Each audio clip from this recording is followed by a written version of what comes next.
It just jumps right in. I've done this. I haven't done this in so long. Let me see. Is it actually working on the Twitch stream manager? Oh, we're live. Yeah, we're live. Hello, folks. Let's test this. Is chat gonna show up?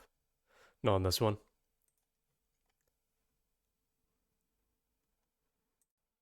Yeah. Okay, it'll show up here. Can we make that a little bigger?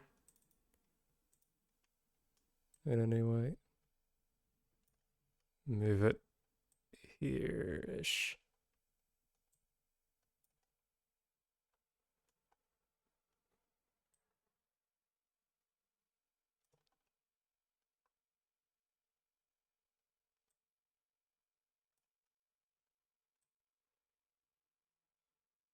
Okay, yeah, alright. That'll work.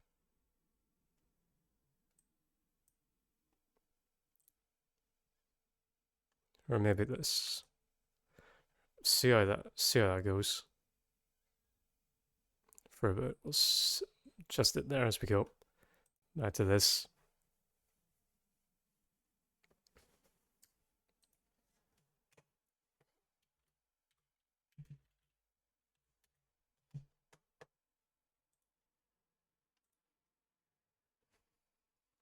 Try this out. Send a message to German to let him know I'm on. And we'll put up Arkham Origins just to pass the time. There. Yeah, he's saying he's sweet.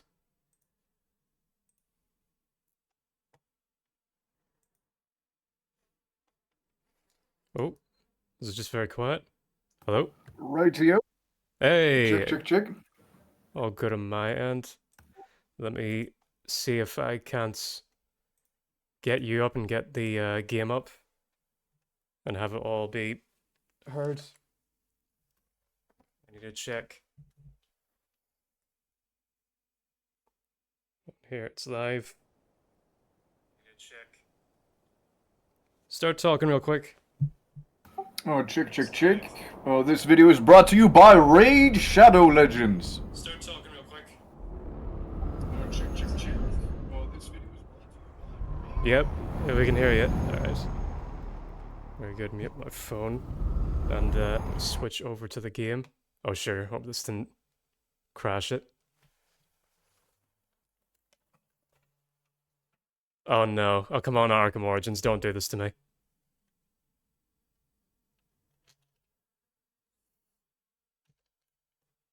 As? Your game might be ass. How dare you say such things to me? It is the most beautiful, broken piece of art ever since Twinsanity. Oh. It is just as broken, if not slightly more than Twinsanity, but Really? Oh, it is okay. I even didn't know more it was that. enjoyable. I didn't know it was that glitchy. It's been ages since I've played it. I think it's been patched out unless like you downloaded the 1.0. The 1.0 Oh, it Steam crashed. port is just a dreadful. Because I've been replaying Arkham Origins with like a shitload of skin mods on my PC, and I haven't downloaded a single mod to patch the performance, and the performance seems to be doing pretty damn well. So I guess it's been just patched out natively. Okay, I'm just waiting in the Twitch chat. Music's a bit loud on my end. I'm gonna turn it down in game.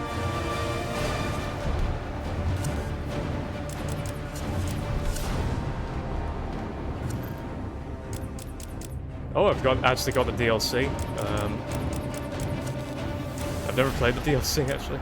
Audio. Dude, the Cold Heart is like legit the best DLC story out of the Arkham games. It is both a great adaptation of Mr. Freeze's origin and is also really enjoyable to play, to the point where I'm really disappointed that the Season of Infamy, the Arkham Knights DLC, really didn't deliver, because those missions I are liked it. I liked that mission. It's good. It's just like in comparison, it doesn't quite deliver. Mr. Freeze's portion of Season of Infamy, that's pretty damn good. So Mr. Freeze and Killer Croc are my two favorite parts of Season of Infamy. It's just I wish they pulled out like a little bit more out of those missions, but I understand since like the way it works. works, you put them like within the confines of like the main story, so they happen before the well, at least they're supposed to theoretically occur before the final mission. Well, with Mr. Freeze, I think plot-wise. Oh no, because of not the tiger, the militia. It doesn't work. It doesn't really work after the main story. Sure, with Deathstroke kind of, but either way, I can see why it doesn't have as much meat on its bones as Cold Hard.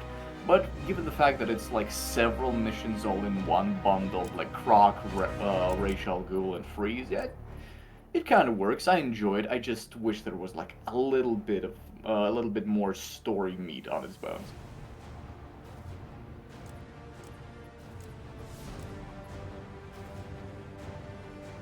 I'm just adjusting audio and different things.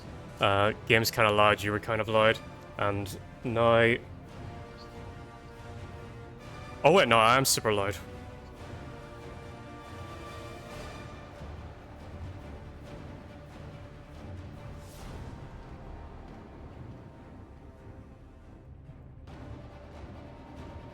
Right, check.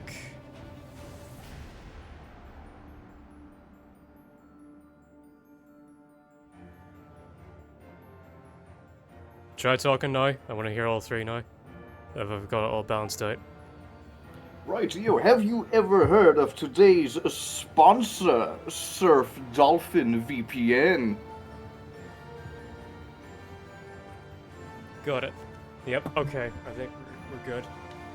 Yeah, for anyone who's like watching this and doesn't know, Az is Batman Arkham Origins top guy, #1 meat rider, no shame. Like you will like, what's the voice actor who plays Batman in this? Roger Craig Smith, and I will die on this hill that he's a fantastic Batman voice. Him and Kevin. Like, Kevin is the legend for a reason, but Roger does this role so much fucking justice that he should be the main Batman voice now that we no longer have Kevin. I was just about to say, like, you see Roger's dick, and from the rooftops, and you see like the blue bat symbol on it that indicates that you can glide down and hit that. And you just see that, and you'll just go whoosh, and then it's just... I pull a fucking glide takedown on that guy. Ultimate meat rider. Okay, but I'm just gonna do like a normal playthrough because I just kind of want to get my mojo back for I don't need fucking hints for streaming and things like that. And I will say, okay, I used to be a really big hater of the Arkham Origins art style.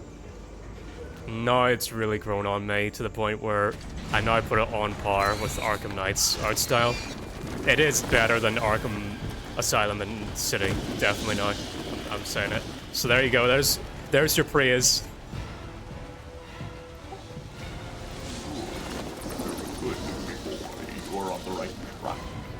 But I think Arkham Asylum art style works really well. I think it's just that Arkham City kind of has some like tonal shifts when it comes to the art style. Like some characters just don't quite mesh with the environment or other characters. But like overall, it's still solid. Just doesn't have that like clear like artistic vision. Like Arkham Asylum, like you just read that like, yeah, it has that like grimy goth. Neo 60s 70s, like somewhat retro yet also modern kind of aesthetic. It's very it has a very unique visual language of its own. Arkham City tries to just let's plop that same thing into like a much more modern world kind of city. Like still keep some gothic architecture, but not really. The character designs will have some, like some of that zesto, some of that like unique visual language, but not really. But then Arkham Origins decided, we're a comic book game. Let's make this. It's super stylized. Oh yeah, exactly. Let's give it this like almost like PS2 kind of more like cartoony style, sort of like the body proportions, especially remind me of like the God of War 2 era of PS2 games, where like broad shoulders, like you can see that the facial features are very angular, very expressive, and that game's Bane design, like, oh, that's a good ass fucking game right there. Bane and Joker from this game look really good. I'm more and more won over by the designs in this game. From a visual perspective, like the biggest glow up by far is that if you ever compared Arkham City's idea of Black Mask versus this version's Black Mask, and thank God in Arkham Knight they kept with this version's Black Mask. Oh, dude, yeah, he got the sauce. He looks really good. I still have a soft spot for Arkham City's Black Mask, because like it stays true to that original, where it's just a dude who had his latex mask literally boil and connect to his face, but overall the design just doesn't jump at you as iconic. It looks like, oh yeah, like with the design that he has in Arkham City, oh yeah, that's a C tier villain at best, like probably D tier, and he just gets fucking violated by Tiger Guards. This game's design, even though like story-wise, Roman kind of gets shafted in the second act, this design is just goated.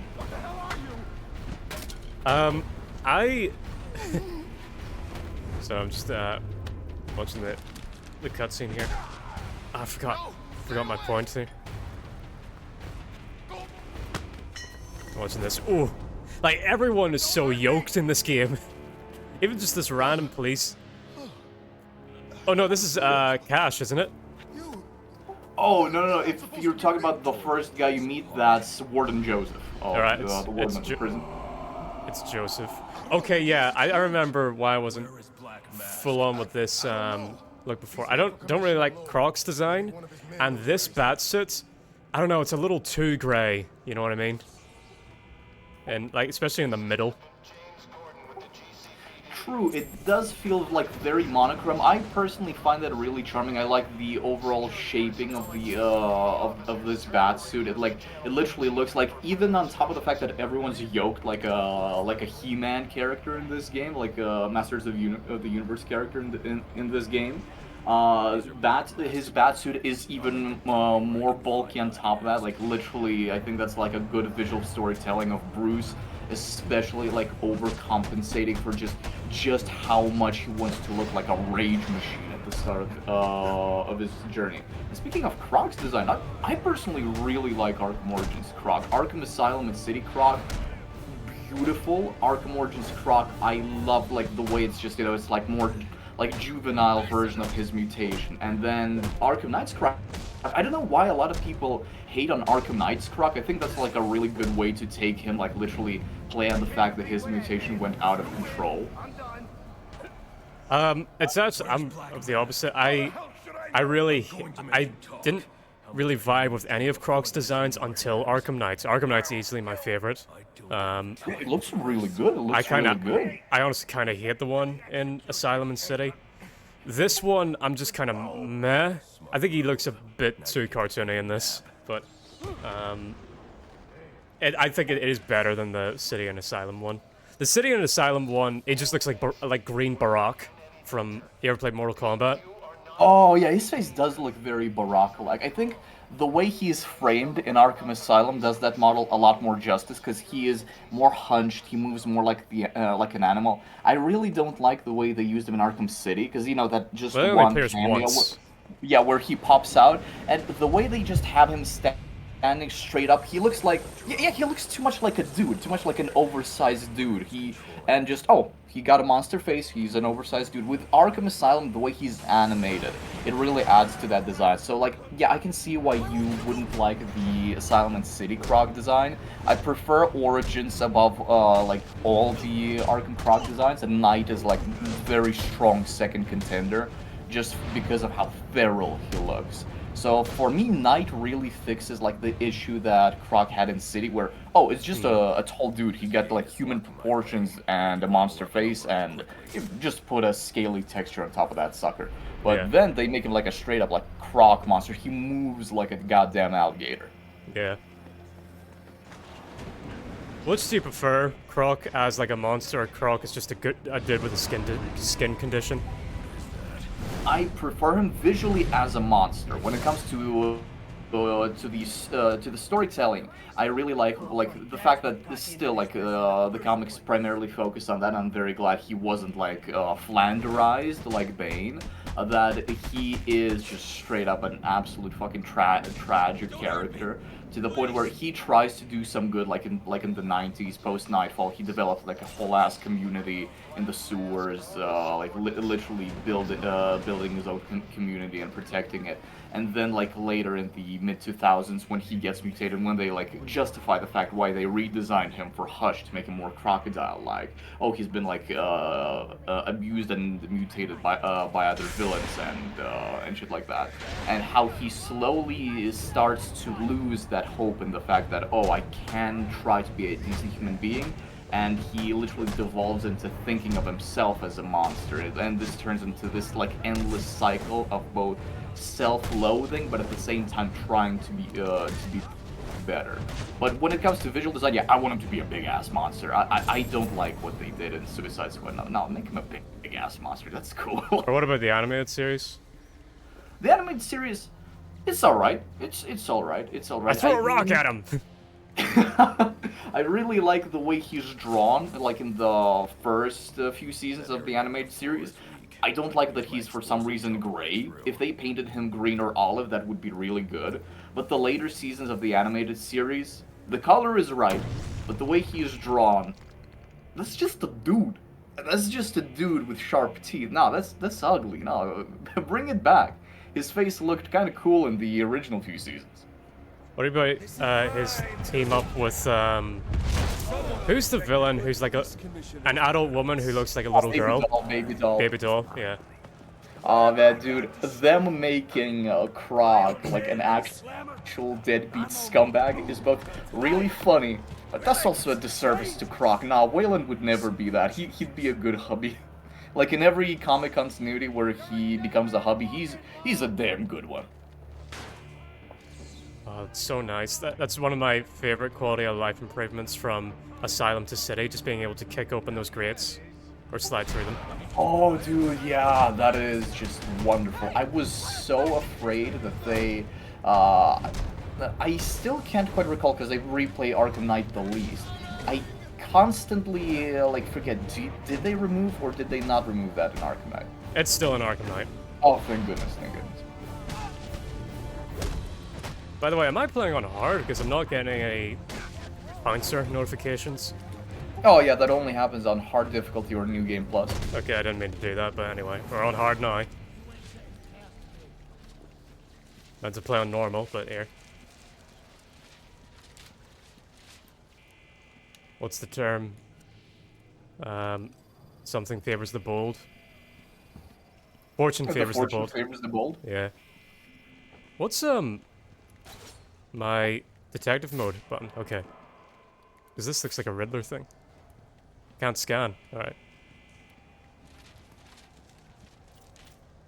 Oh yeah, also don't worry, there aren't any Riddler or Enigma things in prison, because you can't freely visit it in the open world. Okay.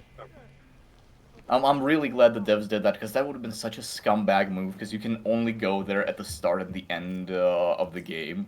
And if that locked you out of getting Riddler collectibles, like WB Games would have been absolute bitches for that.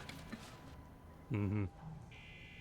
Well, what are games that do that? I guess God of War kind of, Points of No Return, where you can't get your, the Phoenix Feathers and Gorgonize. Oh, true, true.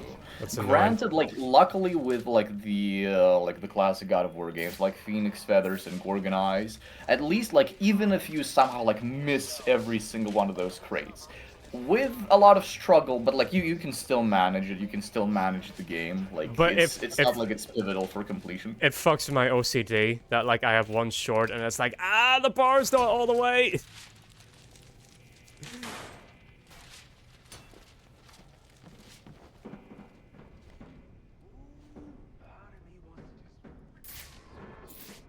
Oh, this is a weird angle. I can't see. There we go. Man, playing with sunglasses can be a bit annoying at times.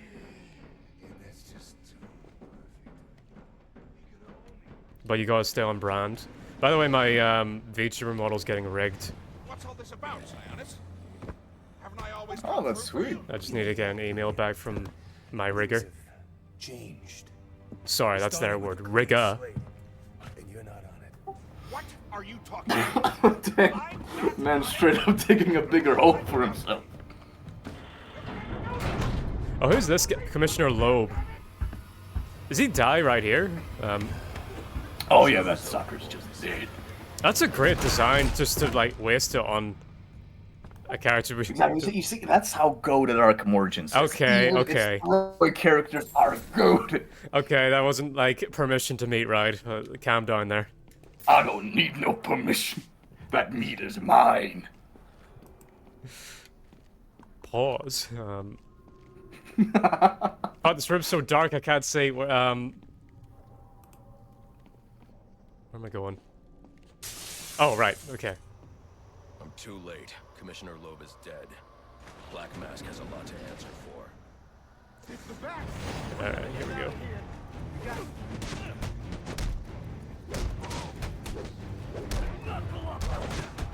Not sure I am for the sound design of this game.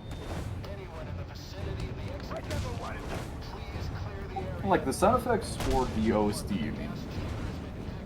You know, well, the sound effects. I actually like the Carol of Bells theme of this game, even though it's a bit overused by fans. I hear it everywhere in like any video talking about the Arkham games, or a lot of edits use it on like TikTok. Oh, true. It has been like rather overexposed in like the past like 5 to 10 years, but it is like overused for a reason. Even though I wish people would use it less, because it genuinely like dilutes the enjoyment I get from that theme when I hear it like on every single current corner. Yeah. The memory card is damaged. What's Oh, as for sound effects, oh, did they change the Yes. sound effects? I thought they reused the same from City. No, this is definitely City and Asylum were a lot more realistic. But I immediately noticed that the punching sound effect is way more like exaggerated. Let me quickly see, because I got the audio files for the Asylum punches saved. Wow, you have the audio files. Holy shit! But in Yeah, the, I use them. I use those for editing. Like whenever I edit like people fighting in my videos, I would throw an occasional Arkham punch sound effect. but I vividly remember the City one sounds more like a pop. Yeah, like a short, crunchy pop. Let me. I don't have the Arkham Origins one saved up. Let me just. Yeah. But I imagine this game's gonna get a Oh, lot. you're right. It does have more of like a distorted, floaty sound. Yeah, you're right. I imagine. Oh, I forgot how to fight him. Okay, it's not just a regular punch. Whoops, shit.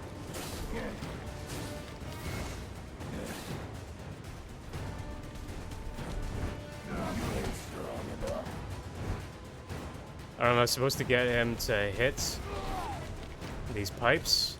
I turned off hints. Oh, I forgot what it was. What I need to do.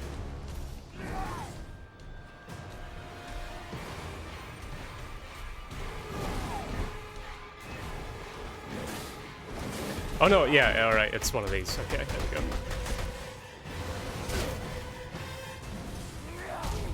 Well, whoops.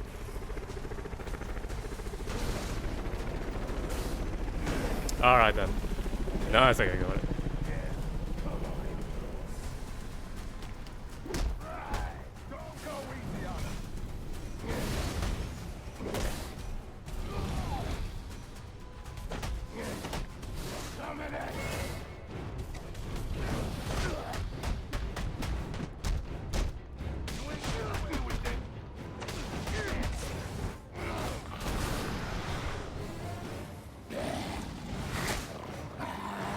go.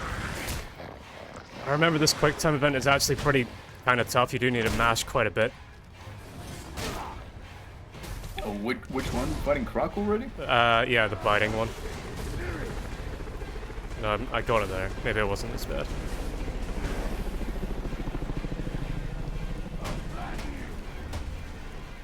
That.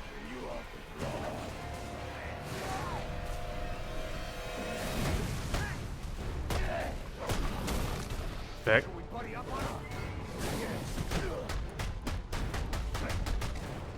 Down.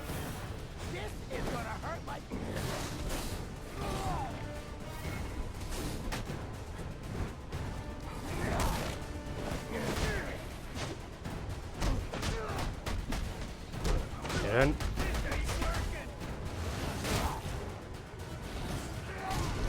Sure.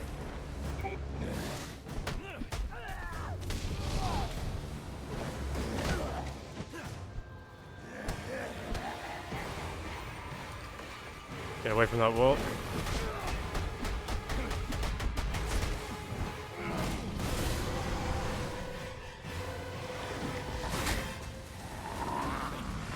Although the animations in this part I do like quite a bit. There we go. I keep forgetting.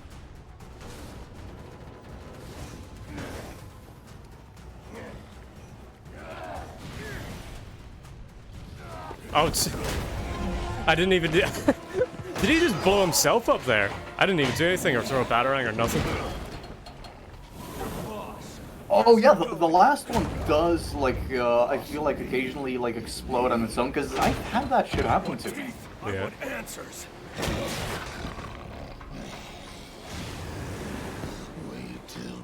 This game's probably gonna get a whole lot more praise now that Cousin has played it. Whoever wins is gonna be famous and rich. Like, I was watching a dude yesterday, a bit of an old-timer YouTuber, and he was talking about... It was a Game of Thrones related thing. But he mentioned the Star Wars prequel and the way that they did Anakin. He was talking about how... was anyone really asking for, like, a fallen Jesus Christ figure whenever they thought about Darth Vader? And then, I just thought to myself, mate, it's not 2009 anymore. Like, I think more people like the prequels now than people who don't. We're at that stage. Because the people who grew up with the prequels have grown up now. And they dominate the internet now. That's just the way it is.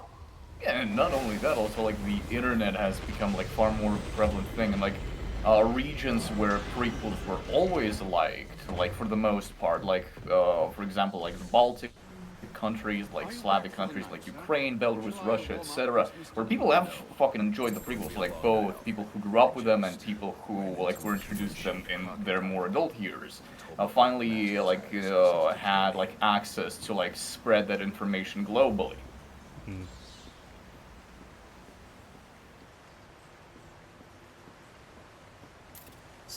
Still to this day, we've never had a bad adaptation of Alfred. Honestly, yeah, legit.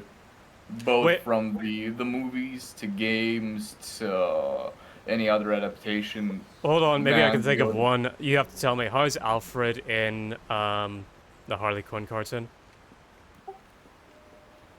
The best character in that show. Like, Oh, really? like, Okay.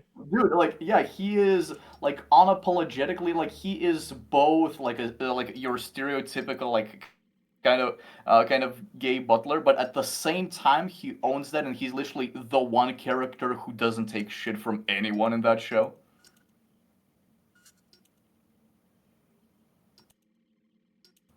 Like, him, Ivy, and Clayface are probably my faves from that show. I've already said multiple times that I don't really like Harley from that show. Like, there Who are a likes lot of Harley good anymore, things. honestly? There are a lot of good things they're trying to do with her. The issue is that several things that she does in her own show, and I get that they try to play it off as like, yeah, we are like, this is how raunchy, this is how dark humor we are, but she literally takes advantage of her best friend. So like, even though like it turns out that like they both like Ivy also had feelings for her, like you don't just forget that like your partner had taken advantage of you when you had your first encounter with them. No, that shit sticks with you.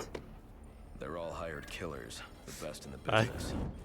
Black Mask isn't messing Alfred's just around. like, I feel sorry for Killer Croc's cellmates. I don't. This is like, damn, Batman. Former military. There's a good chance that Killer Croc ate his cellmates. Failed, you say? Exactly, you gotta get that protein in. You know, like, see, Bruce understands this. Like, he is so yoked, he understands, yeah, we gotta get the protein no matter what. He probably ate his unknown first Robin in this continuity. Dick Grayson isn't the first. He had a Robin that he ate for supplements. What the?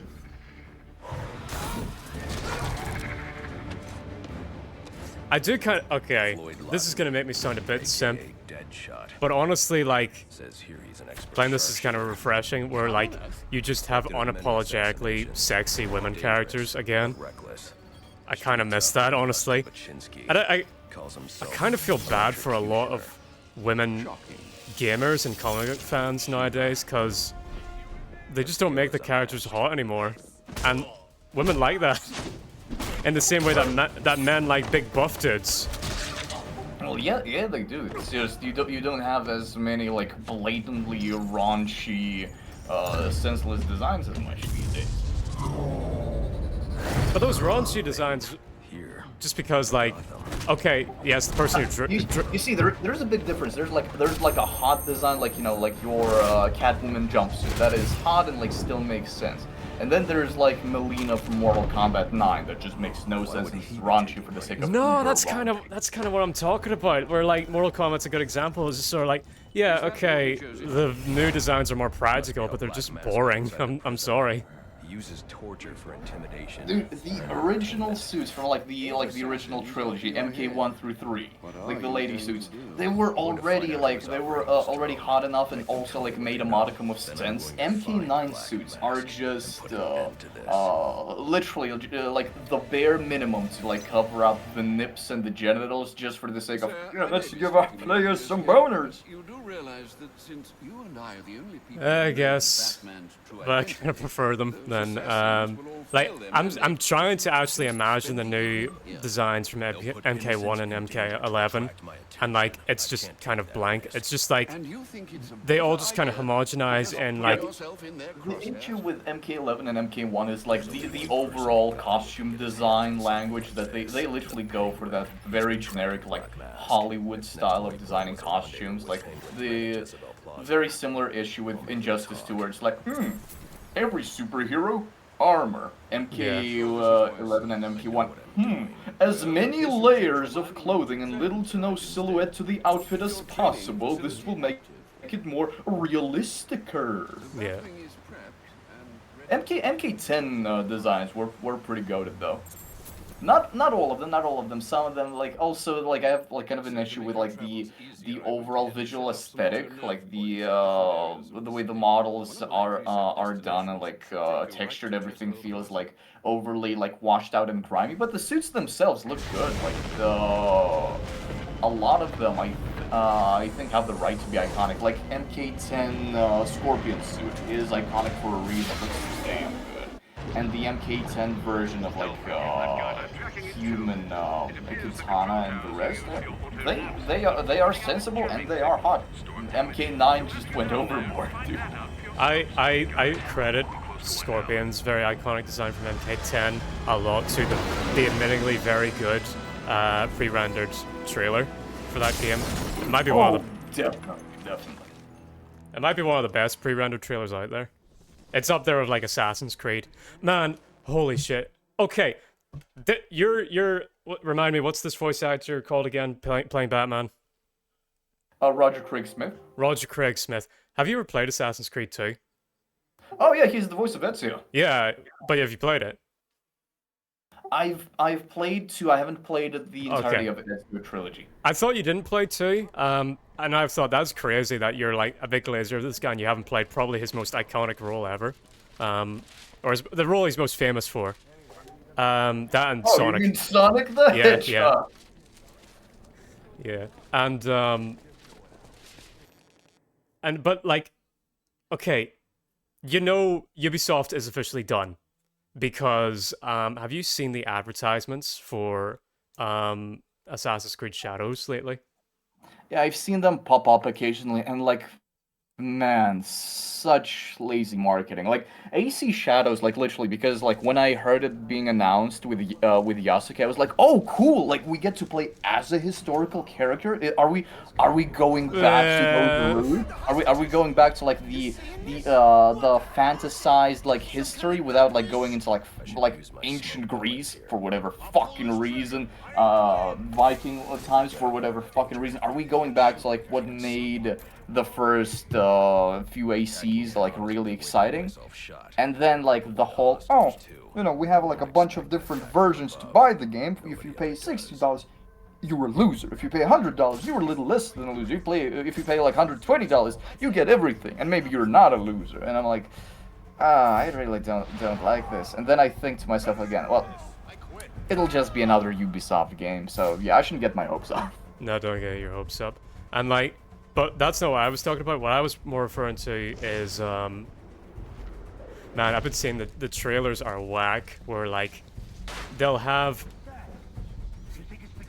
gamers, quote unquote, who are like about 15 years old, are just sort of like, watch these gamers react to the brutal kills you can do in Assassin's Creed Shadows, and it's like, it's some kid with a broccoli haircut going, oh shit, just like GCSE level acting, and they don't even show the kill animations because they know they're bad. They know they can't show them in slow motion or in detail because they're just bad animations. And like, man, the main reason why Ubisoft lasted for as long as they did, because okay, Ubisoft hasn't been good since like at minimum early 2010s, very early 2010s. Like you could make an argument that the like Rayman Legends and Origins, but That's then still again, it's not their main early studio, so 2010s. yeah. That's still early Yeah. 2010s. Oh shit, you're right. That's For some reason, 2013. wasn't Yeah, that 2015? No, you're right. It's earlier. Fuck. Holy shit. like Rayman Legends is like 12 years old, man. No, what the hell? Why has it been so fucking long? Yeah. Anyway, like you could argue the last time Ubisoft was ever good was in early 2012. But the reason why they lasted so much because I'll give them credit. Ubisoft had maybe the greatest marketing department in any video game company ever. Because I've played Assassin's Creed 3, and it's not good. I'll be honest, it's not a good game. But I look back at that old gameplay trailer of Assassin's Creed 3, and I was like, it's the most. You'd swear it was the coolest game ever made. It looks so great. And that was the case for all their pre-rendered trailers. They still looked awesome. All the way up until, like, even their fairly most recent games. But now that, like, the trailers are like this, they're done. You can't come back from this. That don't work, Ubisoft. You're done. Get prepared to be bought by Tencent. That's exactly what's gonna happen. I can fix the tower. Whatever you want. Just please don't hurt me. All I want is for you to get yourself Fuck to yeah. safety. Like the Tencent argument, honestly, with every year Or Embracer. that conglomerate grows bigger, I'm just baffled. I'm just baffled. Look, Az, it's the game is guiding me where to go. I can get the jump on this guy if I grapple up here. Now, what you mean, look? I ain't looking at your screen. Let me pull up the stream real quick. Oh no, you missed it. I was looking at a wall that had like yellow tape on it. The game's telling me where to go. Ah, yeah. Yeah.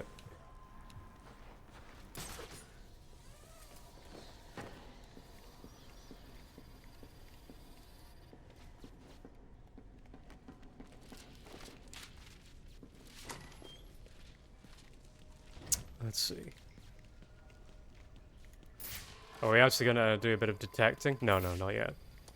It's later I on. think this tower malfunction is from storm damage. I need to set up a crime scene and find out what happened. Oh no, it I is. It should is. start by identifying the victim.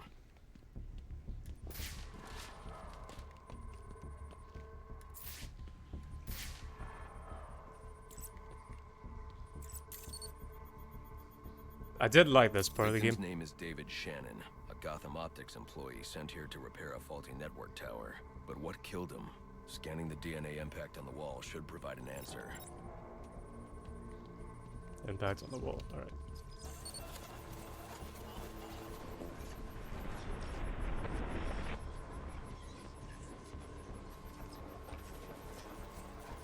Impact analysis indicates the victim was killed by some kind of explosion, originating at that access panel. I should scan it for additional clues.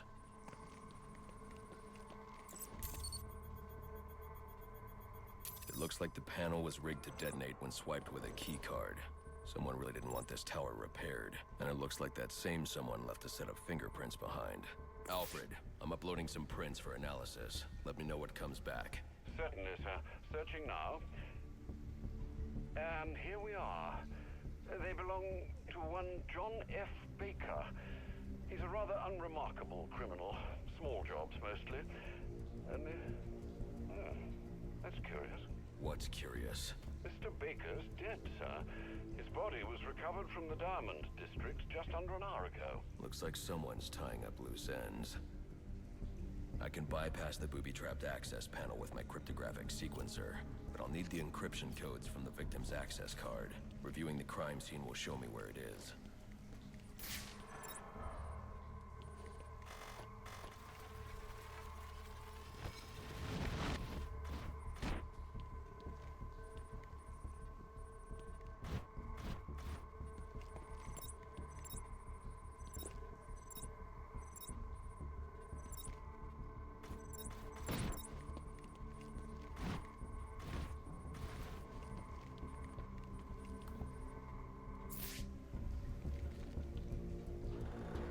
By the way, made some new changes to my channel. I've added a new channel. I've made a new channel called Uncle Beastie Let's Plays, which is where I'm going to be uploading the VODs for these Twitch streams, as well as like Card has the codes I long need to and hack any of the uninterrupted, network tower's access panels. unedited Let's Play kind of videos, similar to like Mojave D does.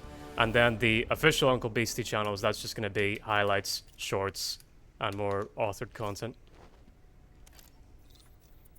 Which I think, Oh, that's a sweet idea. yeah, more people enjoy.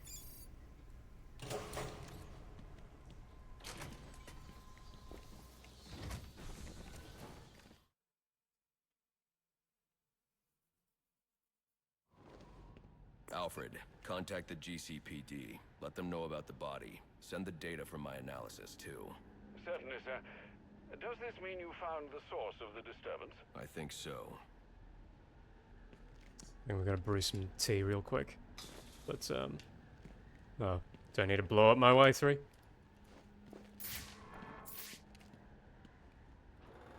No, Bruce has an easier time with the bigger, heavier door. Because he's that yoked.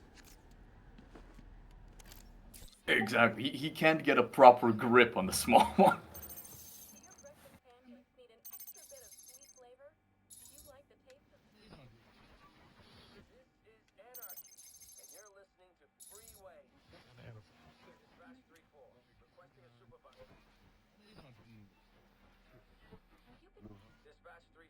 What am I supposed to do?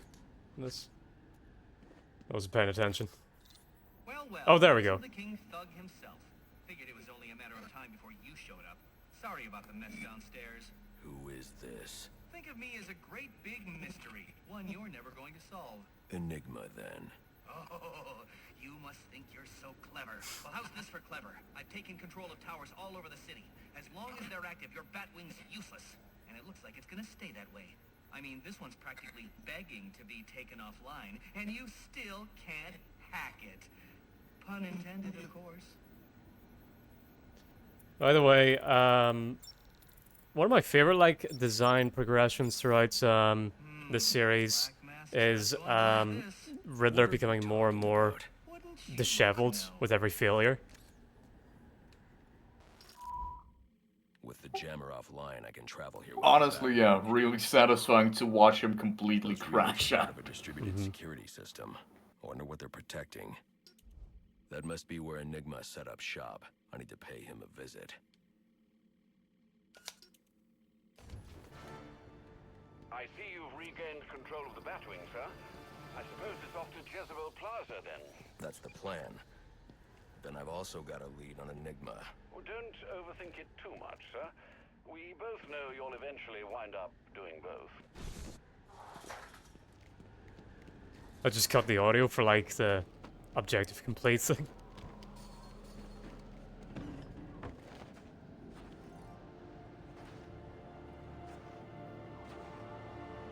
If I don't get to Jezebel Plaza before that arms deal, I'll have no way to locate.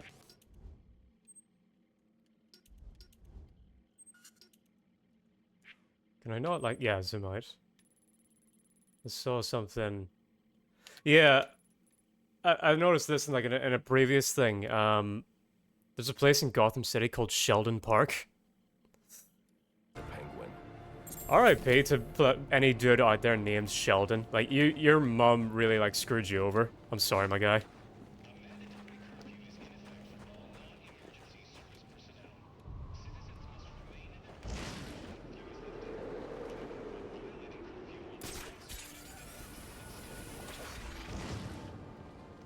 It's here. There you went. Potential assignment incoming. Keep the channel open. You're a maniac.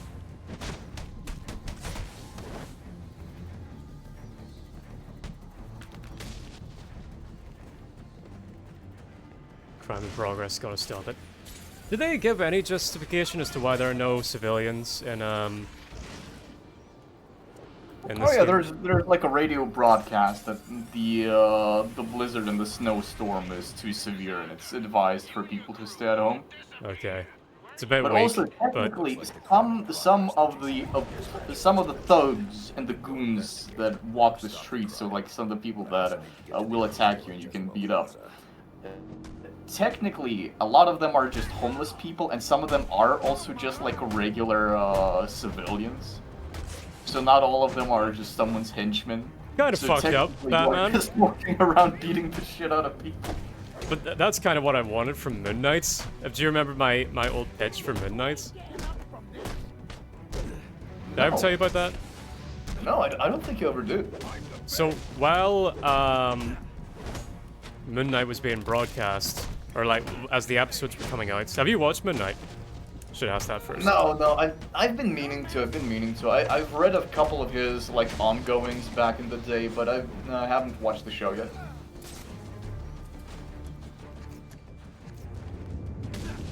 Yeah. So, but do you know? Yeah, know his basic premise, right? Schizophrenic dude. Yeah. I have read a few of his stories, so yeah. So there's an episode wherein there's an episode in the show where like, and B was talking about this at the time. This is more like his idea, and I wish they would have gone this direction, where Moon Knight is in like a mental hospital. And honest to God, I think I would have preferred it if all the whole Egyptian god stuff, it really was just all in his head, a bit like Chef Cousteau in for Remy and Ratatouille, and like all the magical bullshits that associate with Moon Knight, really like it didn't exist, and it's just like in reality, Mark Spector is just sort of like this insane dude who's wrapped himself in like duct tape and like a mummy, and like is beating the shit out of like homeless people, and he doesn't realize, and he thinks they're like demons. Wait, the show like made him unabashedly like associated with magic. So like there is like no... you know who Contra is, right?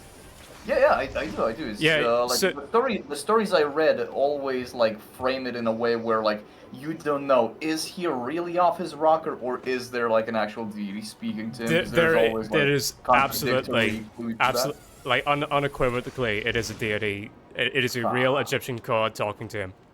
But man, that's so less nuanced. That's so much less Yeah. interesting.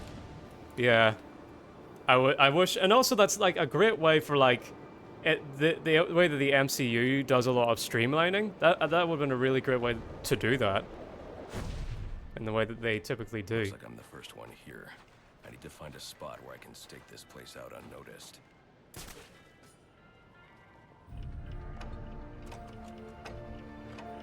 Penguin. Not a dime changes hands in this city he can't tell you about.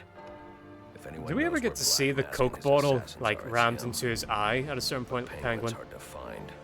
Oh He's no, never but doing a deal there here. is like a story from like when you scan Arkham City collectibles where that it tells you that a very angry and disenfranchised person playing poker just rammed a glass bottle through his eye. Wasn't For it the longest Zaz? time, back when I was younger, I thought that it was done by Zaz, but I Yeah. think it's just done by a random guy playing poker.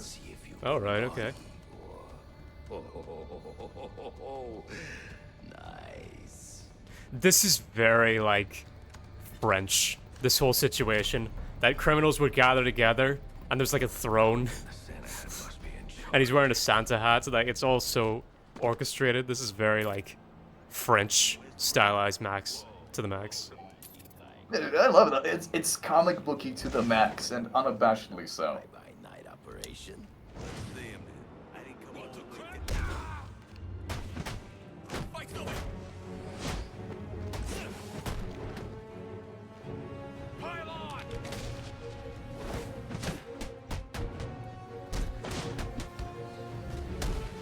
Yep. Ah, damn it! I thought someone was gonna hit.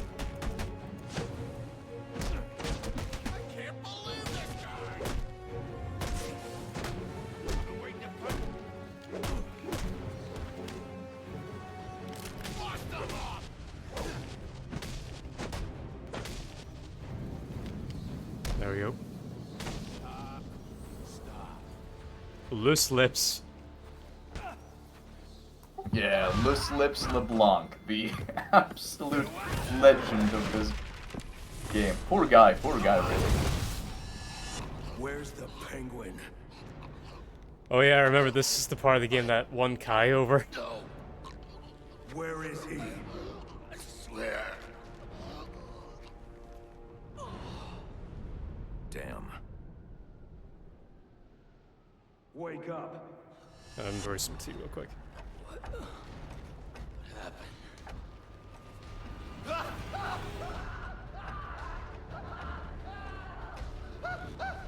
Time to talk. Where's Cobblepot? Let me go. If you insist.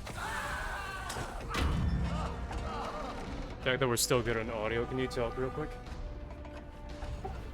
I can hear you. I'm not sure if you're talking about the stream audio. I can pull it up. Oh, we're a little quiet. Too late. I already have what I need. I just need to hear you. Hear what how you sound. Gotcha. This stream is brought to you by Uncle Beastie's unmitigated drug addiction. If I can read this SIM card, I may be able to locate Penguin.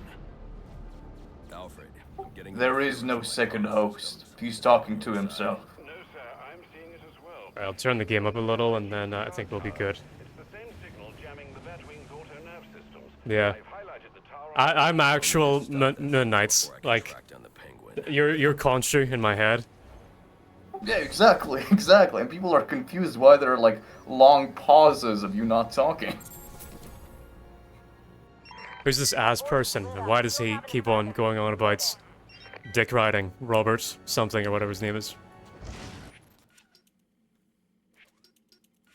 Roger Craig Smith. I tried to make a dick joke out of it, but then his name is hard to make a dick joke out of. Roger? I think Roger could be like a synonym for dick. somewhere. Have you tried? Nah. I Not as don't much as Johnson, or Dude, like yeah, Johnson, that straight up is like Johnson, William, Richard. That one's like absolute no competition. do you like the fact that Bill ended up being the abbreviation of William because no one wants to be called Willie.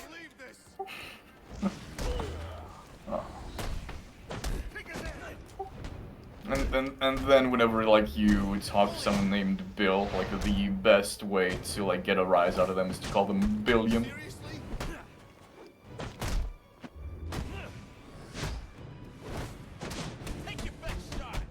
Billy. Sorry, it took me a second to get them. I'm fighting innocent thugs. I have been thinking about this recently, and I wanted to run by you. Like, if Bruce Wayne really was a real person, everyone would fucking hate him. Like, Oh, dude, absolutely. Like, given how he presents himself to the world, everyone would friggin' hate him. However, no, not that. If they found out that like he was Batman, or like because like what's the closest real-life example to Bruce Wayne? I'm sorry to say that like it kills me to say this, but probably is going to be Elon Musk, just because of this rich billionaire who does like eccentric things, and has a big. Bruce also like founds a lot of like city infrastructure. Like he remodeled Gotham several times. So and, does like, Elon. I'm sorry to say. Like Dude, this Elon isn't. hasn't remodeled a single city. He hasn't done like a single. I know he's done it for smart city Vegas. I know program. he's built infrastructure for Vegas specifically. I know that. Yeah, for Vegas. For Vegas. Yeah, I know. But I'm just saying that like I'm using this as an example of like if you find out that Batman was like some known billionaire like Elon or Bezos or Zuckerberg, you'd be pissed. Honestly, depends on like what part of Batman's career. If it's like the first few years when he is just fighting like goons and like an occasional supervillain, then yeah, absolutely.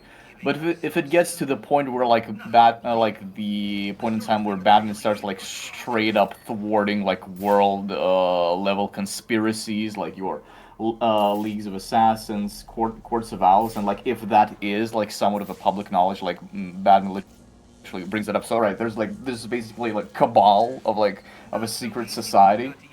We brought them to justice. I beat the fuck out of them. Boo! I go back into the night. And after that, I learned that that's some known billionaire. I'm like, oh my god, one of them is actually doing something. But yeah, if it's like the first 3 years of Batman, yeah, I'd be fucking pissed.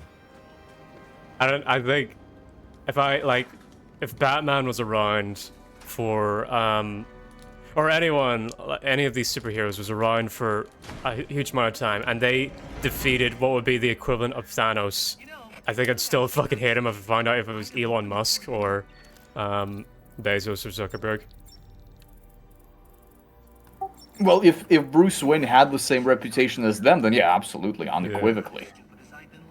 But like, luckily, like the only like negative reputation Bruce Wayne has is like literally just a frivolous spending in the like while also funding a shitload of charities. So like he is absolutely loathed by the media, but he's like in lore pretty much just like a meme for the general populace because they're like, oh, okay, he is doing God knows what kind of bullshit. I don't know. He just crashed a limo with like while banging 12 supermodels. Yeah. Okay, that's weird.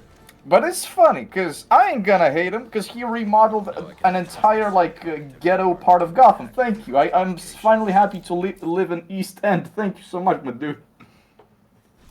I wonder, The Penguin's pretty pissed off about the deal going let me, Yeah, if I was involved in that, hang on, I'm listening to I'd this. get my way out of the city. Alfred, I'm reading a signal from Penguin's men, but it's not associated with any known wireless frequency. Ah, yes, I see it here. Looks like Penguin runs his own private wireless network using laptop transmitters serving as ad hoc comm stations. He's feeding his men frequencies via two-way radio. There are 2 of these comm stations near your position. Good. Mark them on my map. If I can find and hack those walkie-talkies, I can triangulate Penguin's position. Do you know what would be what is by default the best Batman cover, like cover story ever? It's Brucey Wayne. Do you know what Brucey Wayne is? Oh yeah, the like I think that term was like originally coined by Pandarid.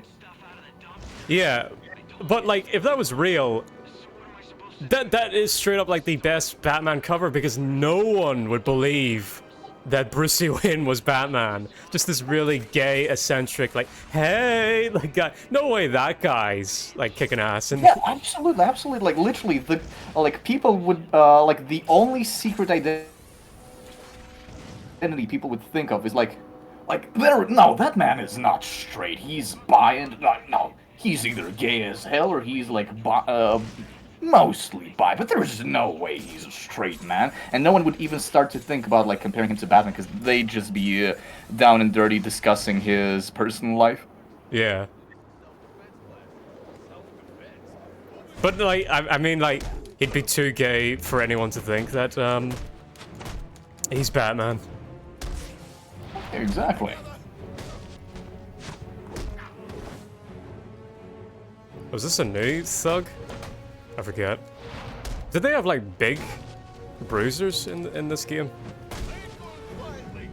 Yeah, they do. They got big bruisers, and like I like the way, like, way better than the Arkham Knight ones. I really don't know why Arkham Knight didn't have like big bruisers in combat scenario. Oh wait, They did, yeah. They had. I'm thinking about They had the swords. the Predator combat bruisers. I'm thinking about the Predator combat. No, they bruisers. did. They had the miniguns. Remember? Yeah. Like I'm thinking about the Predator combat bruiser, and the reason why I am like peeved by the Predator combat bruisers because the regular big guys in Arkham Knight, they're great. Like they're pretty much the same as Arkham Origins, and like they are like an evolution of what the Abramovich twins were in Arkham City. They're great. I like how you know their names. The big buff dudes in the Predator encounters, the ones with miniguns. I really don't like the fact that there is only ever a single way to take them out. Because, like, Predator is all about, like, variety of how you take your foes down. But no, there's only a single option on taking those bruisers out. A quick time event. Had an Arkham Origins moment there where a steam vent was ruining my combo. Sorry, Mr. Cobblepot. But yeah, I like how you know their names. Yeah, I am sadly way better with fictional names than those of real people. I constantly forget names in real life. Yeah. You got a bit of a autism in that regard. Yeah, no kidding.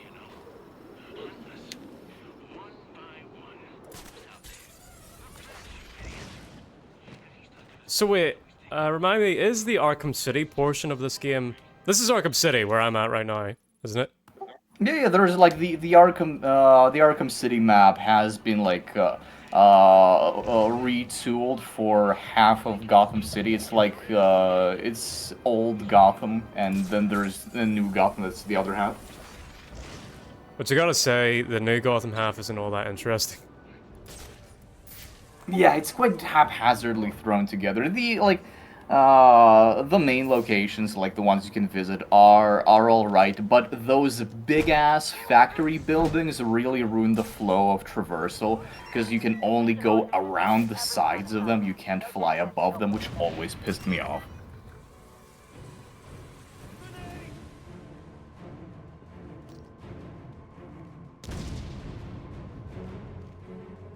There's a bounty on this freak's head.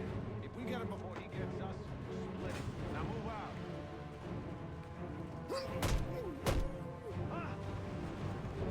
Fire in the hole!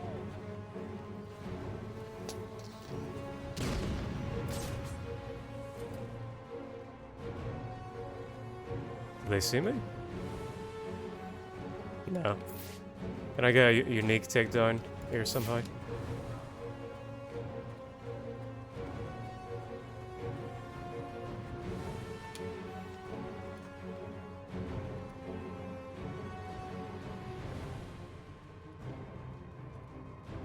What the fuck's going on?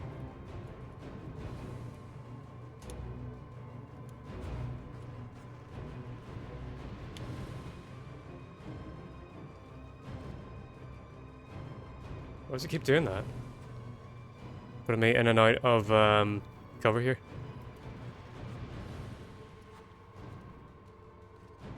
There we go. Okay, it's up to me. Gut check time. Over here! We need backup!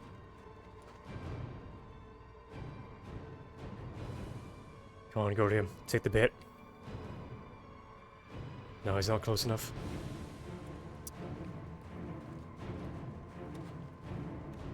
Need a hand here. Fine.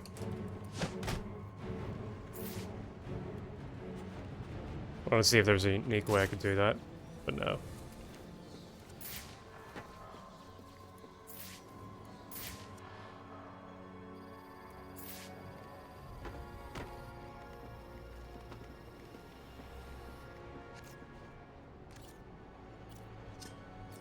Whatever these relays are protecting, it can't be good. I should destroy any more I come across.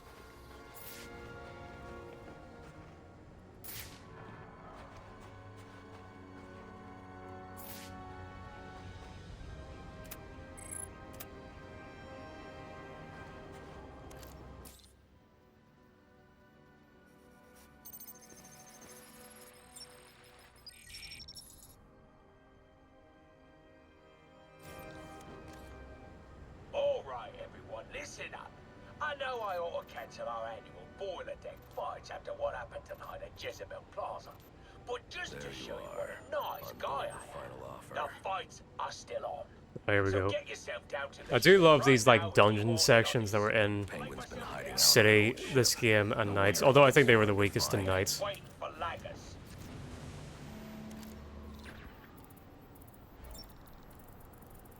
Oh, which sections? I call them like dungeon sections. Where they it's just that you're in an enclosed area where you have to go through a bunch of obstacles like the Oh yeah, like the Panera Studios, or whatever it's called, the movie studios in Arkham Knight. The pretty much yeah, gotcha, yeah. Like Arkham Asylum is straight up like the dungeon crawler of the series. Like its dungeons absolutely great. Arkham City's dungeons. I should be able to Arkham City has I'd say like good location encounters. I'm Well, not like. it has the best one in my opinion. I think the Iceberg Lounge is like the peak of the franchise. Oh, true. Yeah, I never even considered it Or as s- yeah. Not It not is. or the museum, not the Iceberg Lounge. That's not what it's called. Yeah, I'd say like museum and Iceberg Lounge, like the Penguin Museum as a whole. Yeah, that's really damn good. I'm still not sure if I prefer it over Asylum's locations, but it is damn solid. With Arkham Origins, it has really enjoyable bursts of dungeons, but nothing that like sticks out too much. I enjoyed the bridge section, like it's very short and sweet. The bridge section that leads to Firefly's boss fight, like very nice, like 20-30 minute section. And the both visits to the Blackgate prison are pretty enjoyable. With Arkham Knight, yeah, Arkham Knight stretches its encounters to more like either open areas or really situational encounters. But yeah, as for its dungeons, it is quite lacking, unfortunately.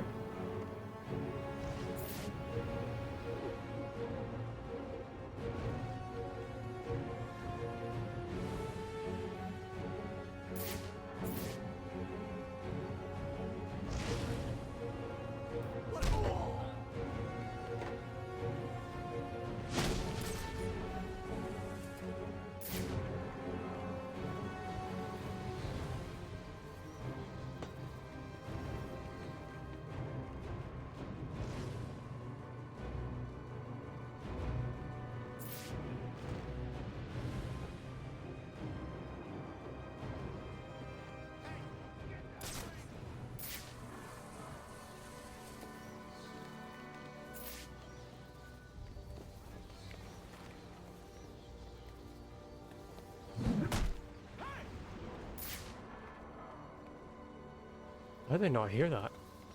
Right, fine. Hey, you okay, man? You need some help?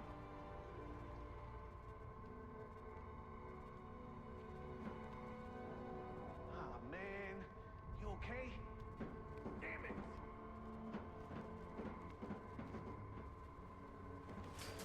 This ain't fair. I don't want to end up like this chump. Do you? Where are you? Can I do anything cool?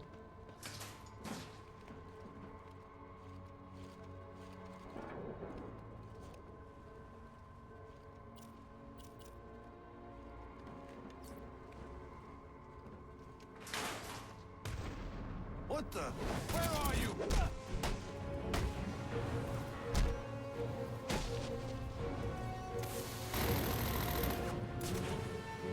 Hey, he's over here. Damn it. Grappling hook didn't go where I wanted to. Wanted to do like a cool play there.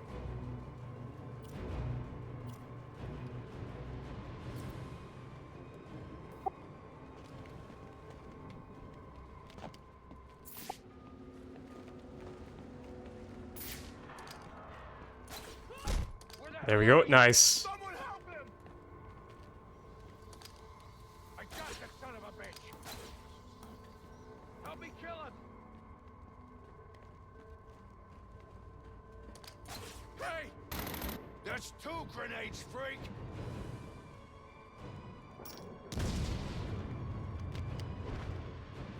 He's over this way! Follow me! I got him! What was that?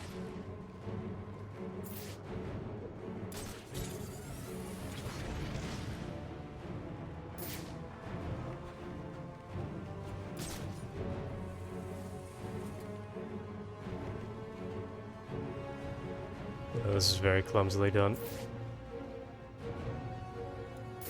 There's only 3 left.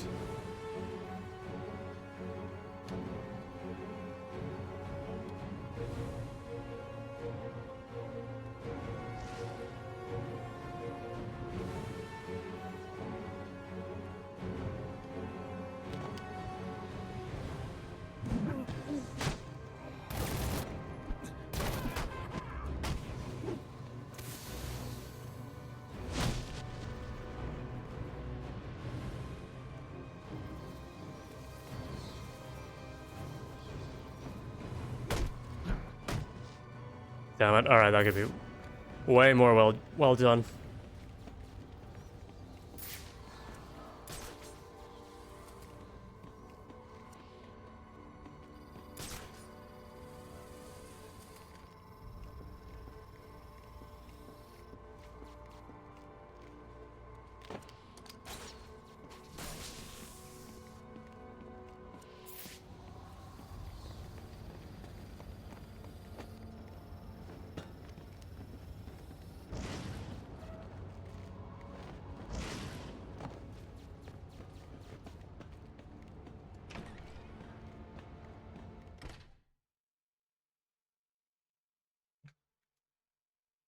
Batman? Looks like someone brought a bat to a knife fight.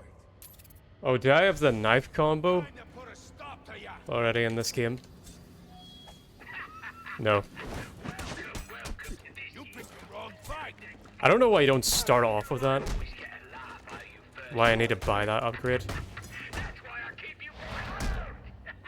I'm sorry, which upgrade? The knife combo, that's like an instant kill. Oh If you- yeah, like honestly, since City all the way through Night, my favorite takedown.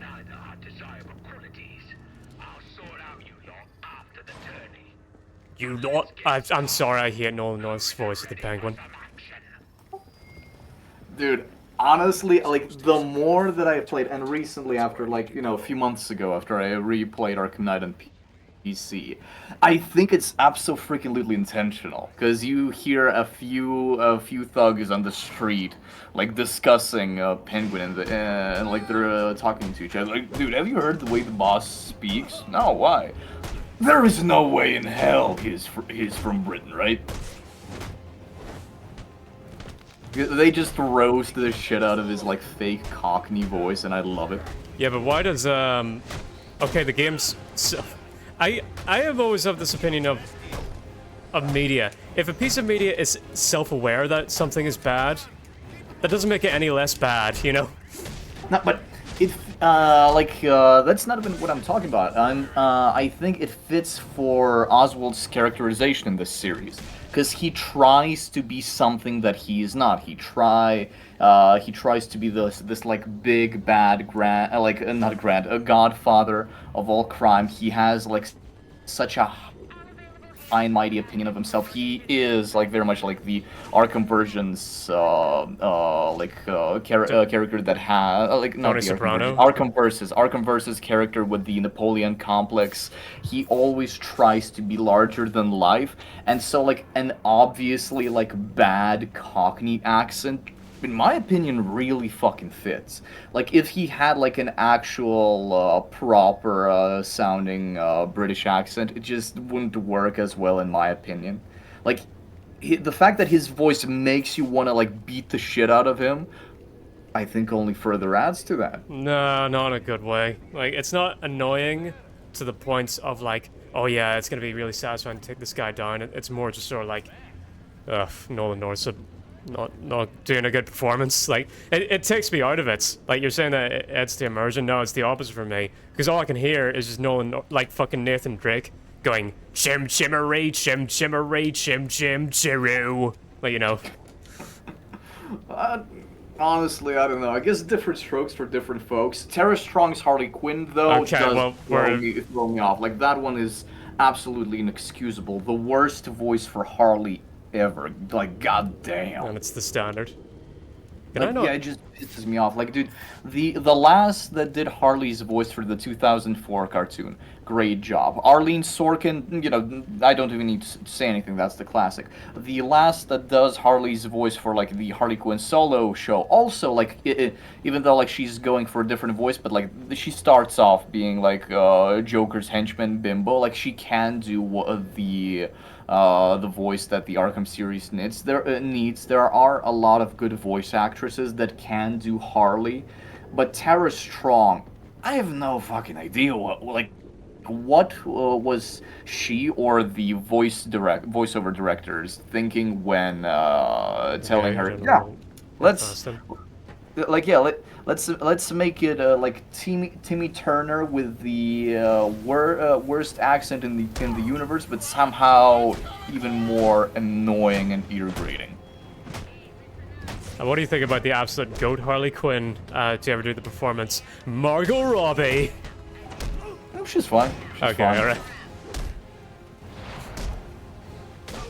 I just sort of like Suicide Squad was. Speaking of, Margot Robbie actually does a good, like, I keep forgetting, what is that, like, is that like an upstate New York accent or whatever that Harley iconically has? And Margot does it pretty well. I don't know. I can barely remember the Suicide Squad movie. That was the movie that like ruined comic book movies for my mum. I went and saw that with my mum. Oh no, dude! I feel so terrible for. That's I'm pretty sure that is the last. Oh wait, no. I didn't watch it with her, but I think she saw the Batman by herself. And liked it, but I remember just sort of like she was pretty turned off by comic book movies. Understandably so. Understandably so. That is quite a bit of a headache of a movie. Like it's. She loves the Dark Knight. What'd you say? She loved the Dark Knight. Oh, nice. What is like painfully mid? Like, no, I'm not gonna roast someone for liking the Dark Knight. I'm only gonna roast people who say the Dark Knight is peak cinema, because it's not. What the fuck's happening? Why can't I get this through? I've like got the square stuck. Alright, let's try that again. Margot's performance in James Gunn's Suicide Squad is better directed. It has like a good balance between like Harley trying to like be her own character, but at the same time like having that like very goofy, zany side to her. The Birds of Prey movie just went too overboard, like no, in the goofy, zany direction. Like, I really don't like when they make Harley just Deadpool with tits. That just doesn't work. I First was off, Deadpool works rarely. Deadpool works like two out of 10 times. He pisses me the hell off most of the time in any adaptation. And Harley being just that, but from DC, please no. I was genuinely surprised that there was a sequel to there was a second Suicide Squad movie. Because like it came out and I saw zero advertisement. I still have not seen one second of footage from that movie. I have no idea what it even looks like. The sequel to the Suicide Squad movie. Because I would say they're the best line from that movie. That's your mum. I don't know I don't know the context of that. I will not give any context to that. Okay. But that is somehow one of the most important lines of dialogue in that movie. Right. Does not go away? Do I need to come back with the blue gun? I will say, I know why they added it so they could still have the freeze grenades equivalents, but I gotta say, the glue grenade is just kind of lame. Just fucking glue. Wait, don't you like coating your enemies in thick white substances? Stop. Dude, especially that boss fight with Firefly, how you offload on Oh that shit, something. I've just come across the most intense boss fight in the world. Oh my god, Electrocutioner, right? It's the goat, yep. Oh dude, oh my god. It took me several tries. You gotta brace yourself. Yeah. This guy is basically like Kessler, Raiden, Azula from Avatar. Who else? Zeus. Just that, all of them. Crap, Static Shock. Put them all in. Dude, he straight up is the devil from the Bible. Judge Holden has nothing on the Executioner. Or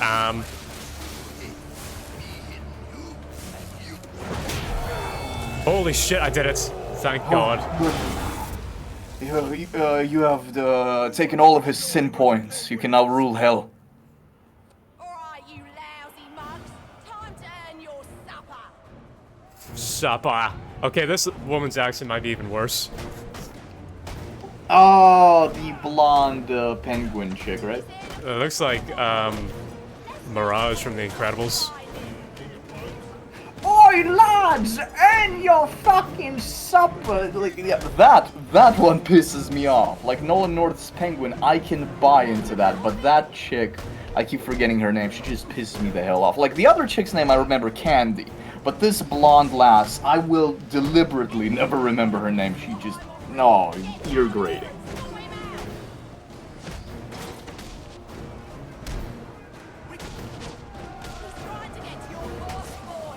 Naughty, proper naughty. Trying to hit your boss. However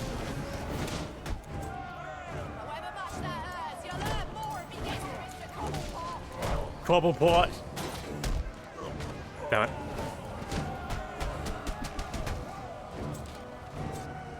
You pussy wankers, let's bugger it all. You lads sure are a disappointment. Man, I'm kicking ass so much I'm cutting through her dialogue lines, thank God. Dude, that's good. Interrupt the hell out of that bitch. There we go. Right, great camera angle there. Arkham Origins.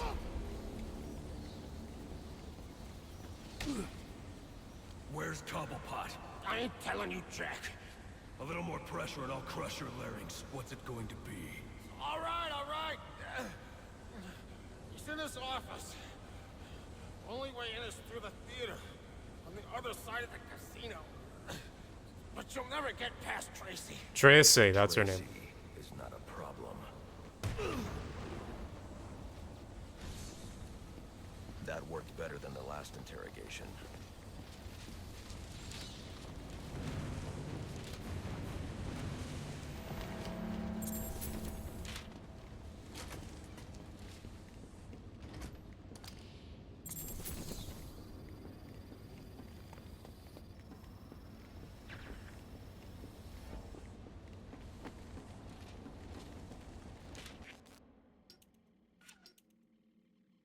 Right, what am I gonna get? Is this it? Thank God I can get the knife takedown. I don't know why I don't just start. I don't know why I don't just start with that. Well, you never start with that. It's always. I know, but like that's such a like essential takedown. That why would you make that an upgrade option? Not precisely. It is essential, but it is like I wouldn't say you should start off with that because I think you should and it makes sense. You should first learn how to properly evade the knife, because if that upgrade was just there unlockable immediately, people who like hadn't like practiced evading the knife enemies would just blow through them, punching them, because you can always just like straight up punch them.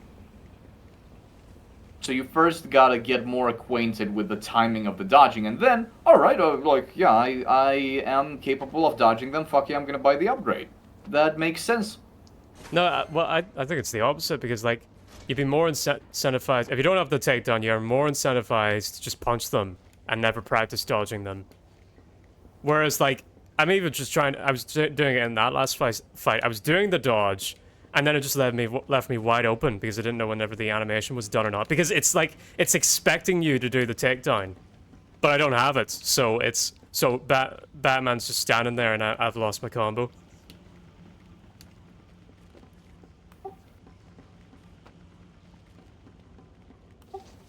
There we are. Oh dear, Tracy's on the mic.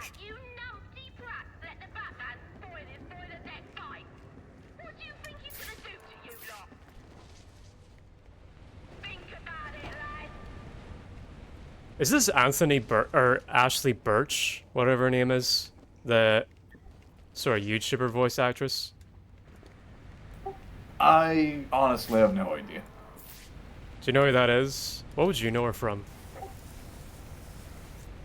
She was Tiny Tina in Borderlands. Oh, okay, I'm vaguely aware with that voice. Of that voice. She became famous for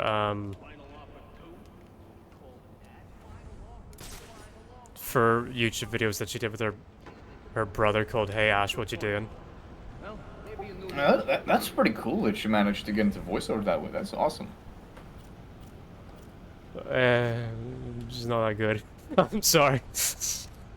Like her voice for Tiny Tina, like makes sense, fits the character. If she's the one voicing Tracy, then like, yeah, Tracy's just god awful. Tracy is a god awful performance. Oh, she was Miss Pauline in Team Fortress 2 as well. If you know that. Oh, dude, fuck yeah, mad respect to her then. Pauline's not a good performance. That's a good performance. Yeah, alright, I'll give her that one.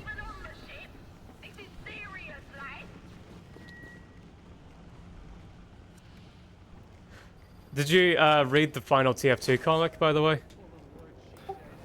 No, I keep procrastinating on that. I have it somewhere like in my backlog of like comics that I need to read that I keep forgetting. Among them, like from TMNT, the Last Ronin storyline that I think already has been spoiled for me because of just how many years I've been avoiding reading that. I was about to ask something about that.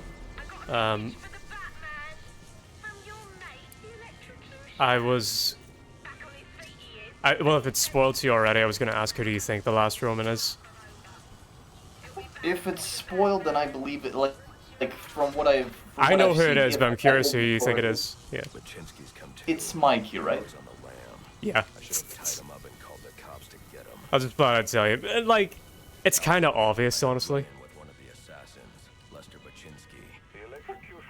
Oh, so like, so it's not even that much of a secret, starting Well, from the like, first issue. just thematically, it makes the most sense. He's one. He was the first ever Ninja Turtle that was drawn up by the original artists. Like, he was the original one. They drew the one with the nunchucks first. He's also the most naive, the one who relies the most on his brothers, so it's all the more dramatic whenever he doesn't have them anymore. And also, this is probably a big thing that no one talks about, he's low-key the best fighter out of all the brothers. So it makes sense he's the last one standing.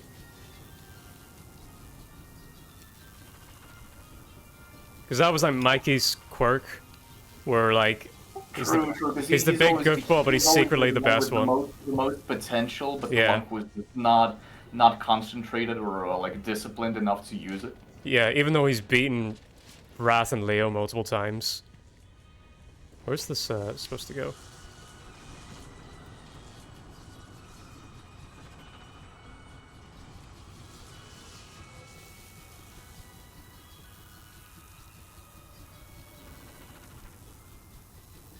Hang on. Catch Bruce.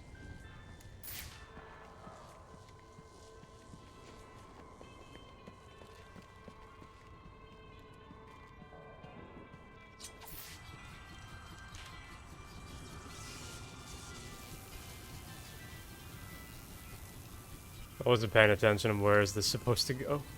Oh wait, unless... Can I just open this door? Am I stupid? Oh my god, I'm a fucking idiot. I was overthinking that too much.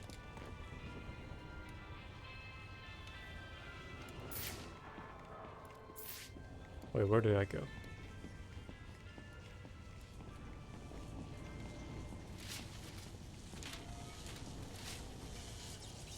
Oh, maybe outside?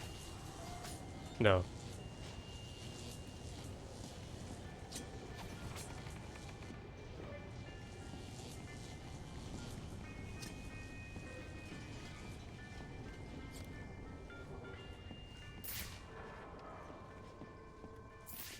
Am I stupid? Jeez, where am I supposed to go?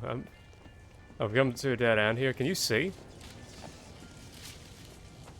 Oh, I think I know the portion where you're stuck in. You just dealt with all the guys in the pit arena, right? Yeah, now I'm in a hallway. Alright, hold up. Let me bring up your stream. I think I'm a dumbass. Oh wait, hang on, no, the roof. No, wait, I see it now. There we go, okay, just didn't look up. Alright, nice.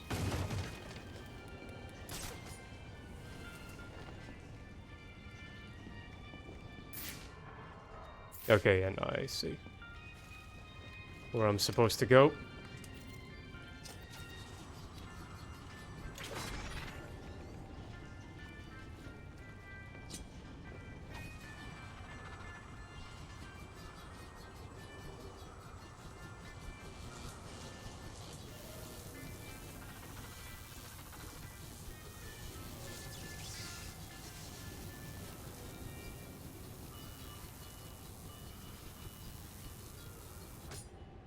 What? Oh, right, I hit the sign for it, not the actual box. I'm retarded. Alright.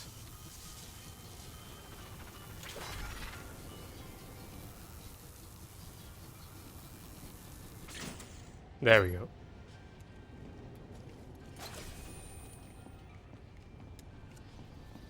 Oops. I wanted to slide through, but anyway. We're getting in now.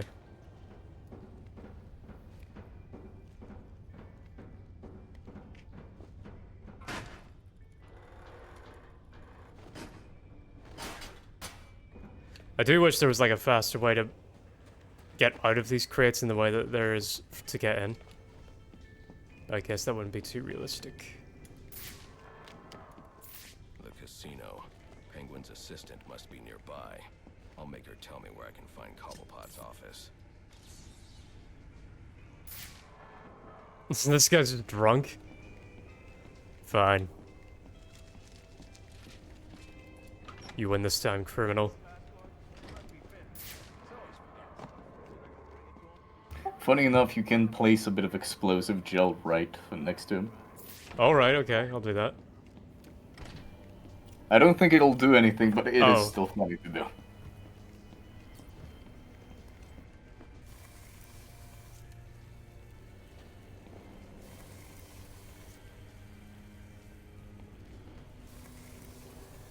Still one of the goofiest things in this franchise that he just draws a little bat symbol with the explosive gel.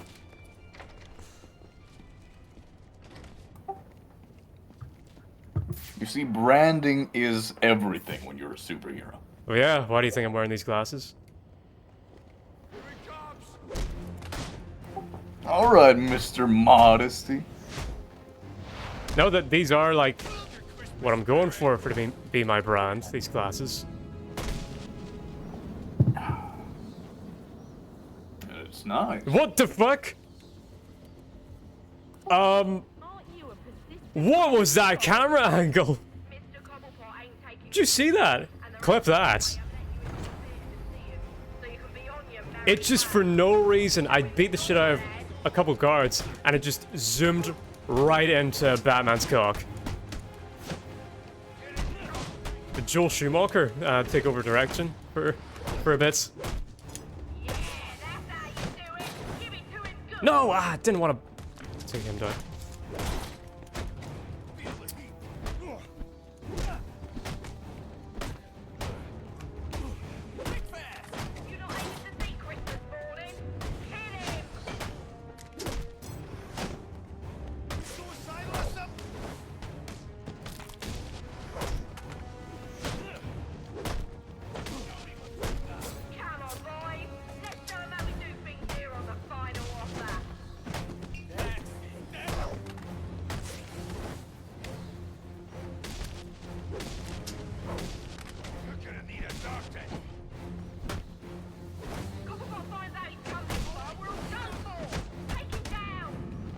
Now I want to do the knife takedown. That was bad. We'll do better. Like Cobblepot's office is connected to the theater, and the entrance is controlled from that security room.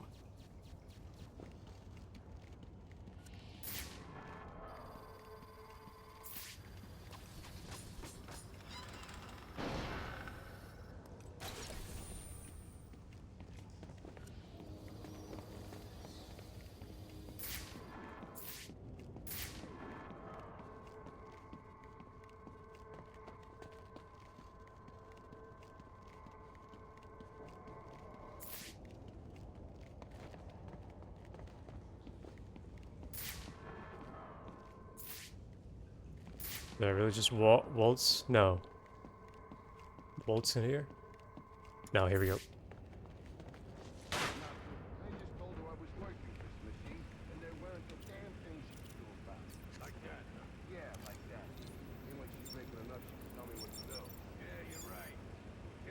Kill this son of a bitch. For a second there, I thought that was like one of those compactors, and it was gonna crush those guys.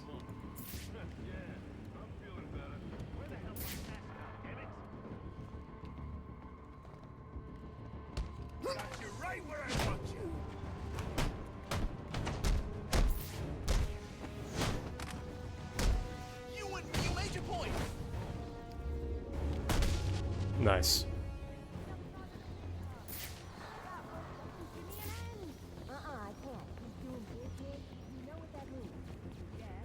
So, give me your like pitch review of the Penguin, because I don't really know anything about it other than Colin Farrell's playing the Oh, you Penguin. mean the show? Oh, Yeah. I haven't seen the show yet. You haven't? All right.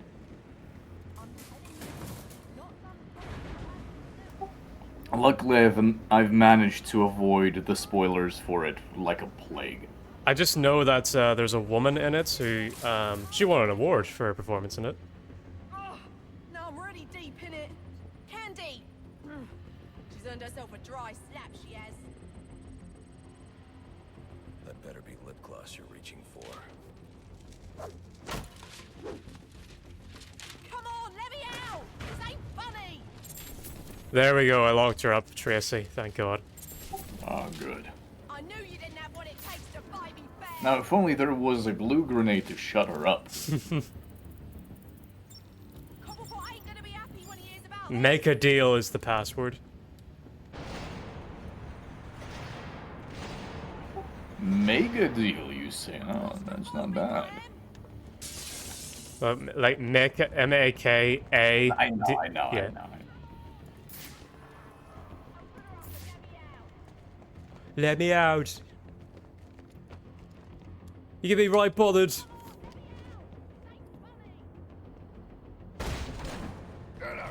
Oh, here we go. That's the big bruisers.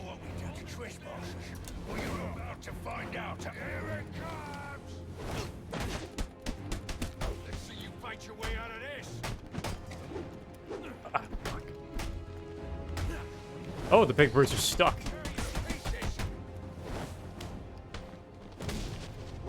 I also find it really funny how this game's first big bruiser is literally one of my IRL best mates. Always wears a beanie, got a beard, and is yoked most of the time.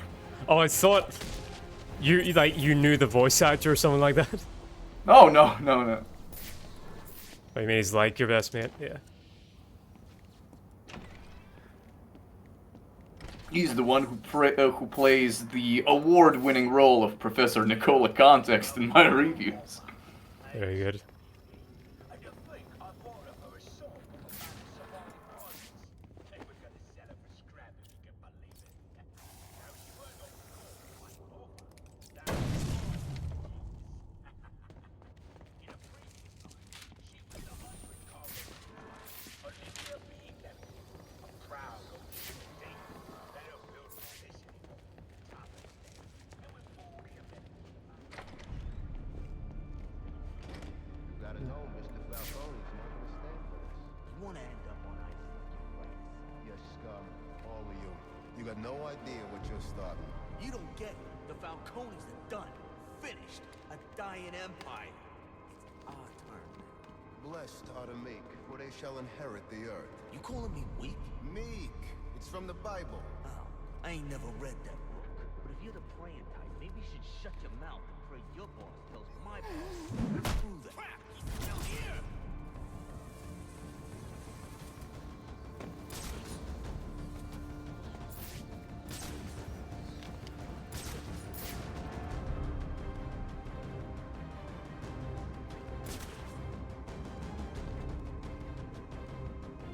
Wow! You shook me loose. It was right here.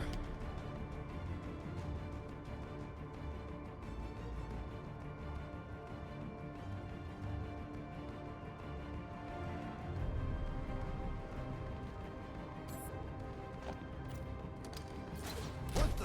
Ah! Get away your position. I got you now.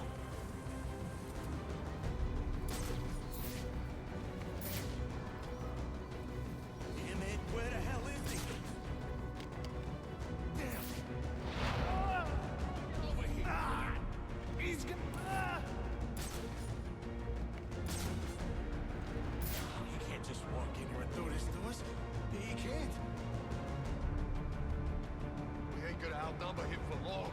Keep your mouth shut and your eyes peeled. He could be anywhere. Hide and seek, huh? Yeah, well, what are we playing? King games?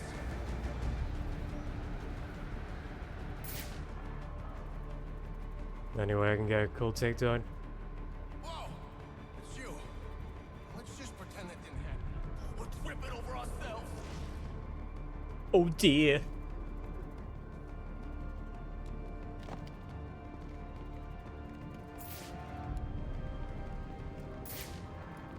I won't hesitate.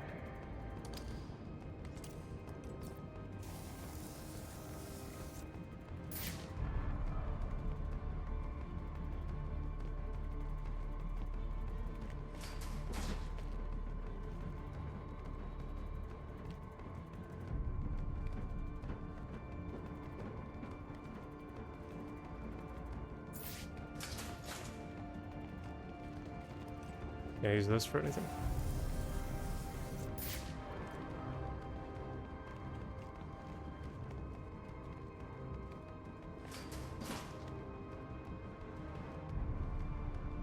See if I can get this guy up the stairs.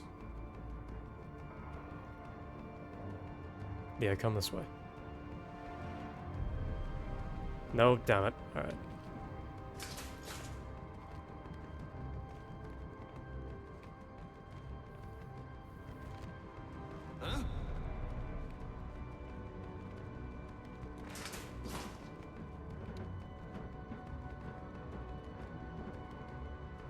Yeah, come up.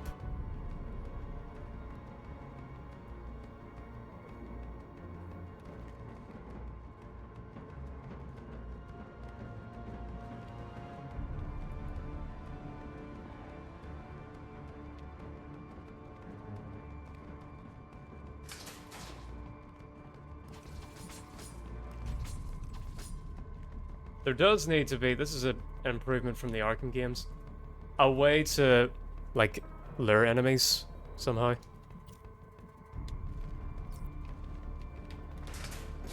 Oh, true. The closest thing we had to that is just throwing a regular or sonic batarang. The sonic batarang barely attracts anyone unless they're already like within a couple of feet of it. And the regular batarang, it's all right, but it immediately like alerts the enemy. So like if you were trying to go for a challenge map where one of the challenges is that you must not alert any enemy to your presence, then you immediately fail if you throw regular batarang to lure them in. But the sonic batarang is usually unreliable, and it's only a single use per predator encounter, or like if you explode it. But then if you don't, it's like a really long friggin' timeout. Oh.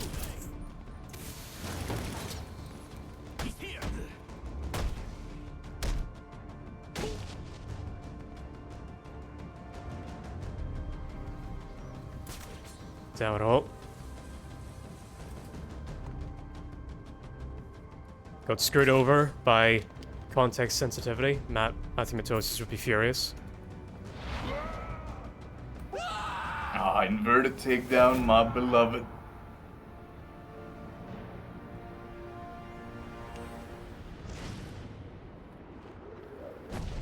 Right. Time to save Alberto. What do you want? I didn't do nothing. Who's your boss? What does Penguin want with him? Alberto Falcone, but I got no idea what Penguin wants with him, I swear. I don't know what your game is, but old man Falcone will be in your debt if you take Cobblepot down. He's right through that door back there. No thanks. I don't need the Falcones in my debt.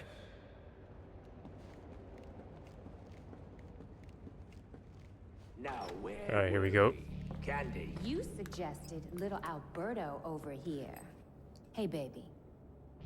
Try to Oh, is this Falcone? Like a young Falcone? He disagreed. No, this is Falcone's son, Alberto. Oh, okay. Okay. Psychotic little bastard. But now we actually are about to get a very cool boss fight. No, please!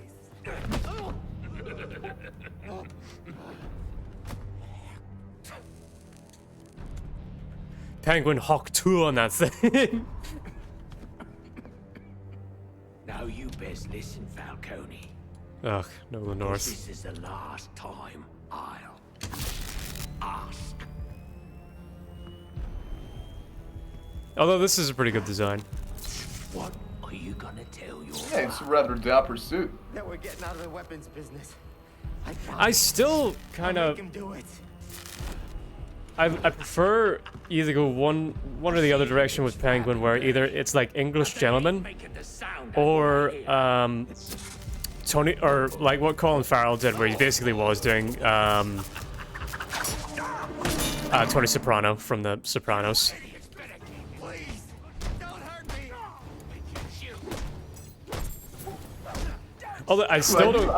I do also like when Penguin's like a little bit disheveled, but only if it's like the earlier years of Penguin, like before he finally masters enough like power and influence to like also look the part. But one thing about the Arkham Penguin, unlike his voice that I don't like, is the glass bottle monocle. That, in my opinion, is just like, that is way too try-hard of an edgy design element. Well, not as try-hard as his initial design. You ever see that concept art? Oh, yeah. As straight up Tim Burton. You're not a popular bloke in this town. Tim Burton, not in a good way. Yeah, like, it's, I wouldn't even say, like, Tim Burton, but I can see that, but to me it always reeked that, oh my god, is that Penguin on the Titan formula? But no, that was just supposed to be Penguin, not even on Titan steroids, just Penguin. It didn't even look human. Yeah. On top of that, that is not official concept art, by the way, that is a fan art that was taken off of ArtStation. Oh, okay, so that they never plans for that. All right. No. It was a professional concept artist that posted this as like just a bit of fun on their ArtStation. Okay. But because it's a professional concept artist, everyone thought, oh my god, someone leaked like an official Penguin concept art. The game is over before it even begins. All right, here we go. We gotta lock in for this boss fight on hard mode. This is a cool boss. Although I wish it did get a bit more fanfare. At least it's a million times more than what could be said for him in Arkham Knight. Okay, I don't have the indicators and I can't remember what counts as like a hit and what cutscene. Alright, with these ones, when the camera zooms in, always wait for the second second strike. Like, it's never the first hit, it's always the second. There's a little pause, you gotta wait it out. Okay. No.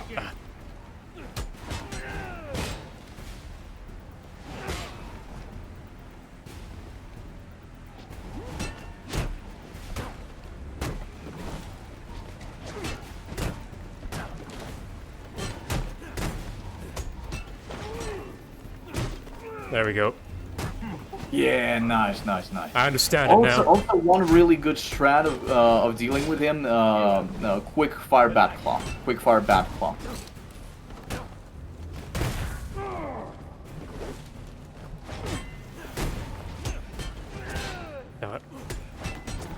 Okay, this is gonna take a few tries. I'm gonna. Yeah, you gotta learn the timing, but it's really satisfying once you do. Know that you die with honor. Yeah, this is my first death in this game. How long have we been going for? About 2 hours. Near enough.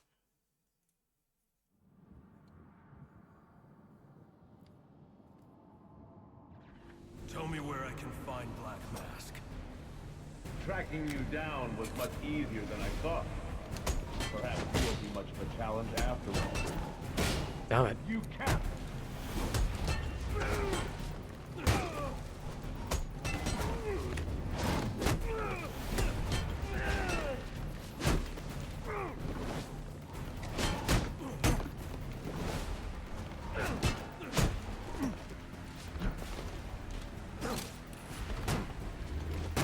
That was a mistake.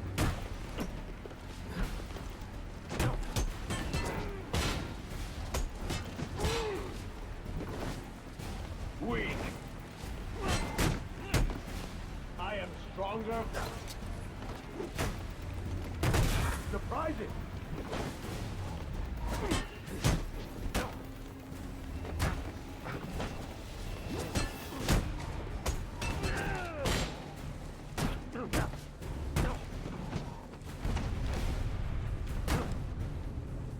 A few tricks left, I see.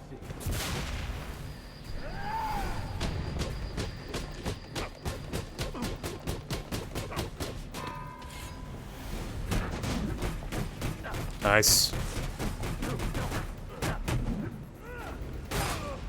Can I use the hard counter at all? Oh, the stick. Kinda. Yeah, yep. Okay. Nice.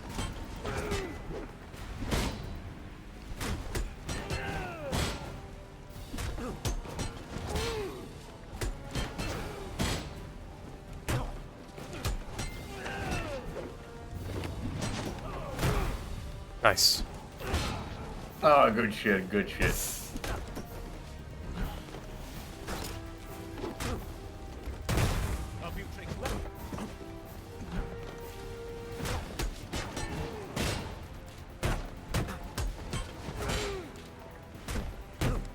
So why don't you say it's the second hit I need to counter? Yeah, it's like basically with all of these animations, it's like in twos. It's almost like beat by beat. So like the first lunge, if you parry on the first lunge, it's too early. So essentially he lunges at you with one end of his staff, and then always twirls you to hit it with the back end of his staff. That's when you parry. Okay. So, and do I need to do multiple parries?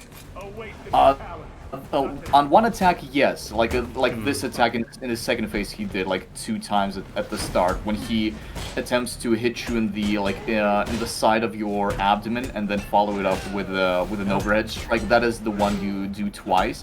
But the one where he initially goes in for an overhead strike, like this one right there, that is a single parry.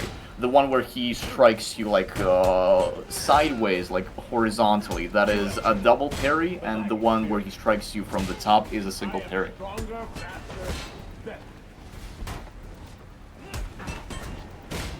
Nice. Like right when he turns around with his back and like strikes you horizontally, that is when you parry. There we go.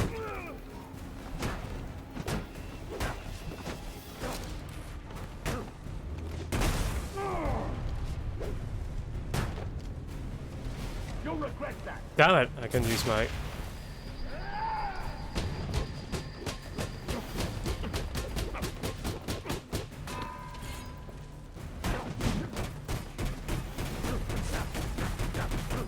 Like, I'm really glad they reused this animation from Ray Shell Go last game, because it's such a satisfying it's a great one.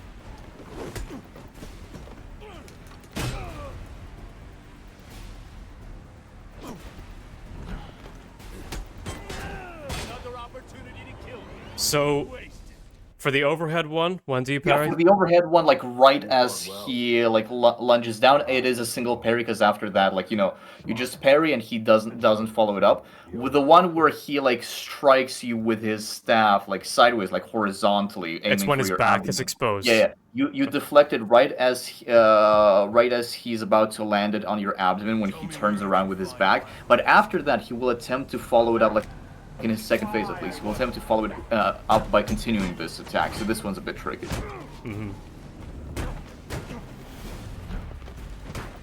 Like in his first phase, I think they're all single parry, but in his second phase, he starts adding like an additional attack on top of that. Right. Yeah, the other one, not. I'm starting to understand it now.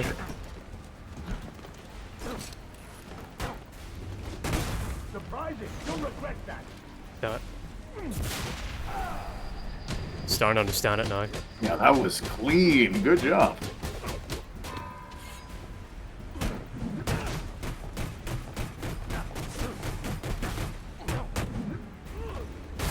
This is super satisfying. It really is. I wonder if they'll ever make it like a fighting game kind of based off of this. I could see it. Dude, yeah, that would be honestly dope. Like, I remember they released, I feel like, quick and cheap and easy mobile fighting games. So using like the same thing they do for like Mortal Kombat mobile fighting games, but based on Arkham Origins. And it was really fun. Dude, oh, that was perfect. Good fucking job. You kind of the double one.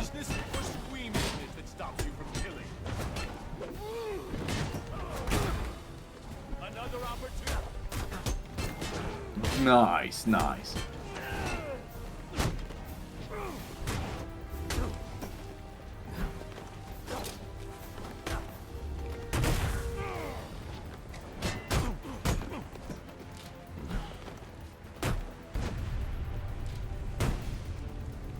That was a mistake.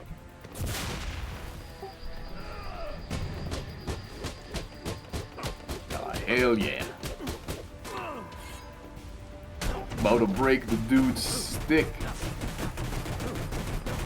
Right now, I don't know the combo for this.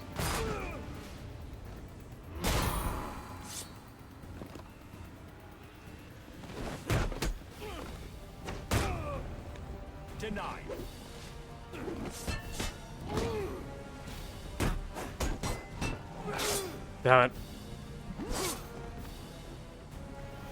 No, is it like the knife takedown? No. This one is just a counter. The timing of it is a little bit different, though. You just need to feel right when he's about to strike you, either with his foot or with his sword. Damn it. Nope, it's not that. When in doubt, quick fire bat claw. No, I need to figure out like when is the sword strike. Yeah, the tempo of these final it's like similar to his overhead staff combo, but just visually throws you off significantly. I remember I struggled to remember the timing for his parries.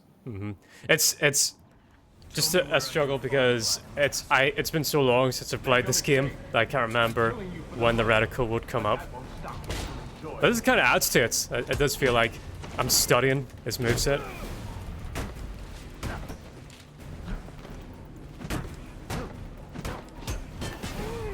Like, I'll give Origins its dues whenever it's cooking.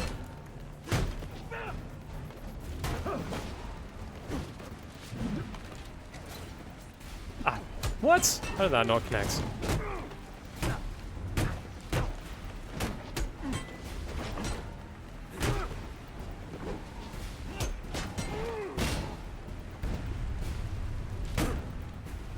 Not such a pushover after all.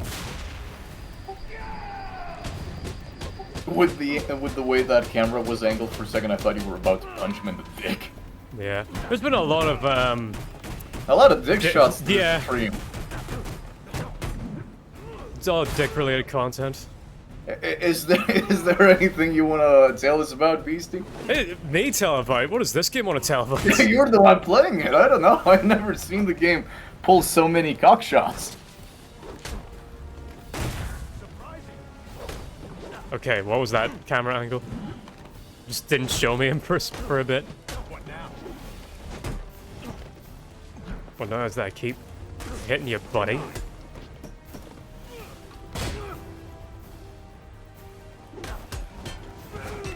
Also, good timing for like the quickfire bat claw. Every time you like roll off of the ground, and like the moment Slade is starting to get up off of the ground, he cannot dodge the bat claw.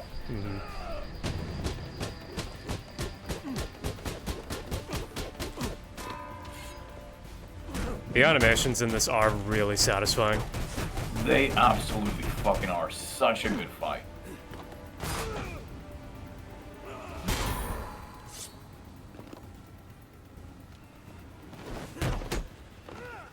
Like, I'm really disappointed that, like, when WB Montreal went on to make Gotham Knights, that they, like, completely shifted the game mechanics. Like, they went for, like, that weird grind RPG, like, very strange combat mechanics, and the boss fights are, like, so fucking lame in that game. Like, all encounters in that game are lame. Like, it plays like you're walking through a very greasy and thick vat of Vaseline. That's the only way I can describe playing Gotham Knights.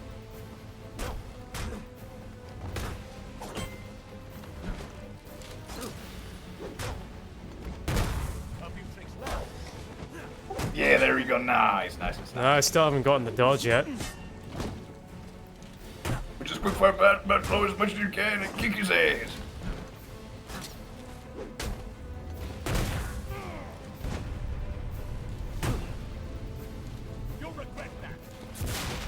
There you go.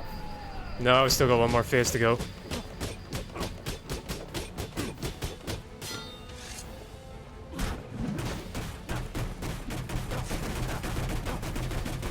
Oh, I don't? No, I must. Yeah, you're about to break his sword. Well, not break his sword, but like knock him out. Ah, I never learned how to okay. Fine, but I did want to learn how to dodge the sword part. But I never did.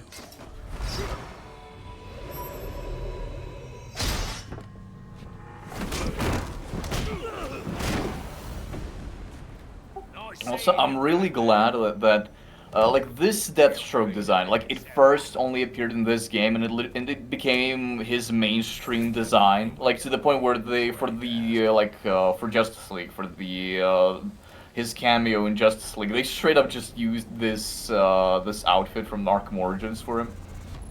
Yeah. What do you think of Will Smith as Deathstroke? Oh no, he was Deadshot. Honestly, I don't know. He didn't do a terrible job. I just like the issue I have with everyone in that movie. Direction overall was just mid as hell. Jared Leto pissed me the fuck off. That's all I'll say. Will Smith, he wasn't offensively bad in that movie. He was just, eh. This is a fun gadget. I'll give it to them. Oh, the takedowns with this gadget are fun as hell. Wait, did I do it right? Nah, you need the second point of contact. Okay. Now where do I go? Here? No. Well, first you attempt to pay Penguin a visit. Oh, right, only yeah, to be yeah. knocked out. Oh, there's a zipline, yeah, I forgot.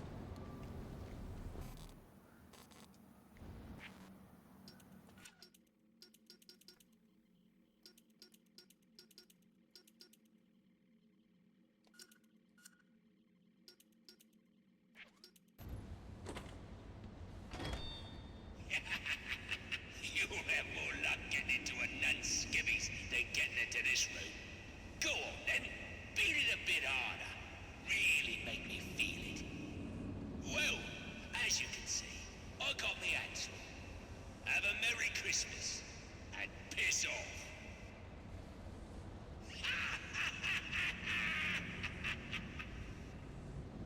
Alfred, see if you can find any information on a murder at Lacey Towers. Looks like the police are on the scene now, sir. Oh, and this is interesting. They're saying Black Mask is the victim. Black Mask dead. I'm on my way there now. Yeah, is there a fast way out of here? Oh yeah, through this door.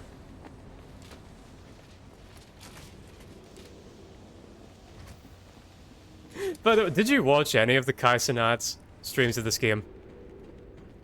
I've seen a couple of the clips from his streams pop up on YouTube. Did you see the dude that he got to play Robin? Yeah, absolutely magnificent. Alfred, get GPD to take a look This at is the sort of like, offer. More to Kai's just like, They'll find Slade Wilson tied up and waiting. Kai was Along with just, some of the Penguins who well, let them take finish. weapons. Another anonymous tip? Will do, sir. Kai was just sort of like, this is how I know you're not a gamer, and then he explains how 100% completion works to Robin, and then then Robin goes like, okay, I'm glad that you explained that to me, but could you please explain why'd your dad leave? You know, just like zero chill whatsoever. It's like, man, fucking brutal.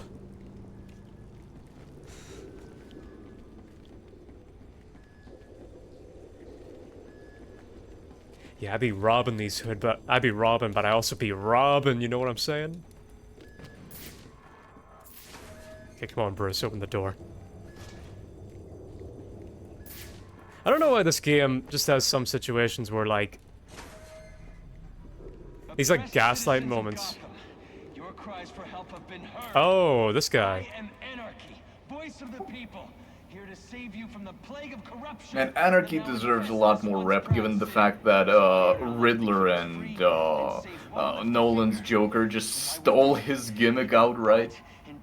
Yeah, I hear a lot of comic fans complain that, like, Riddler in the Batman was basically just Anarchy, to the point where, like, Riddler stole his gimmick even, like, before the Batman, in the second season of the Telltale Batman game. Straight up Anarchy, like, he even wears a hood! Straight up, like, walking out there in, like, that trench coat with a hood being Anarchy. I should do the Anarchy side quest, but I think, how long will we be going for? 2 hours, I think. Gonna have a quick snack break. And then come back. But I plan on streaming all day. How long are you sticking around for? Depends. You're lucky because after I messaged you, I was already en route home. Because the second tour guide, the second tour I was supposed to guide today, got canceled. The guests decided, oh, we're not gonna come in. Like they decided that last minute, and because they did so, they are not gonna get a refund. But they literally started harassing us in the management. Oh, how dare you not give us a refund? Well, it's stated you can cancel like the day prior, but if you're canceling on the day, especially like 30 minutes before the tour, well, fuck no, motherfucker. We gotta get paid. So, I offer you one. So yeah, I'm just gonna be doing some house chores, compiling documents for my court case and whatnot. This is so weird. Or like, Batman, may I have a moment of your time? Whoa, easy now. I ain't looking for a fight. Got a message, that's all. Anarchy says if you're gonna It's so make video you gaming. better do it soon. I kinda love it. Your actions will determine what I Oh, here we go. I'm surprised there isn't an option to punch these poor guys. Well, I suppose that they're just the messengers. Well, given the fact that, like, you know, most of the people on the streets are also just, you know, regular dudes and homeless people, and you can still beat them up, I'm like, I'm just saying, WB Montreal, like, if you're gonna do it, if you're gonna let us beat everyone up, let us beat everyone up. I mean, this is the game where you get to beat up cops, and I sincerely doubt that. I know they try to justify it with like, oh, they're corrupt cops, but it's hard to believe that every single cop that you run into in this game is a corrupt cop. Dude, honestly, I don't give a shit. It's Batman's second year. I'm gonna beat the shit out of any cop I see. Because that's Bruce's mentality going in. Like that is very true to his character starting off. Like he has like the biggest axe to grind. Because like he's so focused on his hatred. He's not only gonna like brutalize like a petty thief just for being a criminal. Because he is that like. That fueled by rage because a criminal killed his parents, but also the fact that the justice system failed him as a kid. He also has the biggest axe to grind with a cop. So like the moment he sees either a petty thief or a guy just wearing a uniform like a mall cop, the moment he sees a mall cop, it's on side. Really? Like, well, had Commissioner Gordon and all that then. Also, that's why it's a very tumultuous relationship. Like it also depends on the continuity. It also depends on the continuity. Plus, I am, like, exaggerating it for comedic Wait, effect, how do I obviously. get past this? Yeah, that's what I'm talking about. That factory pisses me off. You can only go around it. Like, you gotta go all the way around that bitch. Oh, well. Looks like this bomb's gonna go off. They added 2 giant factories that completely F over the traversal. Your momentum, yeah. And the bridges, yeah. Am I even going the right path? Yep. You see the bat signal over there? I don't think I'm gonna make it though. I think you might. The issue might be is I think there are like some of Anarchy's fucking goons over there, so you might lose it only because you gotta beat them up also. Right, moment of truth. Damn it! No, I'm not gonna make it. Will you will? Do you have multi-person takedown? No, I don't. Batman? Oh shit! All right then. Then you might not make it. Man, why is this guy just yapping? Why won't you join us? Okay, so like these are just regular people, or like they're edgelords I'm fighting. Yeah, exactly. These are just the disenfranchised of Gotham. You think you're a hero, but you're really just a symbol of. Oh, and it's Troy Baker again. We're better off without you. You see, Troy Baker will not stop until he's voiced every single character in DC Universe. And once he's done with the men, he will go on to voice the female roles too. I'm eagerly waiting for Troy Baker's performance of Harley Quinn. Honestly, it will be way better than Terra, I'm just saying. Or Catwoman. Oh, okay. I'm actually intrigued. They actually brought me closer. Oh, hell yeah, nice. Still in the factory, though. But anyway. Oh, wait, no. Hold up, no, I'm retarded. Okay, I may have fucked this up already. Okay, can I restart? Restart.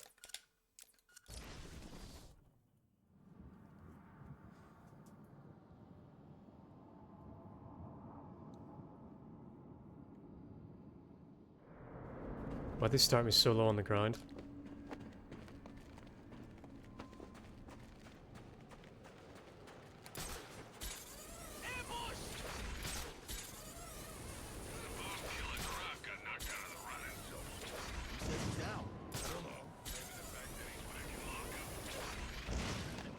Yeah, they put me right next to the guys now.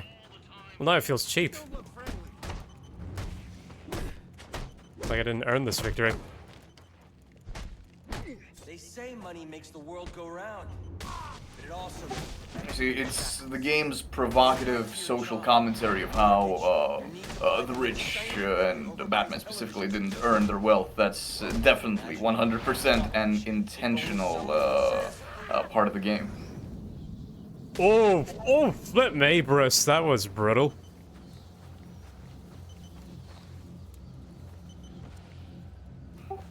Also, the Arkham City and Arkham Origins bomb disarm animation is so satisfying.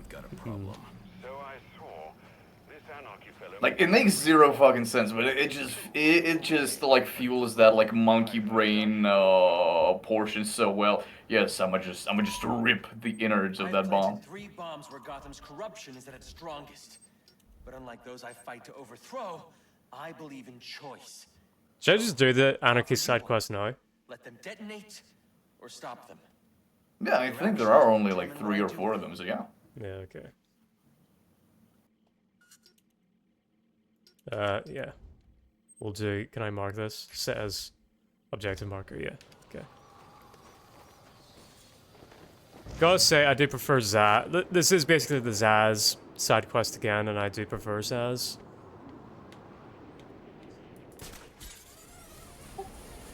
Well, if we're talking about like sort of like plot-wise, they go for completely different beats, and I think like this kind of like social disenfranchisement bit like fits more for Batman's younger years than Zaz. But yeah, I really wish someone like Zaz was there. Like, they could have done like if they didn't want to use Zaz like with every game, they could have done Cornelius Stirk, just make him more grounded.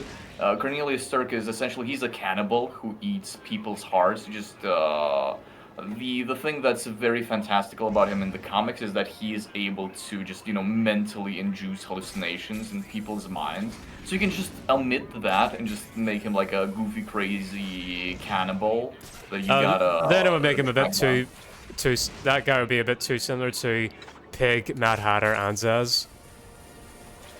Yeah, exactly. That's what just make him a cannibal. Just make it like a very simple side mission in like Arkham Origins, and that would have worked.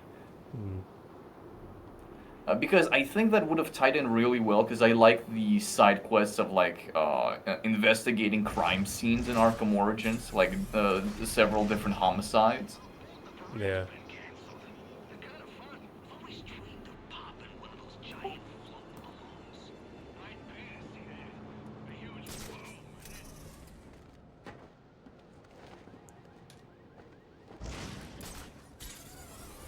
Maybe like I'm a bit like biased in like my dislike for anarchy because I'm not too fond of so-called anarchists in general. Like I think you know what I mean if I say so-called anarchists, like Alan Moore is a prime example.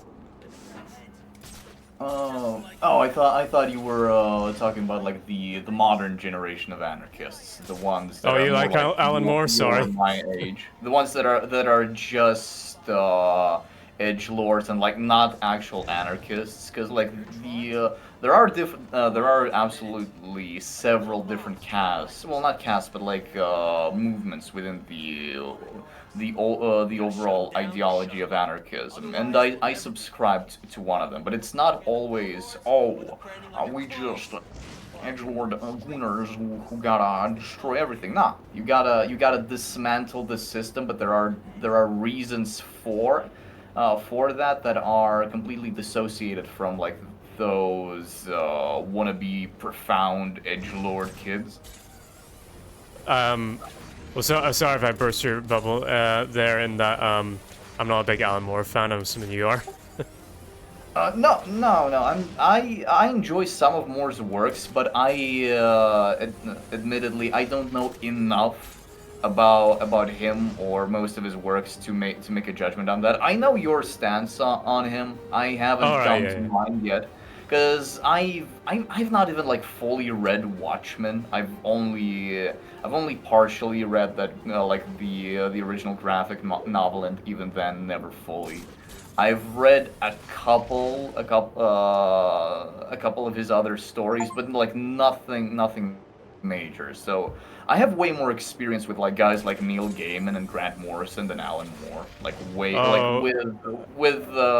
Oh. with Grant Morrison especially. Like I know that Grant Morrison and Alan Moore have had like well, not necessarily major, but quite significant like beef as writers for the longest time. And from what I've heard, Alan Moore seems to be a bit of a pretentious prick. Oh, he absolutely is. But I thought Grant Morrison was sort of like a disciple of Alan Moore.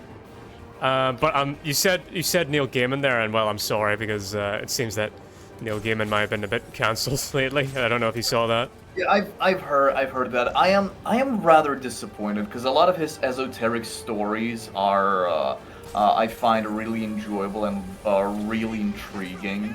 And like it's the mode where I gotta separate the art from the artists, but Sure. Yeah. No, I'm not like blaming you or calling you out for that or anything like that. Like what you I like. was genuinely disheartened to learn that because I've done some research into that, and fuck, that genuinely broke my heart to learn that.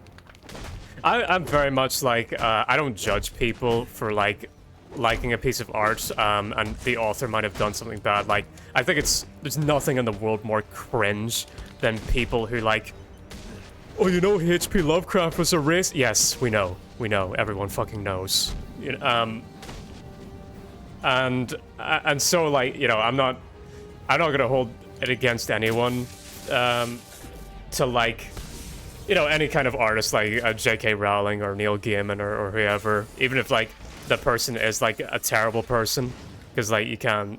I'm a big advocate in that you can't separate the artist from the art from the artist.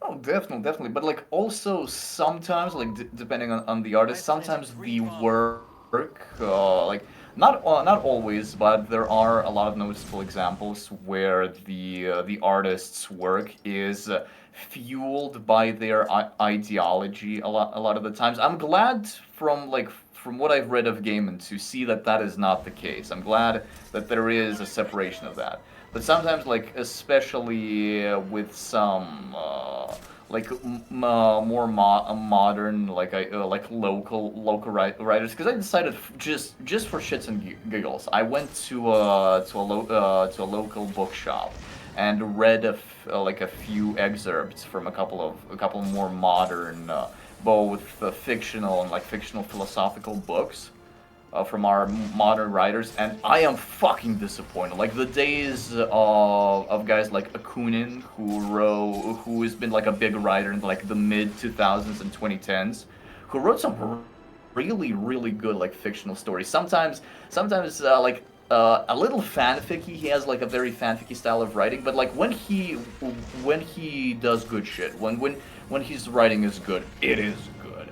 And similar thing. Keep forgetting the name of the author. You might have heard a very popular Russian fictional book from the mid 2000s called The Night Watch, and Day Watch. Like they're in the same series of books.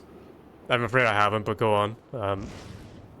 All right, so like the times of those writers unfortunately has passed because I see just how absolutely blatantly like pro like governmental agenda like even the fictional books are, to the point where I'm like, dude, this is straight up just an imperialist manifesto that like it is straight up like Warhammer 40K but without the self irony.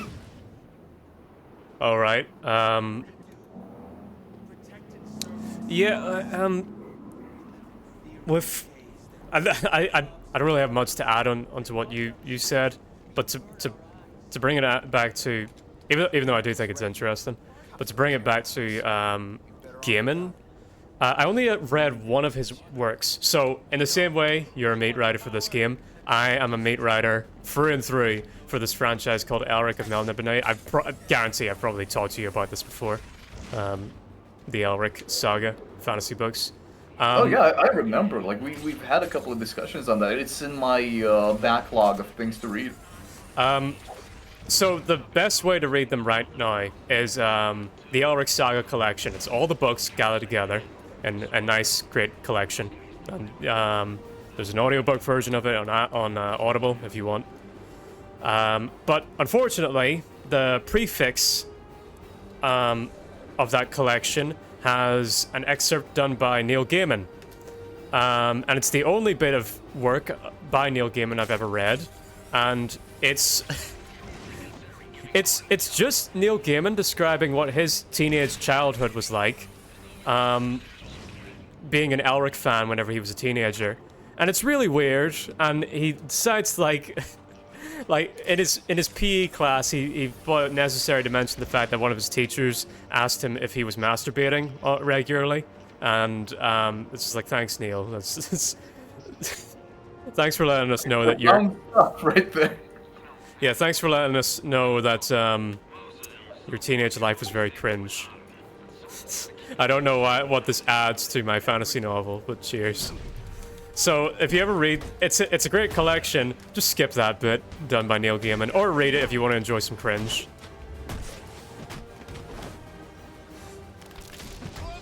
But I have no clue. Why did you add this? Why did... It's like, Peter Griffin, who the fuck starts a conversation like this? I just sat down. Oh, goodness.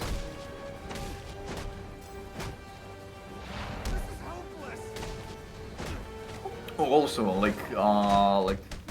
a bit off topic, but I've recently found out about a TV show called Grantchester, and I really fucking enjoyed it. I'm not sure if you watched it. It's it's a British show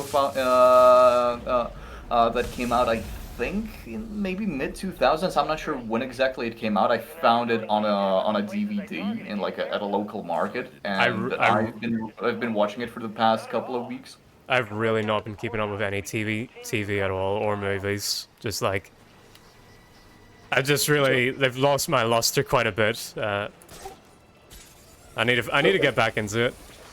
So essentially, the premise is it's like, I think either 1920s or 1960s. I'm not quite sure. I keep forgetting the time period. It's about several different British priests that are navigating both their life as priests and also the legal system, because it's a bit of a crime drama. It's a crime of the week sort of TV show where their primary associate is a detective who's a post-war vet. So it is either set after World War I or World War II, which is why I keep forgetting it's either 1920s or 1950s, 60s. And it is really damn good, because in the second or third season they changed the priest, and the second priest, I think you'd really enjoy his character arc, the character arc he goes through. If I am to start describing it, I will go into spoilers. So if you're ever in a crime-solving priest mood, Grantchester is the way to go. I will ask, was it written by atheists or Christians or things like that? Honestly, I have no idea, and the way it handles it, I can't even tell.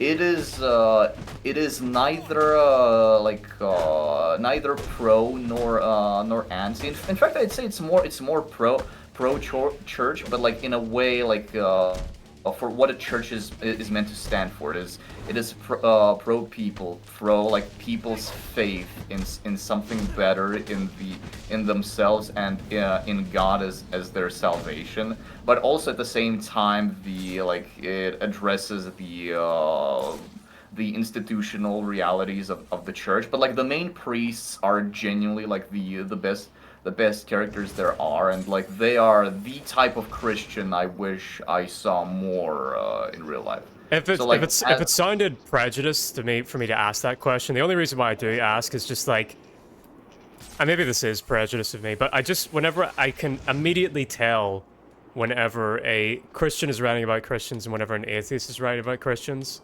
because they'll bring up something that like they just flat out, an atheist will bring up something that a Christian will do, and it's just like they just flat out like don't get it, and in a way that's hard to really describe. Like here's something like a big writing flaw that I find often whenever atheists write about Christians. This understanding that this idea that like Christians are afraid to do bad things because of the fear to go to hell. No Christian's actually like afraid to go to hell. That's not how that works. That's not that. I think we're afraid to do like bad things because we think it'll because we it's not that we're afraid to go to hell. It's more like we're feel like that we're ruining our relationship with God. And but atheists and atheist writers just can't seem to quite grasp that.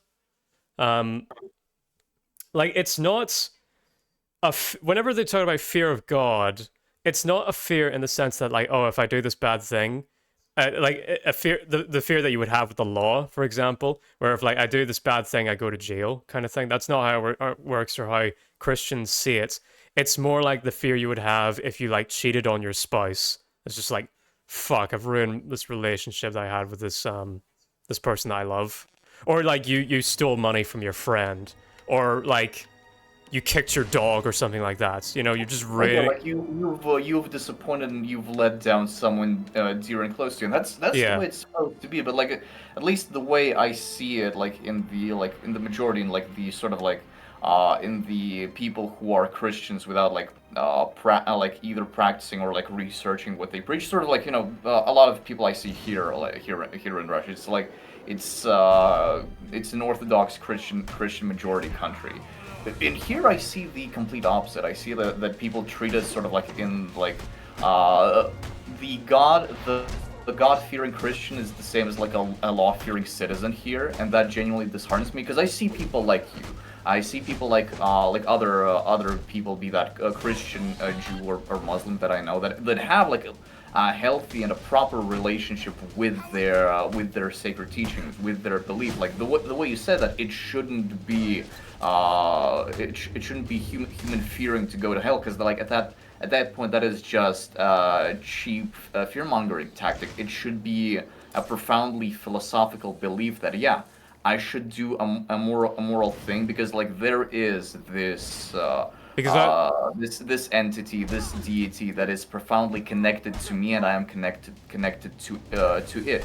And I, not only because I just like a child disappointing their parent, I just don't want to both be disappointed in myself and also let down this this entity that's like the closest ally a human being has. Well, at least that's the way I understand like the proper religious approach to their faith.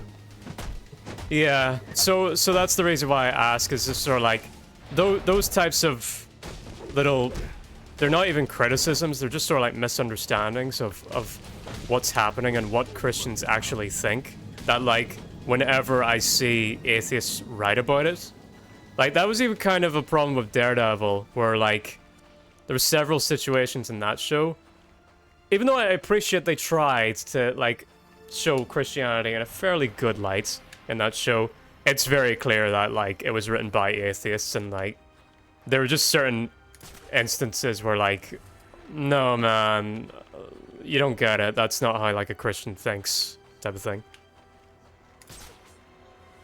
Well, it always depends on the type of Christian. because like you are the Christian that like sincerely both like philosophically and intrinsically feels and believes and preaches and like researches, like knows what you speak of. But also a lot of people view the Bible in the same way they do like a constitution or like a judicial book and system. I'm actually not. Okay, I'll confess something here. About my faith. I talk a big game, but the truth is that my Christian like education. This is why like I'll never like debate people about faith or things like that, because frankly I don't think I have the ability. Because I had a very confused religious upbringing. So like my parents, my dad comes from a Catholic family. My mother's comes from a Protestant family. I was raised Catholic, but I went to Protestant schools, and I live in Northern Ireland. I'm as split down the middle in terms of my education, and I was an atheist as a teenager. So I'm as split down the middle from between Catholics and Protestants upbringing as someone could possibly get. So a lot of things are very like mixed together and askewed. Which is why, like, I don't want to debate people, and I don't want to people to come to me saying that, like, is this the way for like all Christians? And I'm like, I can't really speak on that. Or even, is this the way for like all Catholics? Even though I am a Catholic, I can't really speak on that because my education was so confused. I could point to you people who I think know better and who I listen to. I'm not above that, but I can only just speak of my own personal experiences where, like, I just see some bits of media and I'm just like, no, that's not really the thinking. Just someone who, like, lives that life is what I'm saying. Yeah, that, like, definitely, like, when you're writing a piece of media like that, there should be, at the very least, a consultant on the team where, like, the one who has both lived and researched that. Mm-hmm. And with a lot of media, yeah, it is quite noticeable. Both like with atheist media portraying Christians, with some Christian media portraying atheists. Oh yeah, and there's some bad Christian media portraying atheists. Like, have you ever read have you ever seen God Is Not Dead? I fucking hate that movie. It is absolutely dreadful. Like to be fair, most Christians that I know hate that movie. I watched it with a Christian friend of mine that I like occasionally debate, and when debate, like we like it's not an argument. Like I think I brought this up. Like we usually have like whenever we have the time, we set aside some time like talk for a couple hours just debating the etymology and like the history and practices of religion. So we decided, all right, let's watch this movie. We were both so fucking disappointed because holy shit, it's not even bad enough to be enjoyable in an ironic sense. It's just dreadful. It's awful. Like I don't actually know a Christian who likes it. Who likes that movie. Although I did see it in school. And like funny, it was so funny that like my teacher was the one, my RE teacher was the one who showed it to us. And like I just look at her, and we're all kind of like looking at her like, you should know that this is not applicable in real life. Like, if this ever happened where like an atheist teacher said, I refuse to teach you if you're a Christian. But the student has every right to go, what the fuck am I even paying you for? Like, and sue the school. Of course that would happen. Exactly. It is the stupidest and the most blatantly unrealistic form of discrimination. Like, yeah. We're on the same side here. So like we were looking at our RA teacher like, this is ridiculous. Like, surprisingly enough, it appeals to a lot of Southern American people because for some reason, well, it was made by them. I'm pretty sure. What'd you say? I think it was made by them, I'm pretty sure. Oh, yeah, I wouldn't be surprised. Because for some reason, like that, like the Southern American Christian nationalists have like a major hard-on for like having a victim complex, which just baffles me. Like,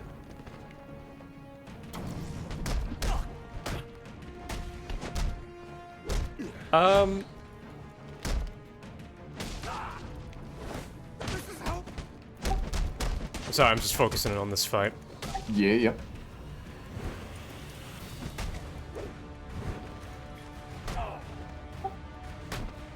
So yeah, back to that thing. Yeah, when watching Grandchester, no, I genuinely could not tell because it didn't have that issue. I think it is most likely written by, if not a person who has been through priesthood, but at the very least, it was definitely consulted by someone who knows their shit. Because it is not in any way trying to demean or sort of like. What's the proper word to deconstruct that role? It instead raises points why that role should be there. The some things some things make priesthood difficult. Some things turn people away from the church. But if the priest genuinely like believes in what they preach, that should be there. And that was a very interesting show for me to watch. Okay, I might give it a go. Can you DM me, like the name of it, just so that I won't forget? Yeah, yeah. There's a whole bunch of stuff I need to watch. I've been so far behind with movies and TV. Still need to watch Andor, and Oh, dude, you haven't watched Andor, motherfucker! You told me a year ago you were about to do it. Yeah, I just get distracted. And also, I don't want to pay for Disney Plus, man. Disney Plus sucks. Oh, dude, you could have just messaged me. I can send you a link to a website yeah, where you can watch it. yeah. All right, pirate Andor for me, and I'll watch it.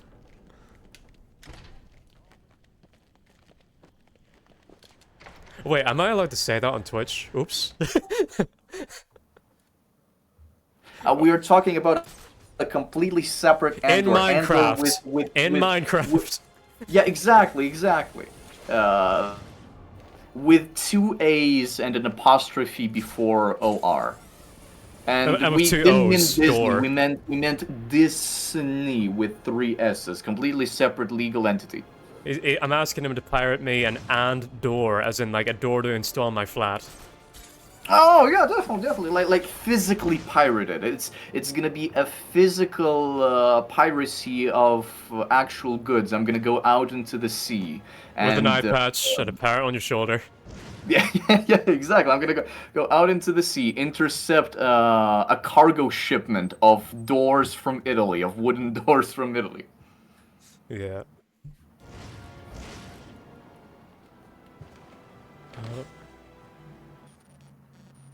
Alright, I'm just gonna take a break real quick, get some tea. Make myself a snack as well.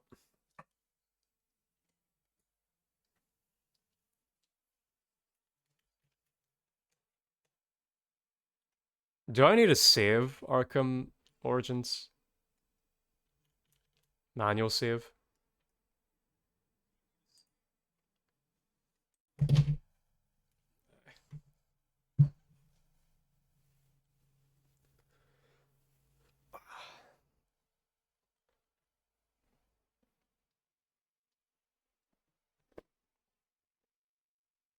Hair's not doing what I want it to do. I'm sorry that I don't know why my camera does this, where it makes my forehead look like an IMAX Platinum screen. Just whenever the light hits it. Like I'm a ghost now.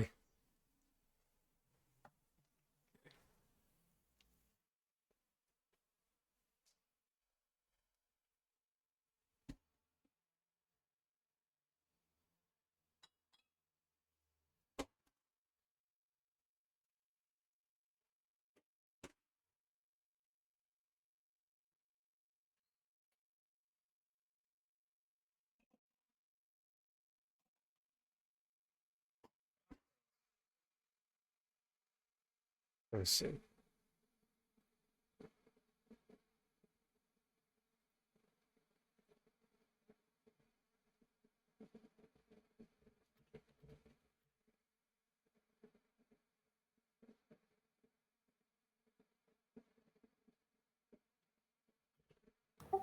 Alright, I am back. I was putting the kettle on, not the stove, but like the thing that gets it to a boil.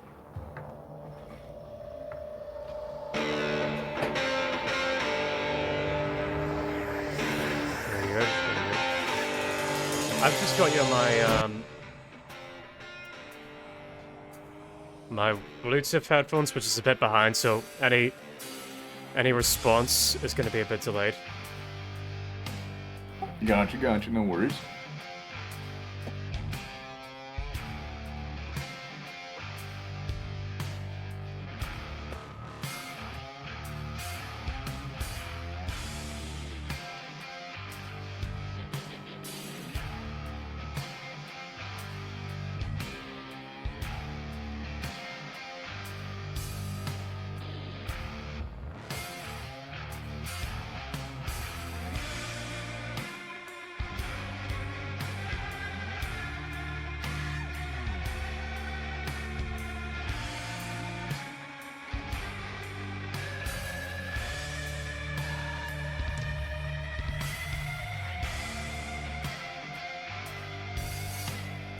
I think I've settled on the Devil May Cry 5 being my BGM kind of thing, because it's so, like, it fits me really well. BGM kind of thing? What does that mean?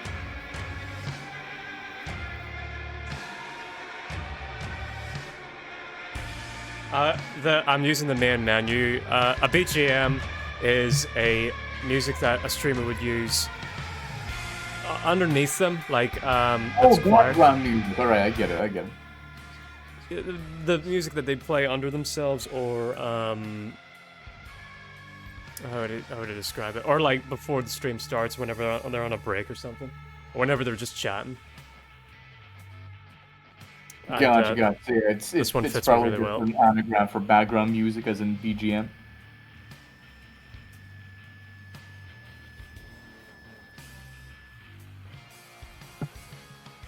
Yeah, exactly.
Also, I think on your stream, the game might be underneath the layer of your webcam, because I just see your webcam in the full screen.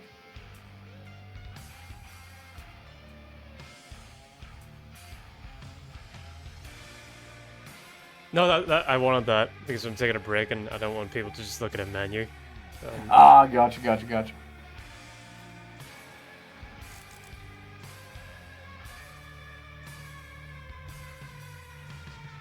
This is the only action that's happening right now, just me making a... Nice.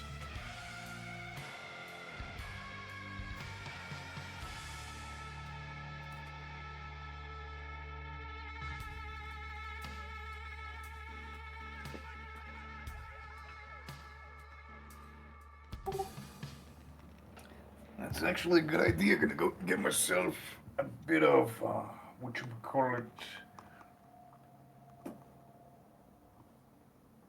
A fucking tortilla, yeah, that's the word.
Alright, it's not technically a tortilla, but how do you call just a very thin sheet of bread?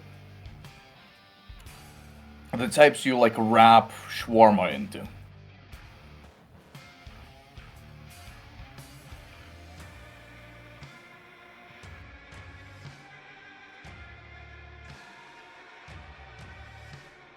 This is going to be like another one of those adventurous things, but I've never had shawarma, and I think the word you're looking for is a crepe. Could you repeat that?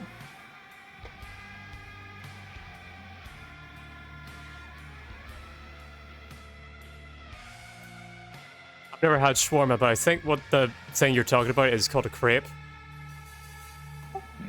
Crepe, let me look that up.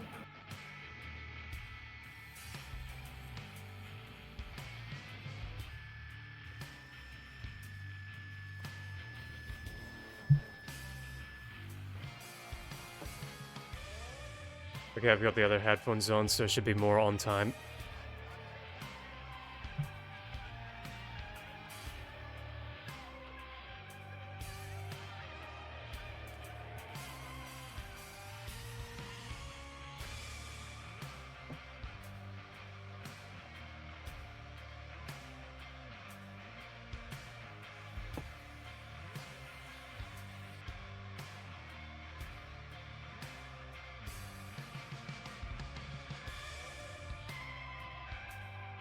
It's actually painful to sit down up and Alright, stand yeah, up you're for right. so- It's one of the names for it. I'm surprised it doesn't have like a more technical name in English. So yeah, it's essentially like that type of like wrap bread. Like since it's Armenian, it's called lavash. That's what Lavash. we here have a lot of. Fair enough. By the way, people think that I'm weird for doing this, so what I do, I make like Nutella sandwiches, and anytime I do these types of sandwiches, I leave like, you'll see, a corner dry for me to stick my thumb in and not get my hand dirty. That makes sense. So you don't get the chocolate paste on your finger. Yes, and people think that I'm dumb for doing that. Why? You are keeping your finger clean. It makes sense. You get a better grip. Like, sure, you can fully coat it in Nutella, but just hold it like, you know, like a butler with a plate. But it's not comfortable. It's not comfortable to eat. You can like drop it. No. So dumb. At that point, like, if you're gonna fully coat it, then why not bring out a knife and fork and just, you know, eat it with a fork? I do like have strange eating habits. Like, do you know how I eat pizza? Since you brought up knives and forks. Dude, eating pizza with a knife and fork, I am with you on that one. I do the same shit. No. I don't eat it with a knife and fork. It's something even worse. Do you want to know how I eat pizza? Okay, I am intrigued. With scissors. You're one of those sick bastards. I've heard of you. Really, I'm just a fan of the movie Cobra because Sly does it in that. Oh man, but the scissors, they're gonna be so greasy, you're gonna have to wash them. Oh no. I gotta show it. Hang on, I'm gonna show it on stream. You got dedicated pizza scissors. Yeah. Is it this scene? This is probably it.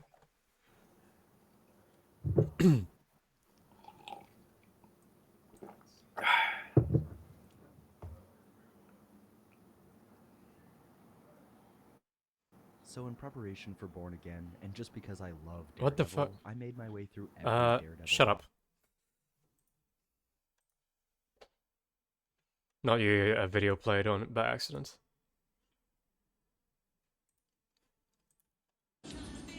Yeah, I think it's this scene. Here. Yeah, here we go.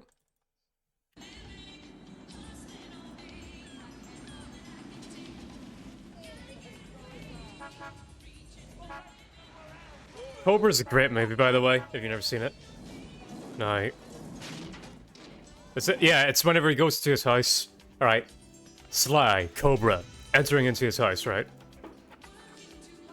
You seeing this on the stream? There. Yeah. So he goes in.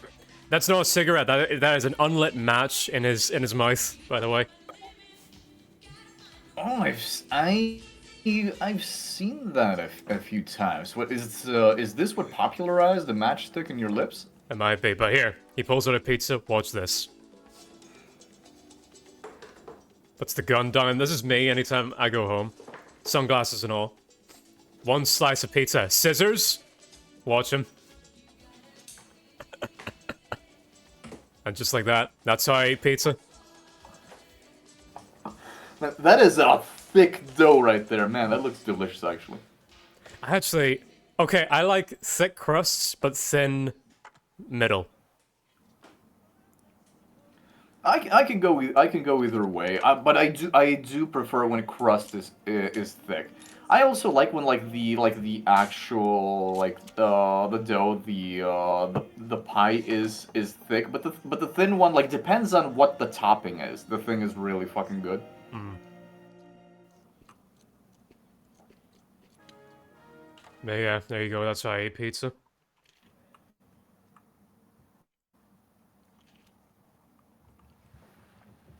We got DMC back. I don't know. Also, want to see something absolutely magnificent? Go on. So recently, I've been introduced to probably the greatest and the most well-spoken villain in all of fiction. Alright. It is the goofiest goober in all of history. I just DM'd it to you on Discord. Oh yeah, I know Falafel's... Yeah, I know who this dude is. Have you ever heard of a YouTuber called Falafel's Minion? No. I was given this character I was doing voice acting practice with a mate of mine, and he gave me just randomly a few Fawful references as prompt. Yep. So the reason why I know him is that there was this fucking there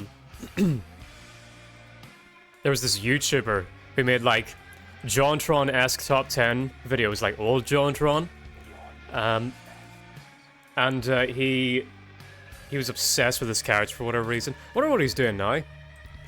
Oh no, please don't let this be a situation of, hey, I used to watch this old YouTuber, I wonder what he's been up to. I haven't seen him in 10 years, let's check him out. And then, first video, it just says, I'm sorry, click. I didn't know she was 12. Oh no, come on. You know, many such cases. Yeah, that is honestly fucking dreadful. Waffles Minion. Okay, still active. Alright, last video 2 months ago. Let's check this out.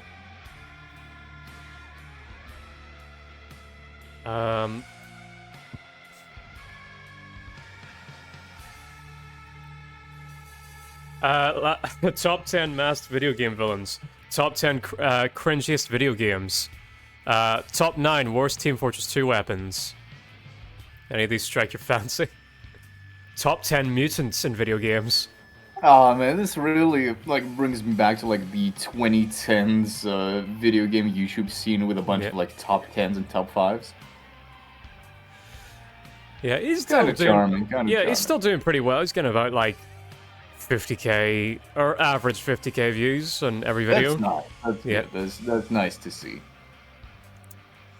But this type of videos isn't really for me anymore, because well, I'll just pick a random top 10 furries in video games.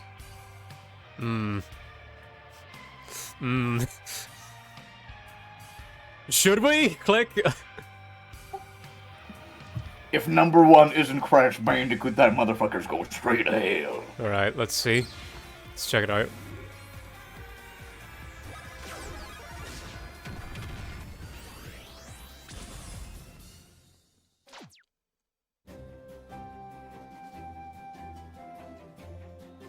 Sonic the Hedgehog, you know.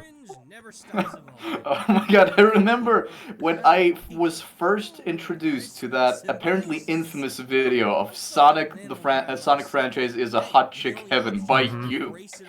I never knew of that video's existence. Oh, I showed it to you. Yeah, you were the one who first showed it to me. Alright, okay. Join me. Games. And like, dude, when you showed it to me, like, there was no way in hell I would have believed that it wasn't ironic. But then as we watched it, like, my realization grew that, oh, it is not ironic. What the fuck? So why reject a cool idea? Look, I ain't selling lipstick. Suits are optional. I ain't trying to make So that's where we go up. weird. Stepping back from the rhetoric, I just want to talk about cool characters. Donkey Kong, the mum from Undertale, let's see, we got Isabelle, Tails, Ratchet and Clank, Banjo-Kazooie, oh, and Star Fox seems to be number 1. Emotionally anthropomorphic. They have to have a person's soul, wherever they find those. Oh, Ratchet, breaking boundaries, limits, and the 63rd rule. Yes, I love Girl Ratchet Einstein. You seen that? Yes, my favorite furry, the PS5 console itself. Actually an ironic roast, straight from modern universal storytelling. The awesome as hell Rivet, reverse engineers, the often He even has like the Kid Icarus way of speaking, or old Kid Icarus. all new layers to the star identity. Who would Ratchet be if he never met Clank? If Nefarious was truly evil and ruthless? Oh shit, yeah, I can kinda hear it. This is awesome. Rivet so compelling in her role as a multiverse variant, thanks to those radical environmental changes bouncing off a truly uncompromised. Okay, that's enough of that.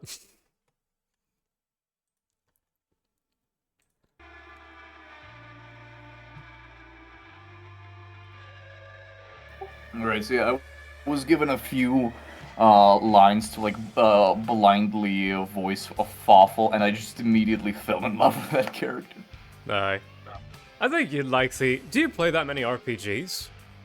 No, because like the gameplay, the RPG gameplay, especially the RPG combat, like really isn't for me. I don't like turn-based combat. And the only time where like I can get into it if it's tabletop, if it's like with and or against, like, you know, like a living person. So like it genuinely, like the tabletop setting is where it clicks with me. But that's so interesting. Video game setting is not. That's so interesting because probably the main thing that made me fall out with D&D, other than just like how time consuming it was, is the combat. I just, for the life of me, I tried so hard, but I could never make combat interesting in D&D when we were doing it. And it frustrated me to no end. Yeah, what I did is I essentially simplified a few things for the sake of player enjoyment. I thought, okay, what would be cool for me as a player, and what would also provide like a fair challenge where you, of course, have some reliance on the RNG side of things, but at the same time also like the primary focus, like at least in the way I run games. It should always be not how lucky the player gets with the die, but like what their approach is to combat. Which is why I give them a lot of like homebrew spells and equipment that they can use in certain situations where it's not only reliable on the dice roll, but like if you meet a certain requirement, oh, bada bing, bada boom, this can be applicable, and so on and so forth. I just remember the moment whenever I emotionally died when we were playing D&D was when, and I can't thank you guys enough to no end how patient you were at this. We were fighting this one boss fight in the Curse of Strahd campaign. That fucking was it frog. the hag? No, the frog. That fucking frog. We were there for hours, trying to kill this fucking frog, and I'm like, oh, you're right. It was a long one. Yeah, I hated that frog so much. And, like, thank you guys for, like, sticking out and actually coming back for another session after that. If you would have told me to go find myself after that frog boss, I would not have blamed you, but I was just following what the book said. Yeah, dude, 'Cause that's that that is boss honest. was long, and even worse, like the players could do nothing really to fight against it, and that Yeah, sucks. I've never honestly thought about it, but I guess like just subconsciously, like when I was crafting my setting, I thought to myself, I don't want to make the encounters too long.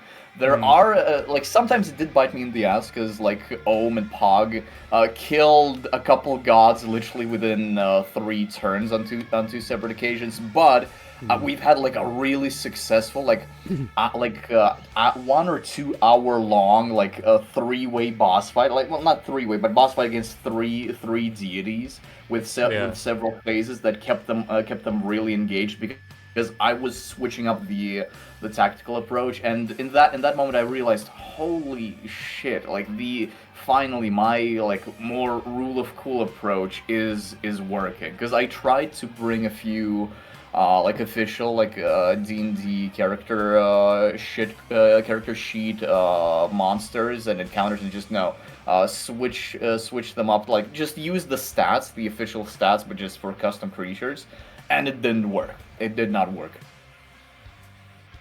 Yeah, okay, so a lot of people debate over like 5th edition versus 3.5 edition.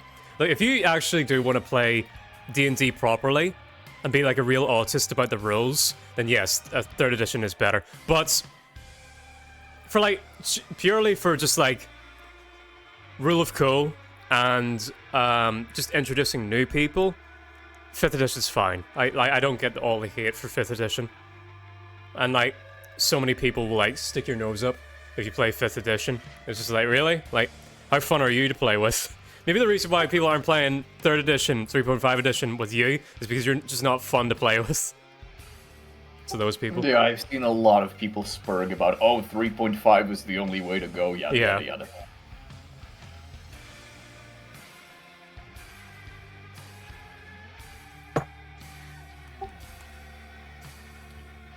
So can I get your opinion on that Fawful vid I sent you?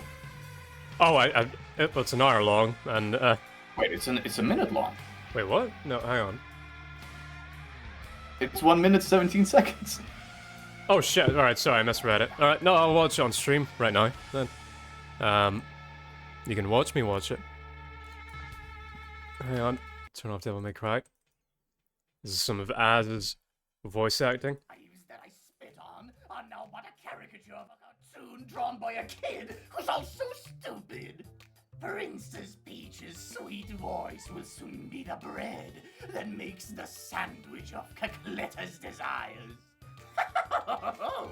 His voice reminds me of something. Shall be the delicious Can't put my finger on it. On that bread, the mustard of your doom. It's that voice and Fawful's smile here. What does this remind me of? I feel like there's like a green minion for like some kind of bad guy in a popular bit of media that you're like resonating here. Am I onto something? Can you hear me?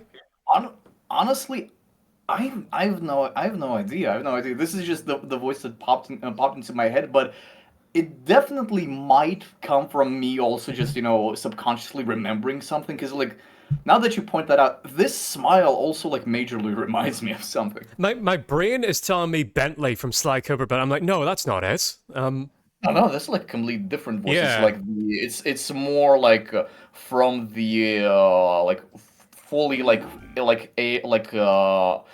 lungs filled up with air, very like war kind of sound. Yeah. It is I who added the nuts to that statue. Alright, let's read it.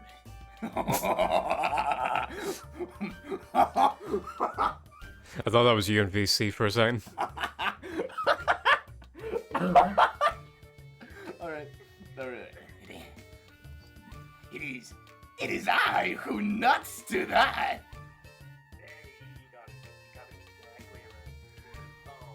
Wait, who's that in the back?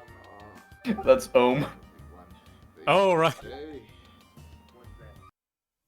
Nintendo. Wait, why is that in the video? Managing Mario RPGs. Because I just found that really funny. All right.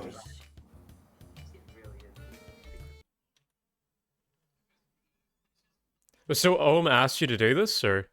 Yeah. We do voiceover practice with them sometimes. Okay, okay. I still might have a voice acting project for you in the future. But you weren't. You were actually against the idea of the character that I suggested. Um, Even though I thought it would suit you quite well.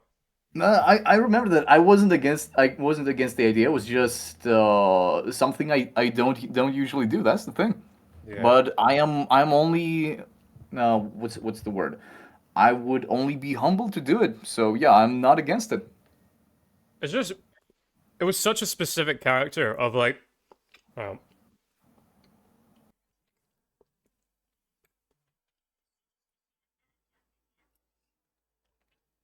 it was such a specific character of like a loosely Russian inspired dude who is in a country that is loosely inspired by Spain, and he would have been there for so long that he perfectly speaks the language without even a hint of an accent, or well, barely a hint of an accent. I was just like, oh fuck, where am I gonna find a guy like that? And it was just sort of like, well, you are a Russian who you have a pretty vested interest in Spain, or you learn the language at least.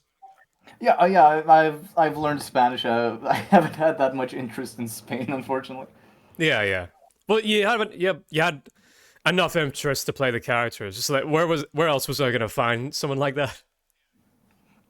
Yeah, dude. So I genuinely apologize if like during that initial convo it came across as if I was against the idea of the character.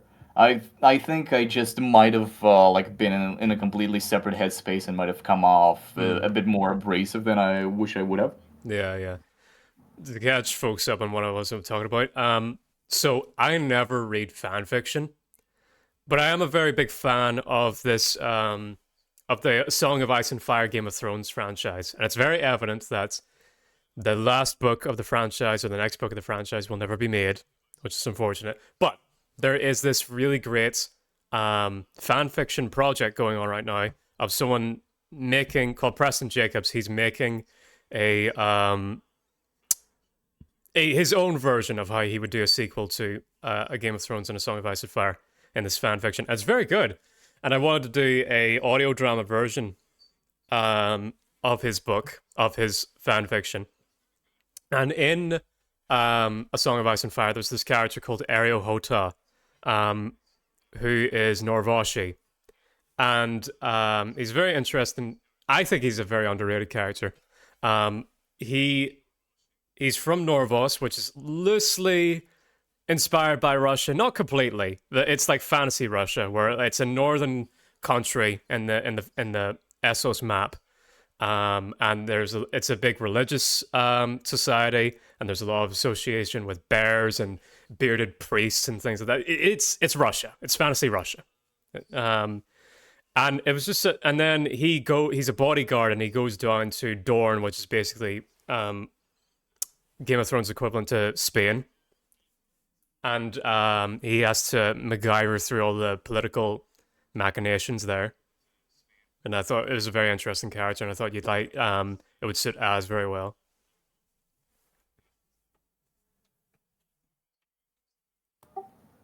So yeah, I'd only ever be humble to do it. I love voice acting, period. So any role, any challenge thrown my way, I only ever find intriguing.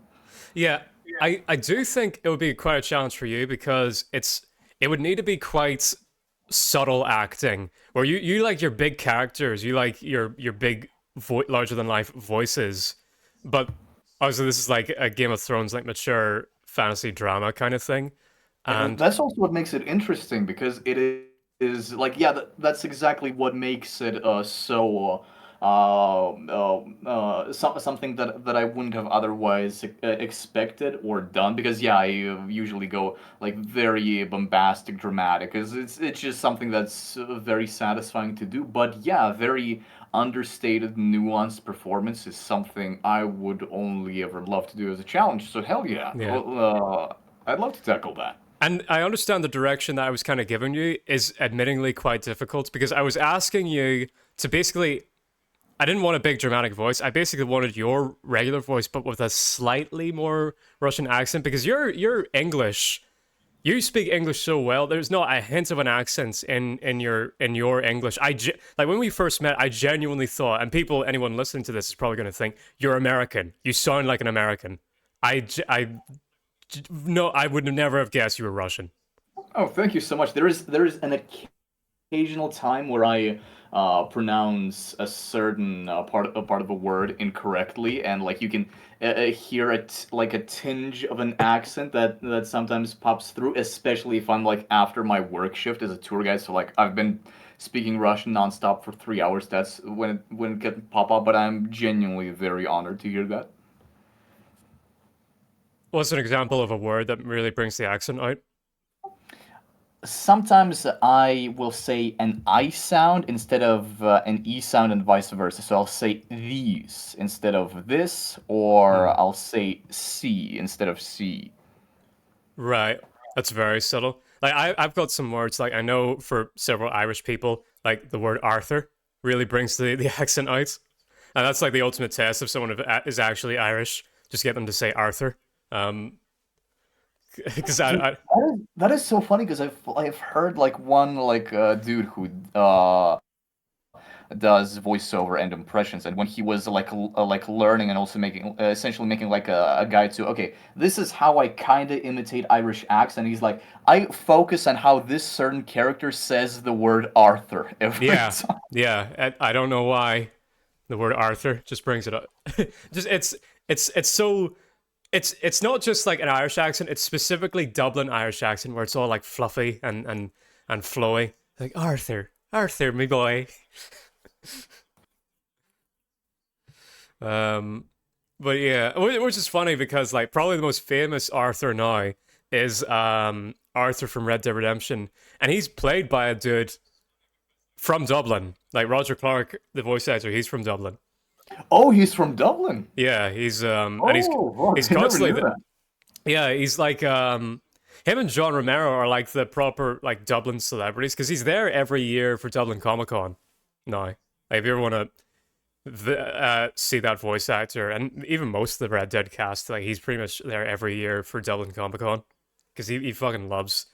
I'm a huge advocate for like actors who are really big fans of the fans and get involved with them.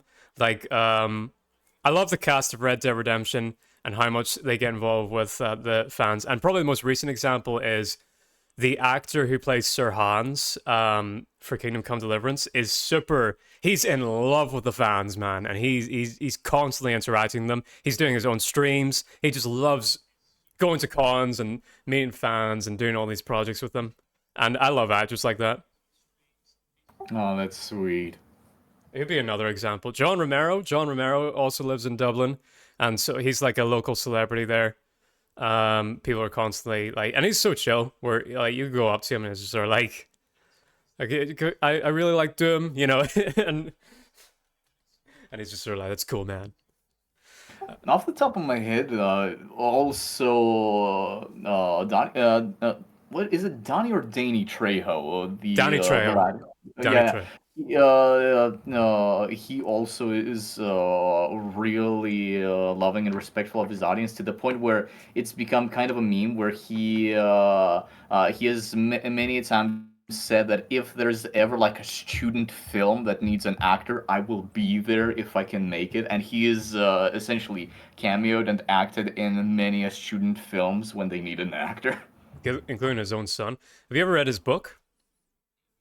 Oh no, I've never even known he had a book. It's called something Blood. But it's a fantastic book because Danny Trejo is one of the few celebrities who is actually like worth writing a biography about. But it's a biography about his life, his time in prison, his relationship with his uncle and his son, and it's fantastic. I loved it. Right. And there's I'm gonna give it a read. There's an audiobook version of it on Audible, and he voices it. If you're interested in that. Dude, that sounds fucking awesome. By the way, like if you're curious about like how I do things with books and things like that, I have like a back. I confess I am a simp who has YouTube Premium. I confess I have YouTube Premium, and the reason why I have it is because I like downloading YouTube videos. I have a backlog, and I play them while I'm working. Like that's how I watch your videos, by the way. Like your Crash videos. I've downloaded them and I listen to Oh, them mad respect, dude. at work. And it's either like you or Lumi or Preston Jacobs or Nostalgia Critic or who else have we got here? Or like some lore video or Dark Souls related thing. And there's a few great audiobooks on YouTube as well. Like my favorite, I can't believe my favorite audiobook of The Hobbit is just on YouTube. It's fantastic. For free. Oh, I remember you told me about that one. Yeah. You'd love the actor for that audiobook because his voice for Smaug is insane. Ooh. Does he take it in a direction of like Corey Burton, very like high and mighty villain, or does he take it more in a monster voice? I Either don't way, think I can do it. I can do it justice. I think I'm just gonna flat out show you. If it's still up. Oh, please let it still be up. No, don't tell me it's gone. No, it's still here.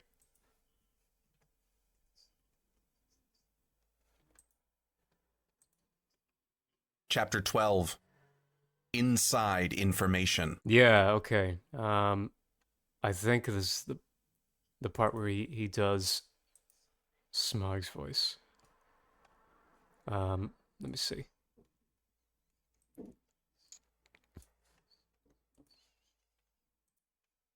Use for all their wealth, but they know it to an ounce as a rare altogether happy about it, though it was so small, knocking then he description. The sort of rage that is only his, and then Googe paddled him I into need to get to the part where he actually they talks, where Smaug talks. slain, and all our ponies too, and all our stores lost, moaned the others. The dragon shan't have all of us. Now you others, where are the ropes? Be quick. Yeah, He had forgotten or had never heard about dragons' sense of smell. Almost dead and dark, with lore, when he caught a sudden thin and piercing ray of red from under the drooping lid of Smaug's left eye. He was only pretending to sleep. He was watching the tunnel entrance. Hurriedly, Bilbo stepped back and blessed the luck of his ring. Then Smaug spoke. Yeah, okay. Can you hear the stream? Yeah. He's about to speak. All right, let me turn it up a bit. I just thought this voice was fantastic. Well, thief, I smell you, and I feel your air. I hear your breath. Come along. Help yourself again. There is plenty and to spare. Yeah, I never thought about, like, what should a dragon sound like? And, yeah, there you go. I love it. Yeah, that I can't think of any better voice for a dragon than that. That was pretty spectacular. But go honestly, yeah. But like go check them out. That is Iron Wolf Studios, who did the audiobook for this. And yeah, go check it out. Anyway, go ahead. What were you going to say? This is absolutely fantastic. Like, yeah, if you're giving voice, well, more accurately, sound effects to a dragon that is, nothing more than a beastly animal, then yeah, just do all the roars and growls in maybe like in this indiscernible line. But if it's like an intelligent and like very high and mighty creature like Smaug, this is such a good voice for him. Fuck. Yeah, take that, Benedict Cumberbatch, or get wrecked. And I actually do like Benedict Cumberbatch's performance of Smaug. Smaug was like, he was really good in the Hobbit movie. Although, I really wish media would stop fucking stealing that dragon design from the Hobbits. Or really, actually, it's more from Skyrim. Like, every fucking dragon nowadays looks like the dragons from Skyrim. It's like, you could draw dragons in more ways than just that, guys. Come on now. It's like, it's every single fucking dragon that you see in media now. It's become incredibly homogenized. Like, I enjoy seeing like some difference when it comes to dragons, like especially like diverse designs. McFarlane Toys, a company that makes figures, statues, etc., they've had a statue line for like years, maybe like several decades at this point, dedicated to different designs of dragons. And every time it's a new sculpt, it's a different design, and it's a wonderful fucking inspiration. So whenever I need to like draw a giant beastly dragon or like a vaguely reptilian monster for a D&D or something, I look up McFarlane Toys dragon statues to see what I can use for inspiration to just get my creative juices going. Yeah. Did you ever, you know the concept artist for the Spyro Reignited trilogy? Oh, dude, yeah, I'm phenomenally talented artist. Did you know he worked on a project for Activision called this game called Project Dragon, which was just like, it was this mixture between Minecraft and like an MMO or an MMO, where everyone was like a dragon and you can make your own dragon type of thing. And he did the concept art for all of it. Have you seen this Project Dragon? Yeah, yeah, I remember like there were like leaks of it, and like people were like very anxiously and enthusiastically discussing what this could be. Obviously, like tying it to Spyro, and oh man, sad that it didn't go anywhere. Yeah, and it wasn't leaked like this straight up. The Activision are so stupid. I think it was Activision.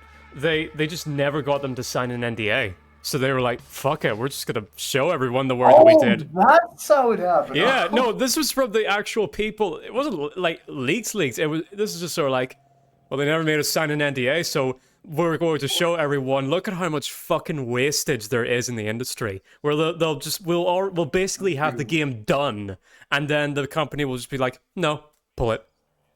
For no reason. Yeah, there's both in like video game and movie making, when they pull practically finished projects down, it is baffling and incredibly infuriating. Mm-hmm. All right. I'm just gonna make another cup of tea and then we'll go back to the Batman.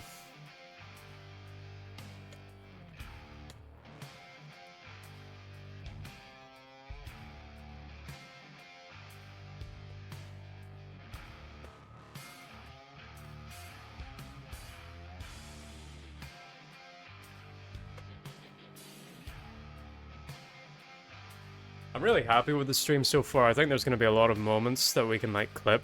But, by the way, like, if you see anything funny or whatever, go ahead and, like, clip it.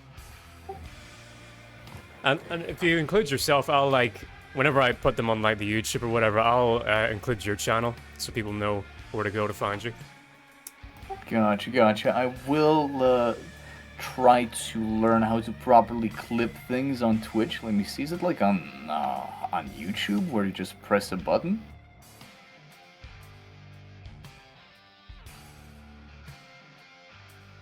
Well, I'll just show you. If I go over it to my own Twitch. Oh, I see. There's like right there when I hover it over the screen. There's the clip.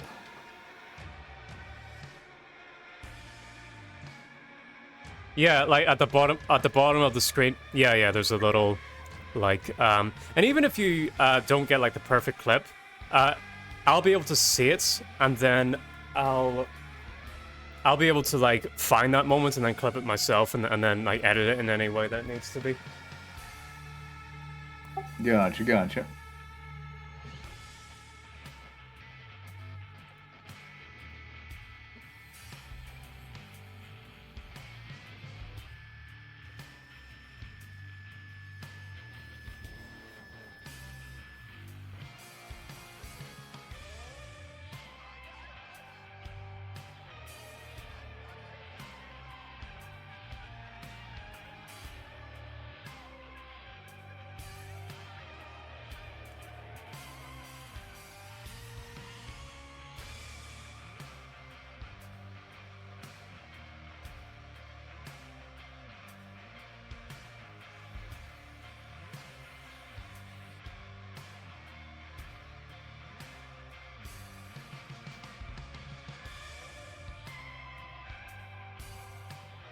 Pretty going well. 3.5 hours.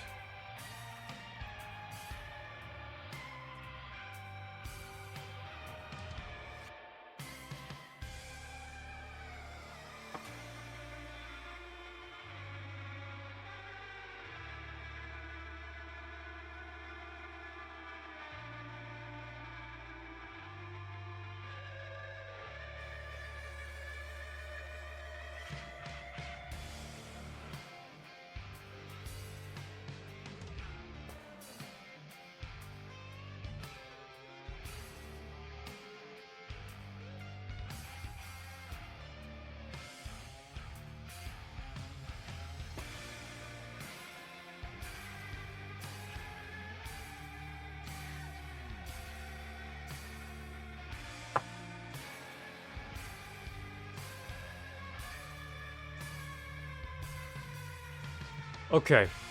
Switch it back to Arkham.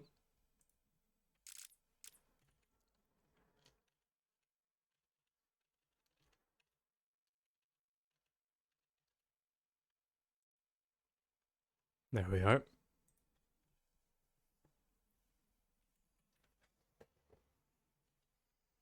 Oh. Was exercising for a bit, so sitting down is like kind of painful.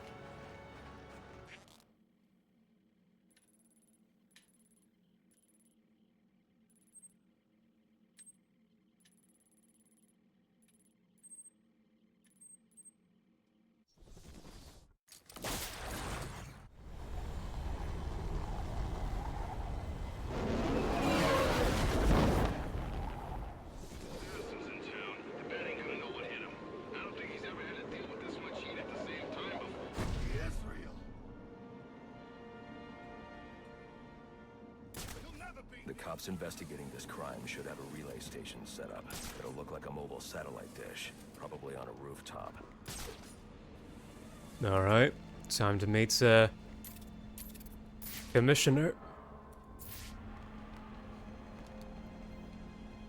That's so, like, just like big billowing smokestacks. How are we doing for sound, by the way? I'll double check in a second.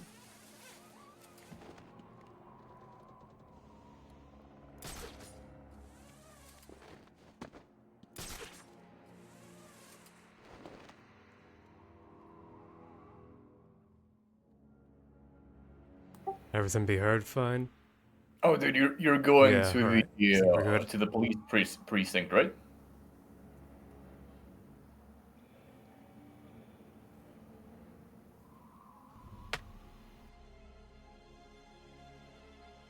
So I said that again, I had the other headphones in. Is this the portion after which you go to the police department? God damn, there it is. There it is. Police? God damn it, to the cop department. Fuck yeah, I can't say the word. Yeah, but I'm currently now beating the shit out of cops. I'm sure you're very happy. Yeah, if you're about to go to a cop department, are you gonna pull the one cop you can literally kill by pulling him off of the rooftop? I don't know where that cop is, but what I will try and attempt to do is beat the room with all the cops with the guns. Oh yes, I love doing that. Both the one where like Brandon is giving a speech, how, like this is how we're gonna take the bat down, and also the one like in the server room where like after you're done talking to Barbara when the cops barge in, because you don't have to go to in the vent, you can just beat the shit out of all the armed cops. Mm-hmm.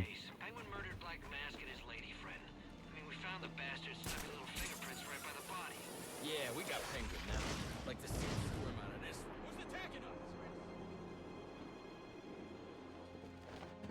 That all you got? Whoops, I was trying to go for the double ledge takedown, but oh well.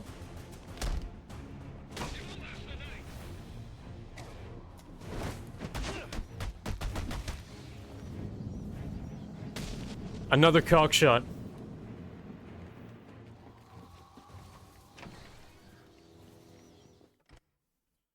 Man, the French, the French. They do love their penis shots. Oh, is this the right building? Oh, oui. Yeah, I think I'm supposed to be here.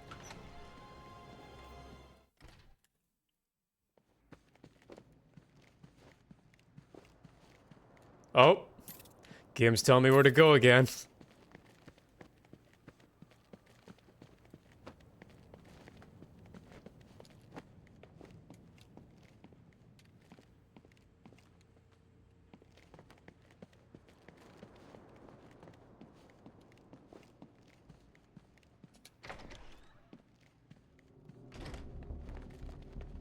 Oh, yeah, I remember this. The police believe Penguin murdered Black Mask.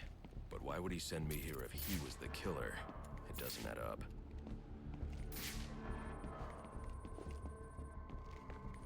Okay.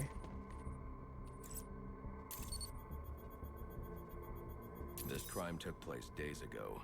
The fire and the exposure to the elements make identifying the victims difficult. The male victim is wearing a black mask, but I can't positively identify him as Roman Sionis without a DNA analysis. Something I can't do in the field.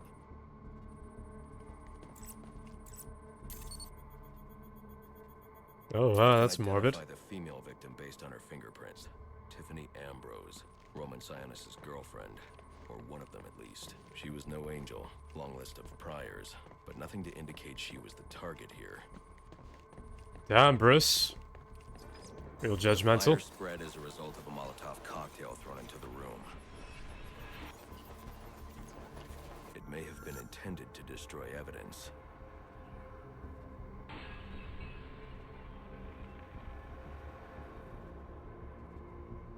How would you know that it was Penguin?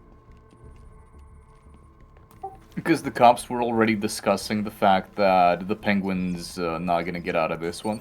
Like, on the balcony, they were talking about that.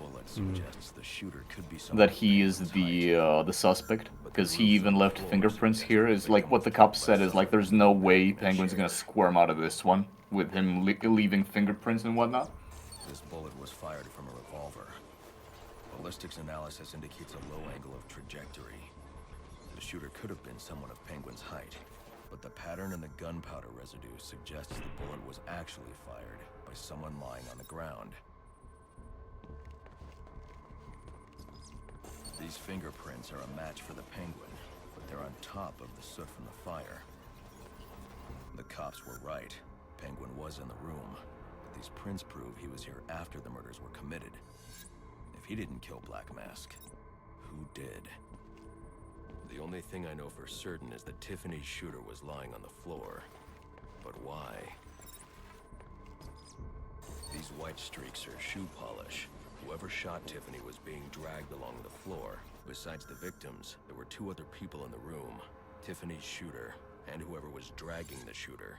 The location from which the male victim was shot may tell me more.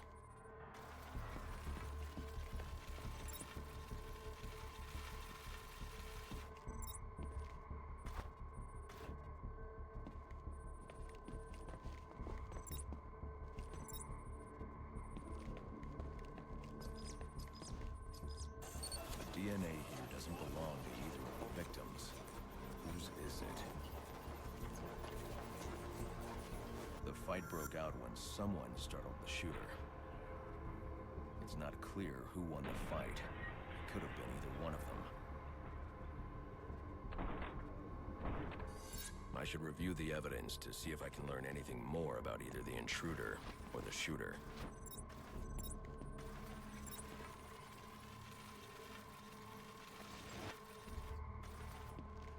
Oh.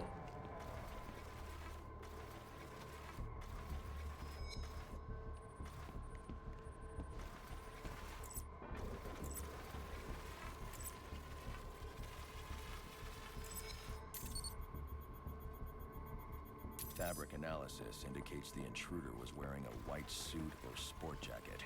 So this is Black Mask. This fabric swatch could help identify the intruder, but I still can't identify the male victim's shooter. There's one impact area I haven't checked for clues. Impact area. Oh.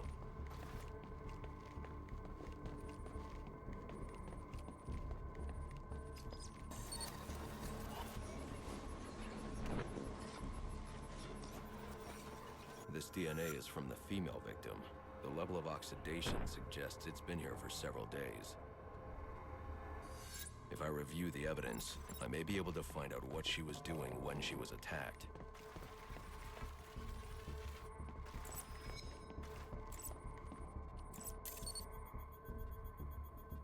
She was sending text messages to Roman Sionis about someone named the Joker. Oh boy. Someone killed Black Mask. I kind of wish this was a Black Mask solo game. I saw Black Mask earlier tonight. Yeah, a lot of us wish so too. Unfortunately, I think it was probably either WB mandating that, you know, Joker's the safer option, or WB being unsure if they can sell the game on Sionis alone. And an unknown assailant who attacked the shooter. And he need to match the DNA samples against the records in the National Criminal Database to identify who was in the room. Alfred, I need access to the National Criminal Database. Well, the only way to do that would be to infiltrate the Gotham City Police Department. Then that's where I'm going. Sir, you'd need to physically hack It does overall work for the story, but yeah, there's just way too much overexposure of Joker in all Batman adaptations. Yeah. Which, like, I don't mind it in the other 3 Arkham games, because I think, like, that's probably one of the best adaptations of Joker and Batman. It's just Kevin Conroy and Mark Hamill at their peak game. So it's hard not to like it, but still. True. And then you could also add this to sort of like the origin of their relationship. And you can consider the first 4 Arkham games as like the story of Batman and Joker. But with Arkham City, also I think the way Joker affects the plot is more contrived than here. Joker's death I love. It's especially the moment when, like, right after the Wonder Tower explosion, he's like, "Oh, I got Talia." Like, I think the timing of that, the pacing of that is a little bit jarring. I think if they drafted the story over maybe like one more time, it could have been done better. But his death scene, absolutely wonderful.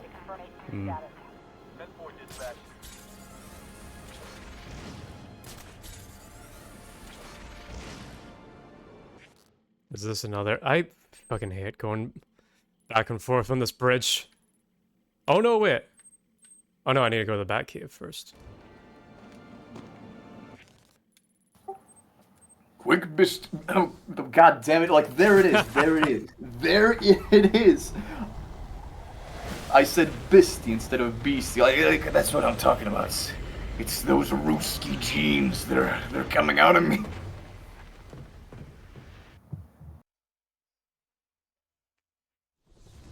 Welcome home, sir. The concussion detonator Take is out on your my work. tea bag here. Remember, if you use that instead of your fists, you'll do less lasting damage to those police officers and civil servants. Noted.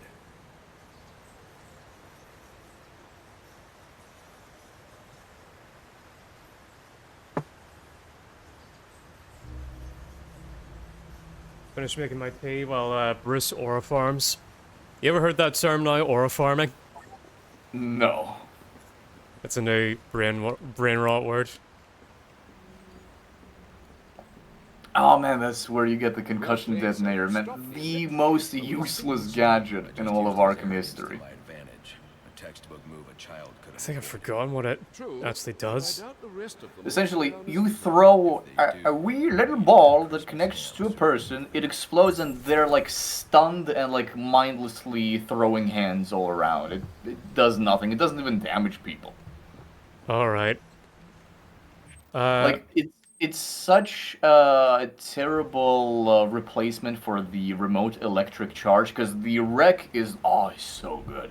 And I understand Batman only made wreck in Arkham City, but you could have, since it like shares the same button prompt for like a quickfire gadget, you could have made this like an electric grenade. Make it weaker than the remote electric charge, because remote electric charge is just busted, and like, sure, play it to the fact that Batman is less experienced, but have it still be like, you know, still have the same effect of the remote electric charge, maybe just with a timer on it, so it like doesn't immediately explode, but only a couple seconds later, like how this thing does it. But instead, for the concussion detonator, they reused that thing that Robin had in Arkham City. Like, that's literally the same mechanic of, like, the thing, like, that Robin places, that little, exploding thingy. Except Robin's one can actually knock people out, like, at the very least, like, knock them to the ground, so they lay on the ground. This one just, no, it just slightly stuns people. Right. Not very useful. Okay, and I'm sure the game's about to force me to use it. No, you don't need to use it at all. It'll just tell you, oh, this is how you quick fire throw the concussion detonator. You don't need that thing at all.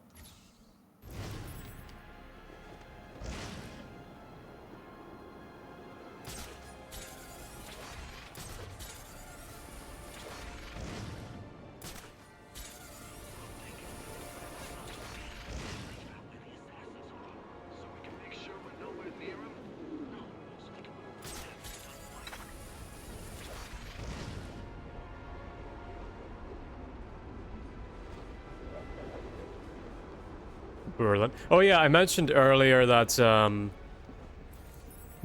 it's weird that there's a park in Gotham City called Sheldon Park. You ever watched The Big Bang Theory? I vehemently dislike it. So, did you know it got a spin-off show called Young Sheldon?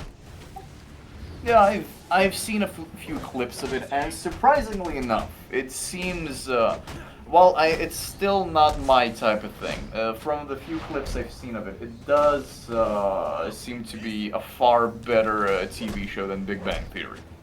Well, one, I was amazed that I was amazed to find out that it went on for 7 seasons. I was just like, for 7 seasons? How's he still young Sheldon? So the young Sheldon, apparently, this is what I've been told, is about Sheldon's family, his brothers and sisters, and his parents, and his older brother is like more of like a radical kind of dude. And let me see this. Kind of like an edgy guy, like a punk rock kind of guy. And I think his name is Mickey or something like that. And he goes and Enigma, where are you? I don't know. I'll let this cutscene play out. Well, figuratively speaking anyway. Disappointed I didn't choose to meet up in person? What's this about? Sionis hire you to throw me off his trail? Think of me as an information broker. I've got data handlers everywhere, feeding me all kinds of interesting stuff. And you think this is going to destroy Gotham? Oh, yes. See, bullet wounds and broken bones will eventually heal. But incriminating photos, videos, emails, that kind of damage can never be repaired.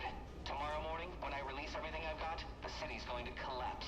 Resignations, arrests, deaths. It'll be chaos in the streets, Batman, and there's not a thing you can do to stop me. Hold up. Yeah, so I'll just tell this right. So yeah, Sheldon has like an older brother called Mickey, and he's a bit like a punk kind of dude. And there's a subplot in Young Sheldon where Mickey goes to a party, and whenever he's too young to go to, he gets a fake ID, and he goes to a party whenever he's 17, but he lies about his age. And he meets a woman who is also lying about her age. She's 29, but lying about her age. The pair of them hook up, and then they have a kid together. And he decides to stick around and marry her eventually. And so Young Sheldon ends, and now because the company that owns it is thinking like, well, this show's like a big cash grab, we need to make another thing. So now they're making a new show about the brother and his wife. And like, it's just weird that now, thanks to this subplot, we now have a show out there that is about the relationship between a 17-year-old hooking up with a 29-year-old. And that it's like chill, you know? And like, yeah, it's like, and like the show is constantly making jokes about how they like got together whenever he was so young. Oh, so she never gets like properly No. framed and critiqued as a groomer, right? No. Oh. Because he's a man and she's a woman, so this doesn't count. Yeah, this is like, huh. It's weird that that's a show right now. I think the show's called like Mickey and Emily or something like that. Sorry, what am I supposed to do here? Oh, you're supposed to collect all of his data packs and then Oh, you'll right, be so able to... I'm not supposed to be here yet, okay. Yeah. It's sort of like to tease you, like, oh, you can visit his lair, but you can't get into the deepest parts of it yet. No. How do I exit then? I kind of like that approach, honestly. I'm glad they did that similar thing with Arkham Knight where you can go to the orphanage, but no, this is to tease you. This is where you're gonna beat the shit out of him, but not yet. How do I leave? You press the button on the elevator? No. undetected, I'm afraid. It didn't let me. 10,000 volts of electricity. You lost, Batman. Might as well head home. That's and get strange. some It rest. should let you. With everyone's deepest, darkest Okay, maybe now I will. public display, Because he's telling me to. I had to wait for Riddler's permission. One way or another, I'm shutting you down. Okay, there we go. Destroying all the network relays will let me access his server. It's the only way to stop him. Those must be the handlers he was talking about. I can use them to track down the extortion data he's been collecting.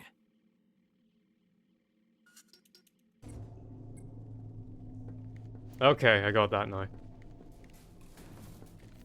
I'm not gathering all the Riddler trophies in this because this was there like 400 in this game. It's kind of insane.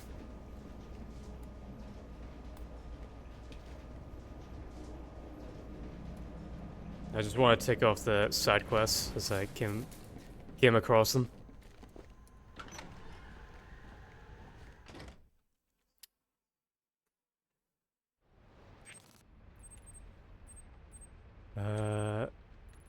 So those are handlers. Is there any more points of interest?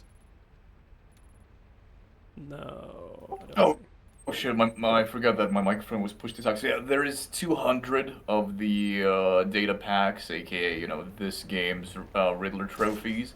Less than Arkham Knight, because I think Arkham Knight had like 350 or something, so yes, close to 400. But this one's not really worth it. In Arkham Origins, unless you like really like have like the need to complete the game, it's not worth it. All you get is like your first Riddler trophy, isn't that it? Yeah. Also, yeah. If you go to a platform that is, I'm not killing the dude. It's not worth it. I don't know. Come on, you gotta yank that guy who's on the helipad off the rooftop. It's too much work.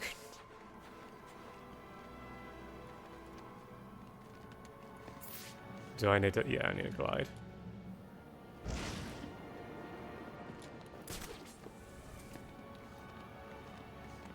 I want to learn. Come back. Yeah, come back. No? Won't let me do that? What are you gonna do, buddy?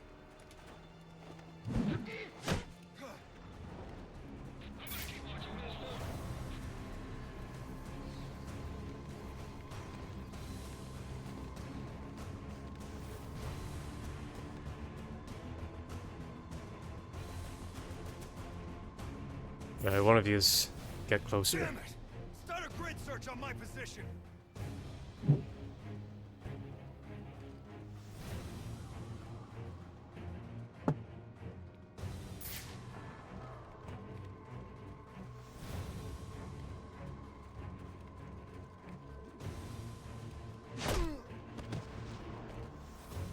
I'm holding the door.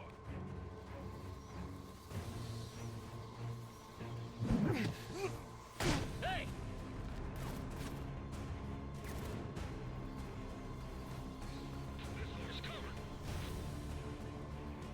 Come on, you bums, let's find him!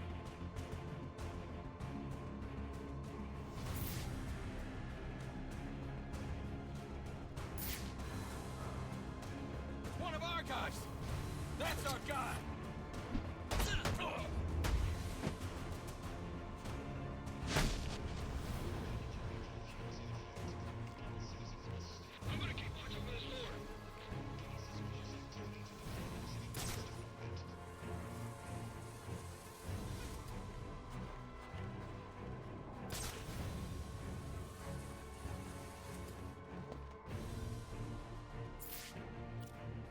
Alright. Can we do anything fun?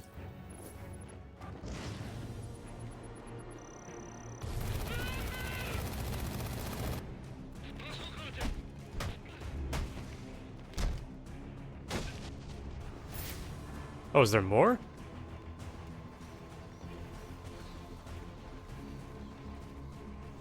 Am I missing one? No. I think that's them all.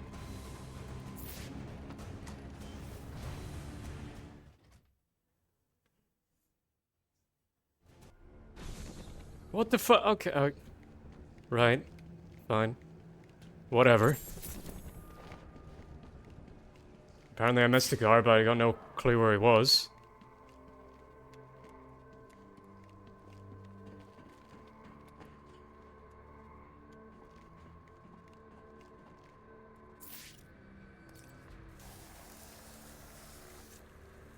Yeah,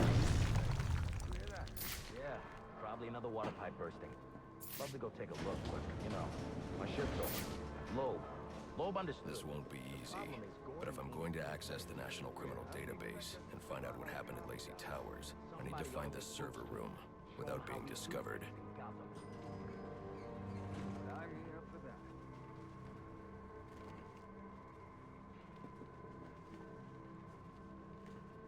Without being discovered, so I can't let one guy see me. Is this like proper Ghost?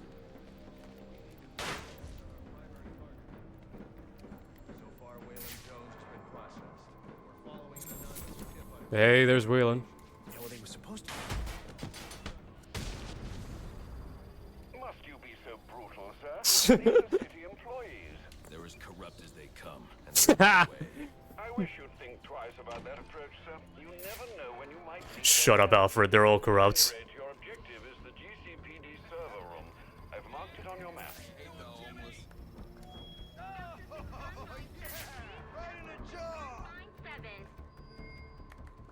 Form up! I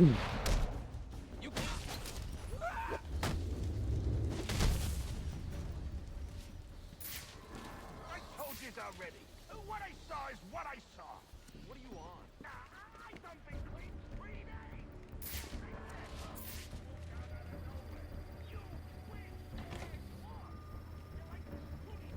I won't be able to access doors like this with my cryptographic sequencer. I'll need to find another way. I look like a schmuck to you? No, no. Ah.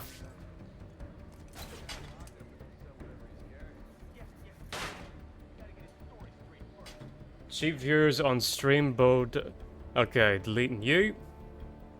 Ban.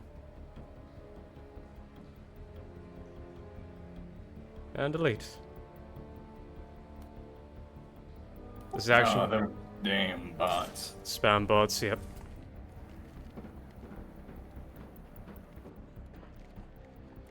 I won't stand a chance against that many armed men. I can use Deathstroke's remote claw to pass above their heads undetected. Should I go for it? Hell yeah, dude. Worked out a deal with our pal Black Mask. If any of us can kill the Bat before the assassins get to him, we get the bounty. All $50 million of it. And for those... How are we gonna keep this from boarding the rest of the force? For starters, you gotta keep it... Sir, what about the assassins? Will they see us as wait, Red? How do we know Black Mask will keep his end of the deal? Come on. Come on, get it. Get them.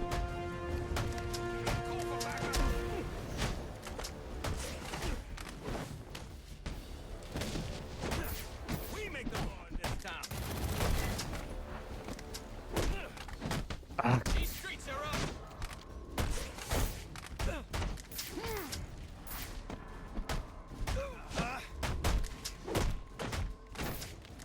Come on, Bruce.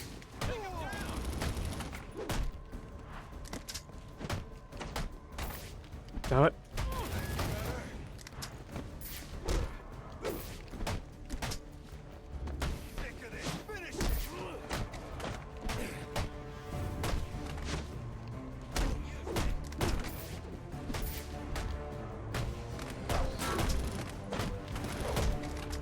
Damn it.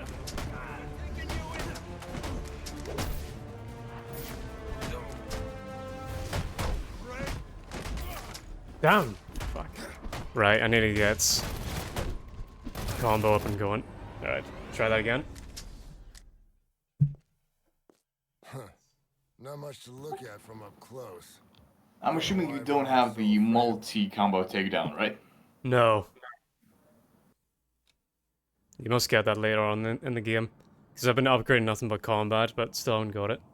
I won't stand a chance against that many armed men. I can use Deathstroke's remote claw to pass above their heads undetected.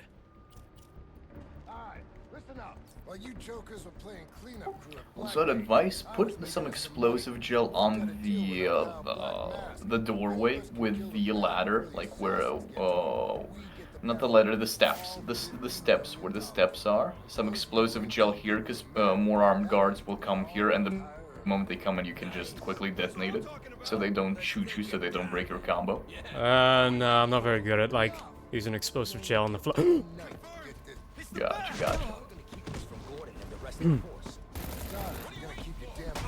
what about the assassins? Will they see us in competition? Yeah, I didn't sign up to be on those guys' hit list. Look,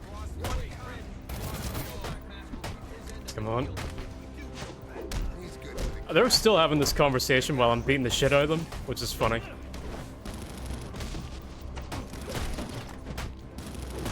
Come on.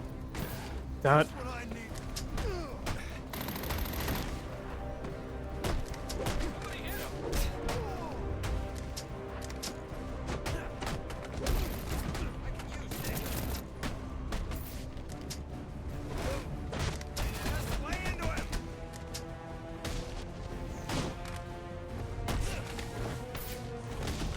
I wasn't trained for this.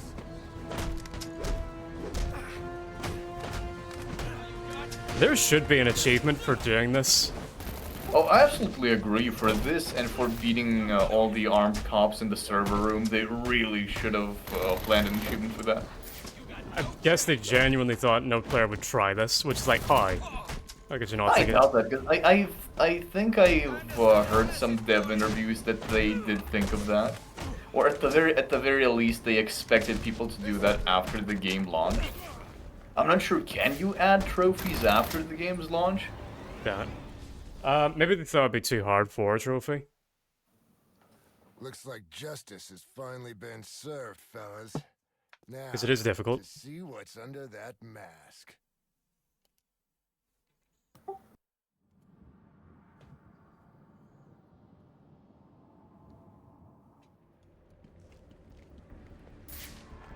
Oh, what the fuck? They took me all the way back here.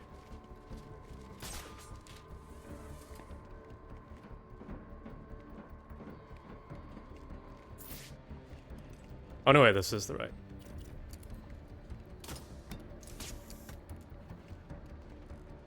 Okay. Alright, listen up. While you jokers were playing cleanup crew at Blackgate. How are we gonna keep this from boarding and the rest of Sir, what about the assassins? Will they see us as competition? Wait, Red, not my business. That.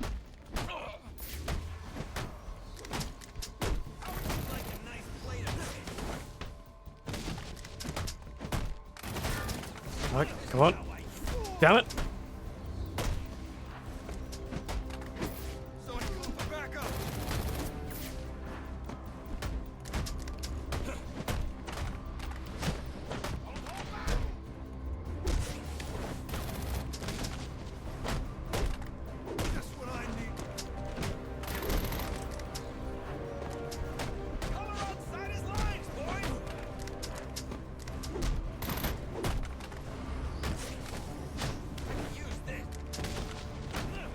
Down.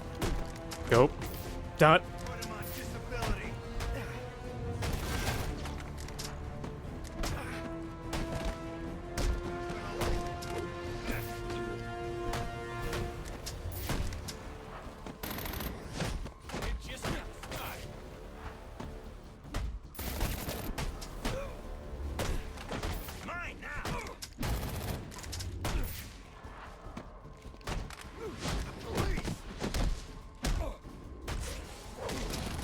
Damn it!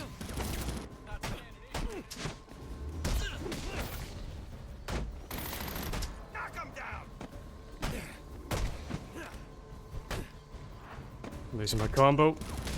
Although this is the furthest I've gotten. I just need to remember to counter.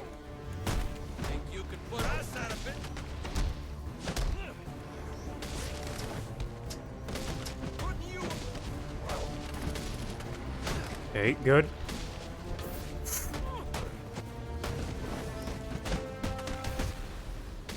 Oh! Oh no, we're not done. GG. I don't play by your Oh, rules, good shit, good shit. Nice job. I don't play by your rules, Rocksteady. It's WB Montreal. Or WB, whatever. I don't play by them. I'm vengeance.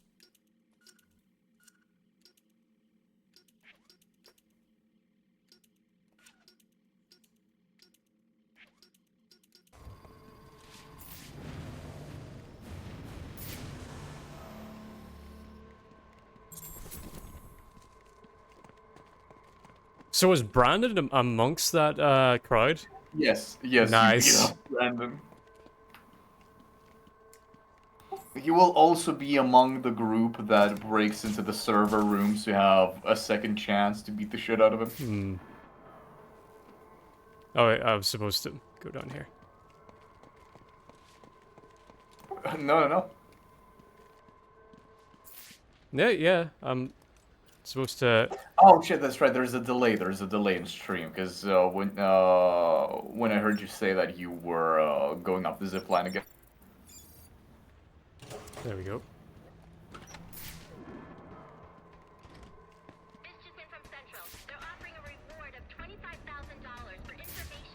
Use the remote claw on the fire extinguisher. Oh.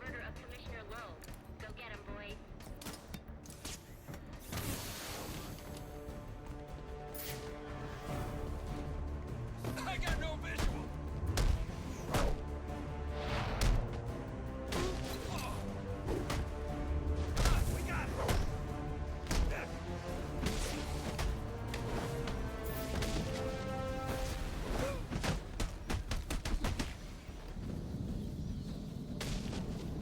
There we go. That could have been done better.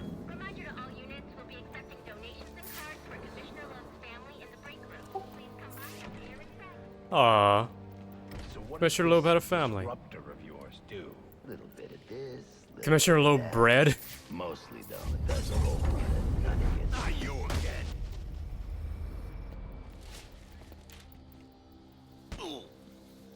Talk, or you won't be walking anywhere, ever. No way. You gotta answer for dropping me off that rooftop, buddy. No, you have to answer to me. How does this disruptor work? Ask one of the pigs. They got it in evidence lockup. How about we take a little walk up to the roof? Okay, you win. It jams weapons, overrides electronic locks. All right. Now you gotta let me go. How'd that work out for you last time? Surely there has to be one thug or guard or whatever out there who's gotten severe brain damage from all the times Batman has bashed him in the head. I think every one of them has. Yeah? If he's gonna wipe things clean, he should start with you. Oh, it's a thug. It's not a thug, it's a homeless person they're beating. Alright. Well, I thought it was one of Anarchy's boys. Well, technically, yeah, he will tell you that he prefers anarchy, but that's because pretty much at this point in time, most of the homeless population only sees anarchy as the only salvation.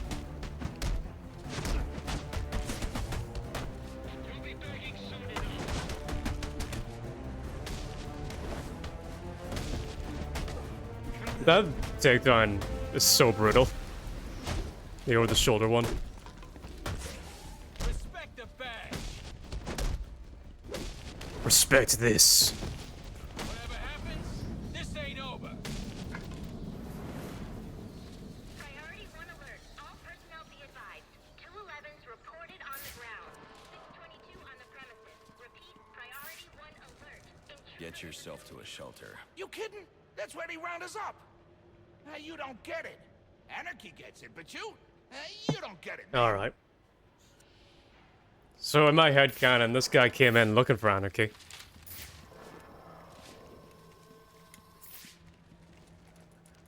Oops.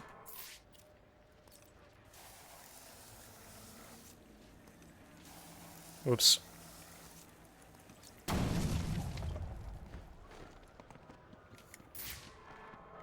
Oh, that was completely pointless.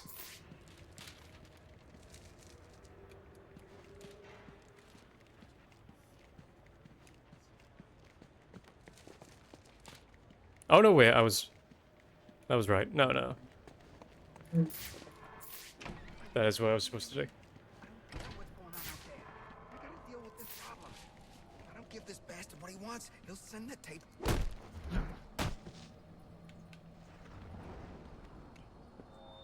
Priority 1 alert. All personnel be advised. Yes, right in the piss-stained floor his face goes. Thinks their actions are justified. Who acts completely outside the system. So, is this the same voice actor? This is Johnny Bravo's voice actor, isn't it? Like he was in Asylum in City. For Commissioner Gordon. Well, in Asylum, he was voiced by Tom Kane, the guy Yeah. who does Clone Wars Yoda and the, whatchamacallit? It's Johnny Bravo, yeah. The announcer. Yeah, but in City and Origins, that's a completely different guy, because Gordon's voice gets changed every game. Okay, okay. I thought it was still him in City, and that is one line of dialogue. No, no, I thought so too, but no, a different guy.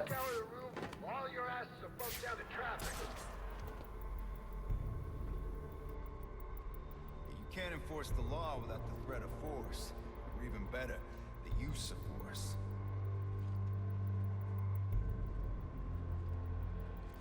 Man, all these foot patrols are killing me.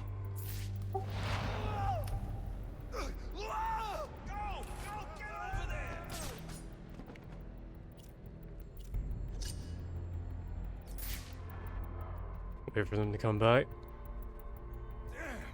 What's the code for Officer Upside Down? All right, now I'm pissed.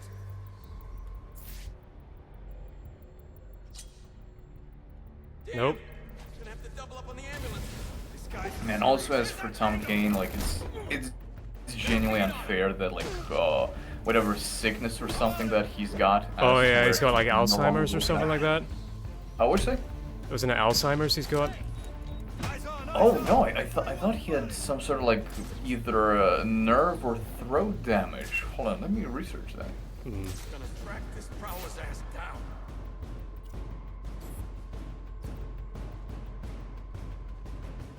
What's wrong with you people?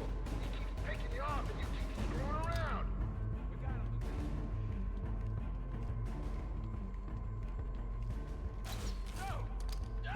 All right, Damn it. this is officially janky.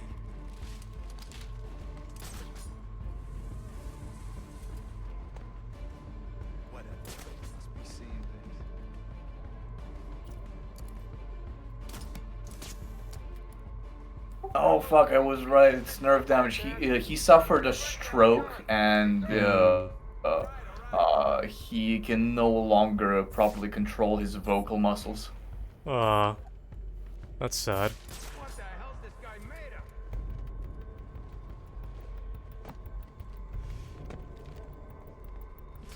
Anyone got his 20?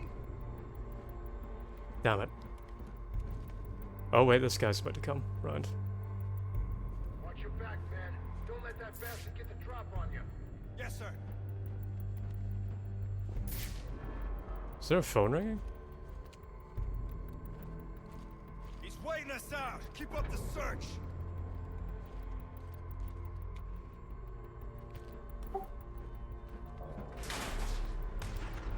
Yeah! There's our man! Nope, I want to hit the fire hydrant. There we are.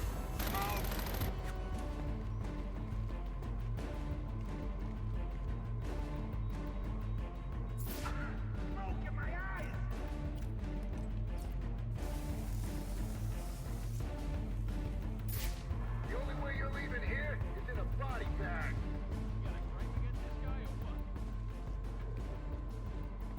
Wait, is that Brandon on the mic? Yeah, I think so. Shouldn't he be like, unconscious? He quickly woke up. Very quickly. Whoops. Alright, I fucked it.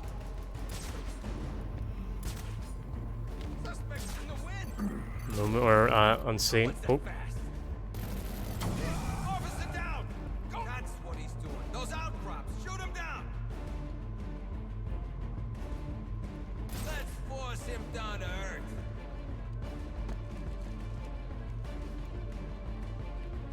Come on, you bumps, let's find him. Anything I can do?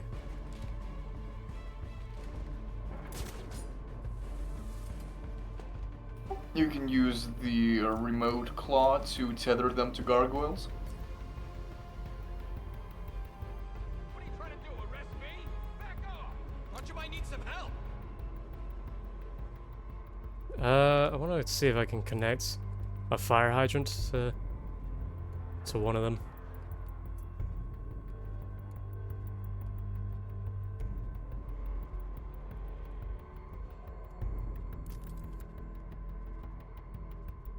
Yeah.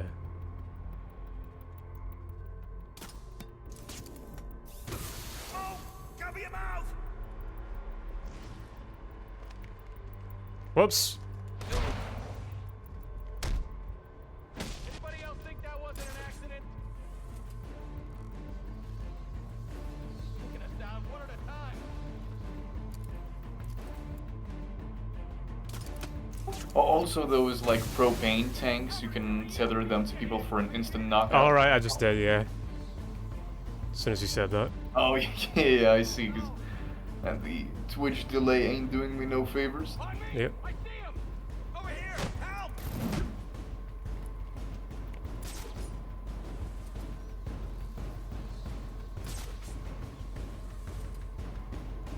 You're gonna pay with blood for what you've done, I swear! Oh, sweet mother! Stick together. Watch each other's back. Anything moves, kill it. Why didn't he send more units? Never seen anything. Come on, string him up to a gargoyle, mate. Wait, hang on. Does he see me?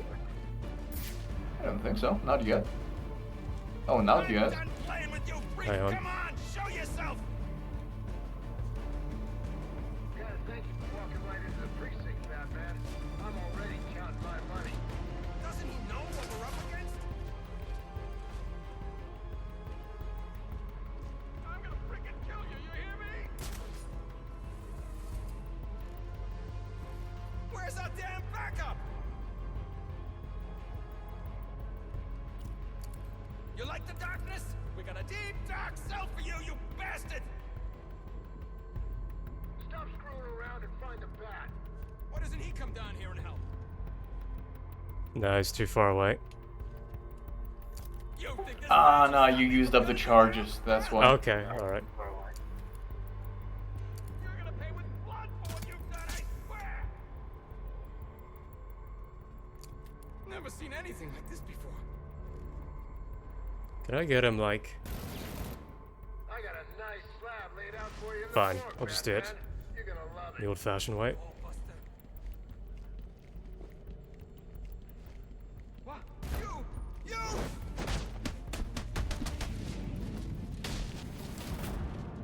There we are. Priority 1 alert. All available personnel should be searching your quadrants for the 622. Suspect is 6'4", dressed in black, and has wings? Is this for real?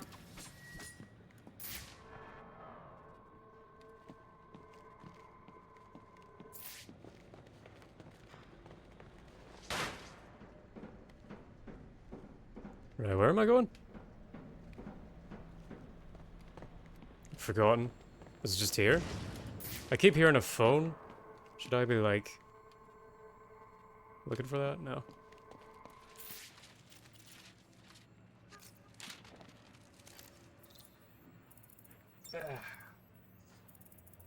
Sit down for a bit.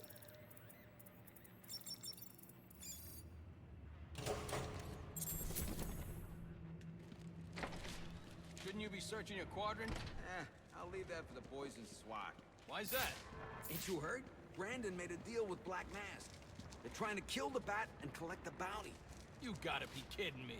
Gordon know about this? Probably, but what's he gonna do? What can he do? Hell, he's lucky if Brandon and those guys ever listen to him. This department is so screwed. Hey, How do we get in on the bounty? Let's cross this one off the list. Priority 1 alert. All personnel report to your department heads. Need a head count. A lot of people unaccounted for.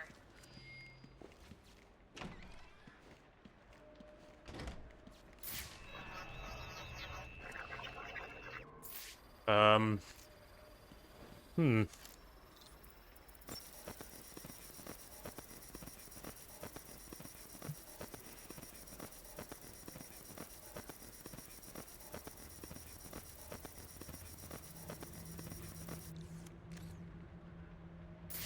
They're using a security protocol I'm not familiar with, and the windows are reinforced glass. The disruptor in the evidence locker might do the trick.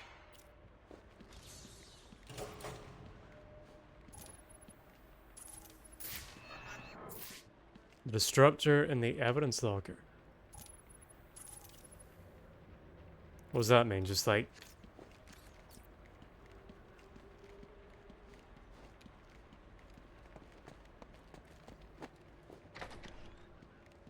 Oh, just go in? Okay.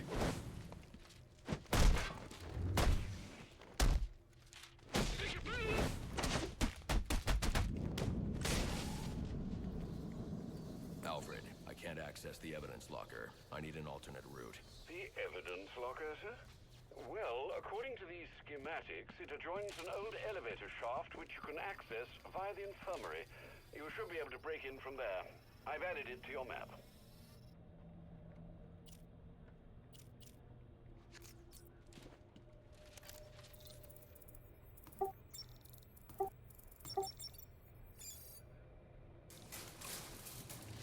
You trying to say something? Or... Oh no, I accidentally misclicked. Alright.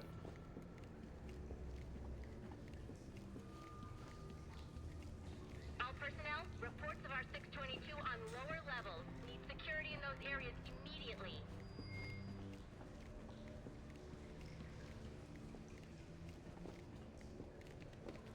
See, this is what, instead of doing forced walking sequences in video games, just have a cool environment and a cool walk for your main character, and the player will naturally just walk, RP walk, to the destination.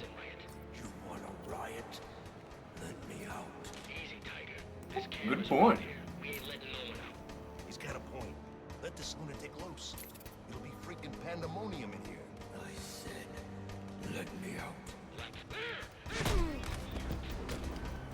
Fuck, I couldn't counter that.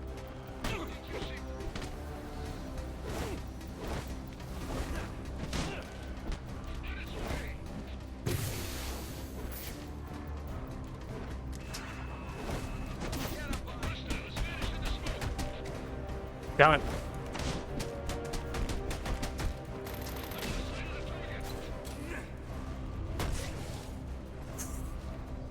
Right, this might be the worst I've done so far.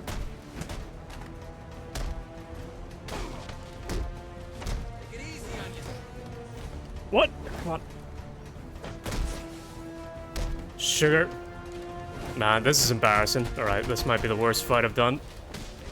Worst performance, I mean.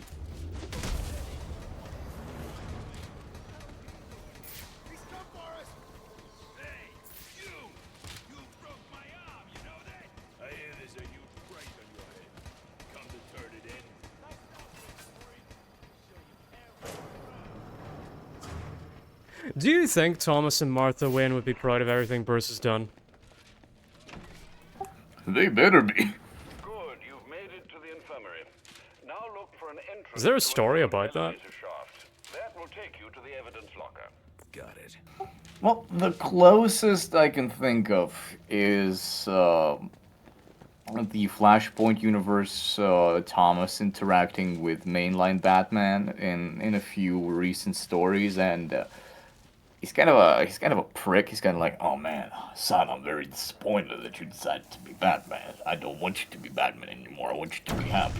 So to make you happy, I'ma ruin your life. He came to the Prime universe and teamed up with Bane to literally completely ruin Batman's life. Just fucking destroy Gotham, ruin his relationship with Selina, all because You see, if I'm gonna break you, like his whole mentality was, all right, I'm gonna break you. You're gonna feel pathetic and miserable, but you will be safe and you will leave the cowl. Absolute brain-led logic, and what obviously made the whole community hate Flashpoint Batman is because that son of a bitch led to Alfred's death, and Alfred's Oh, I been have dead heard. for Yeah, years now. yeah, I've had heard about Alfred dying. He's been dead for like 5 years now, hasn't he? Yeah, 5 or 6 years, because that story was 2019 or 2020. I mean, I'm sure he'll come back because they always come back. But Yeah, definitely one day, but I'm surprised it's lasted this long for now. am I missing something? And so, Oh, rightfully, here. Bruce beat the hell out of his father for that.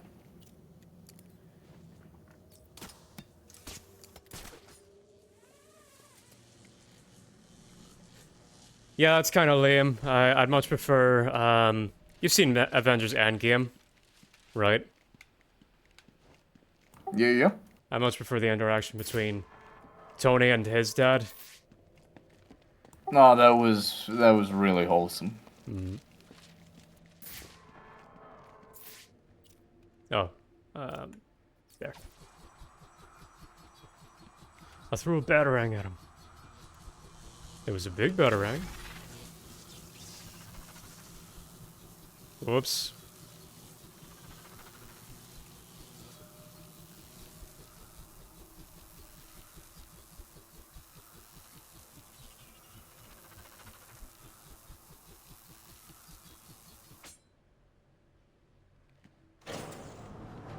Oh, that wasn't to progress. Alright, what do I have to do to progress?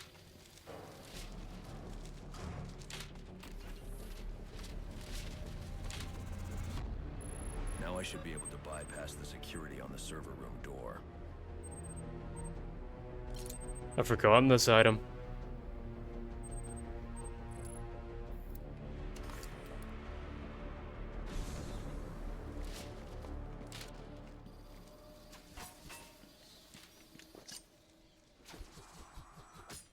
No, you can't. Alright. Priority 1 alert. Hearing reports about prisoner disturbance in holding cells. Emergency protocols engaged.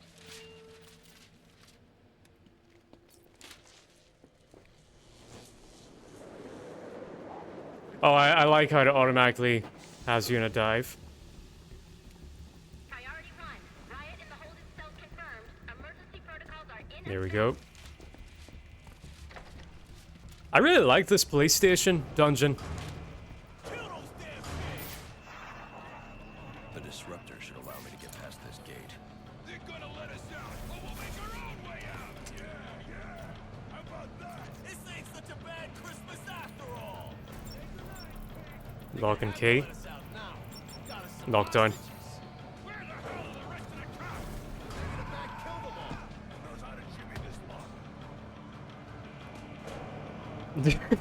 Who's the one thug who had the time to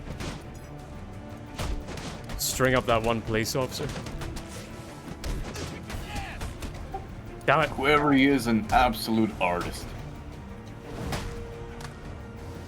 Oh, damn.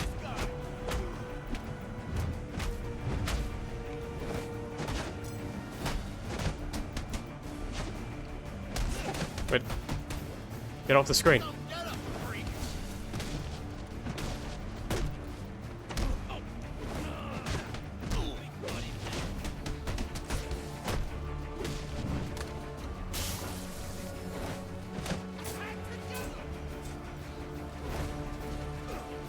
Damn it.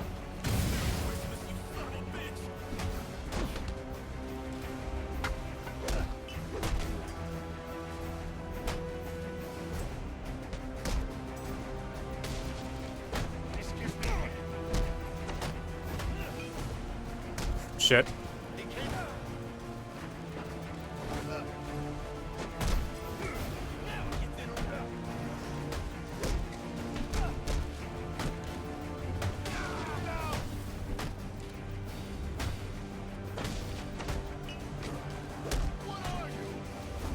I'm Batman. Oh, come on.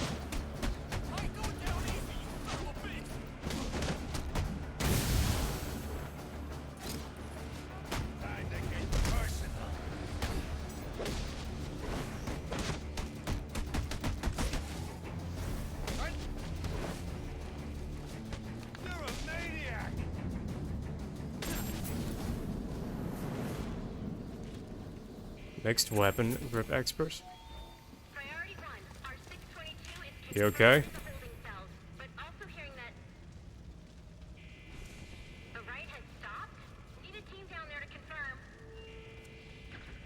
Can I talk to this guy? Yeah. I don't understand. You let him out just to beat him up? I didn't start the riot. It was Brandon and his SWAT officers. Bull. A cop wouldn't do something like that. You must be new here.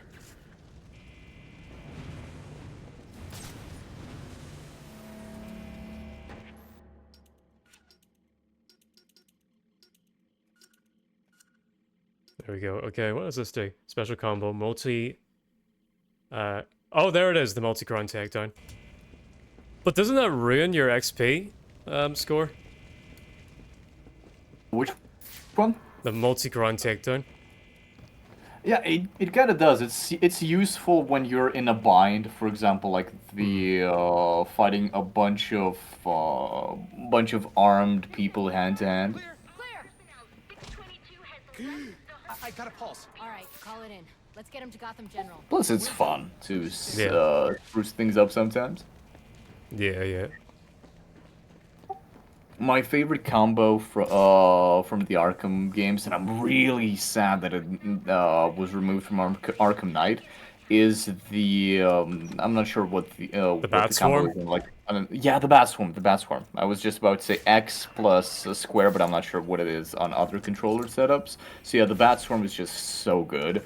It doesn't do much damage, but like stuns everyone. It looks cool. It gives you like a little breather if you're in an intense situation. If there are like people with shock batons and shields and whatnot, you pop the stun. You get yourself a second to breathe. Focus on one or two opponents.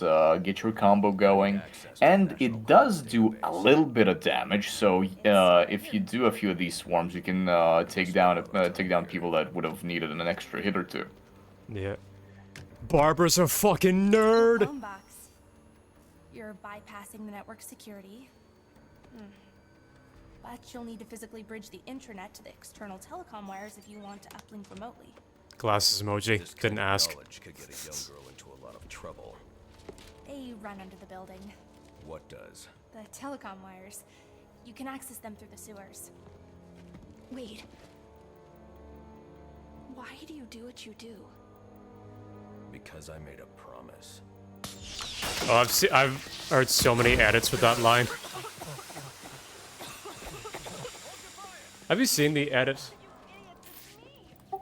I've seen quite a few pop up on YouTube Shorts. Also, dude, you gotta beat the shit out of these motherfuckers. I can? Yeah, you can. That's the thing. Okay. I do it every playthrough because it's just fun. You can take corner cover, get a smoke prepped, or just beat the shit out of them like that. As long as you keep them packed up together to not let one of them get a good shot, you're good. Yeah, you're doing it. I'm not quite.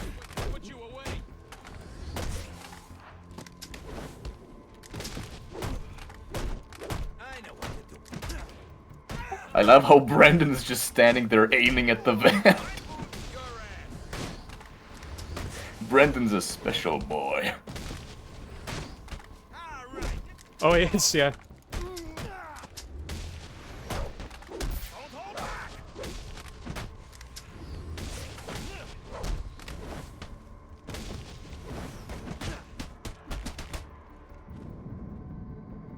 Nice. Where'd Barbara go?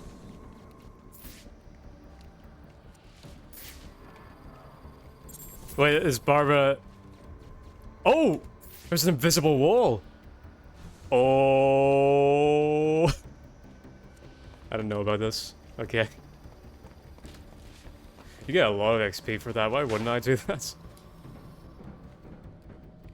Exactly, good job, dude. Good fucking job. But before I can access the server remotely, I need to hack into the telecom wires of the GCPD. You should be able to access them from the sewers which run below the building. I'll peg the closest entrance on your map. Man, I love how, like, if you fight the armed cops, like here and before that in the gathering Hall.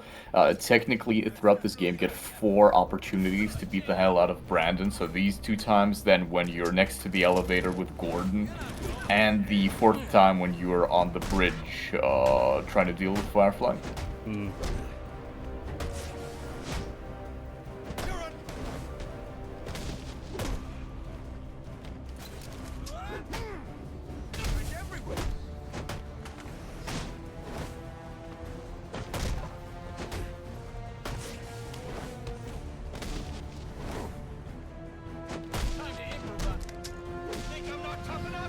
Oh, whoops. Wanted to do a grind takedown, but anyway. That's fine. Is there anything to get? Nah. Okay. Priority 1, 622 has left the shooting range. I need a status report. All quadrants, check in. I really love the running gag with the announcer lady throughout this level, and her disbelief that the Batman's real. No, dude, yeah, that is such a quaint little detail. Love when games do that. So what is it now, an exit? Do I need to leave the building? No. Well, here's what I'm supposed to do. There we go.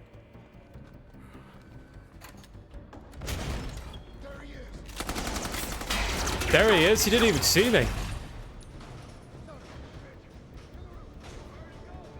Oh my god, that guy wakes up real quick. Yeah, Brandon really... He could take a punch. You gotta give him credit. What is his fate? In the end. His face is just a brick. He must have gotten his face broken like dozens of times. That's how he can take it. You need to stay out of my way. Never. Listen, I'm on your side. My side? My side works within the law. My side doesn't leave suspects with broken bones and missing teeth. We've earned Gotham's respect. If that were true, I wouldn't believe you. Gordon, clear the line of fire! Hold your fire. If he moves, take him down. You've got nowhere to run. Move, Gordon! I'm taking him down!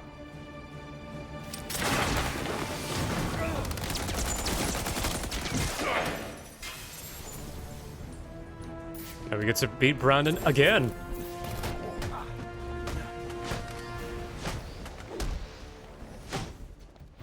Got some fancy moves. Yeah, at this point, Bruce is just thinking like, God damn, not a single motherfucker has ever gotten up from my my knockouts, let alone thrice. Score knocked out.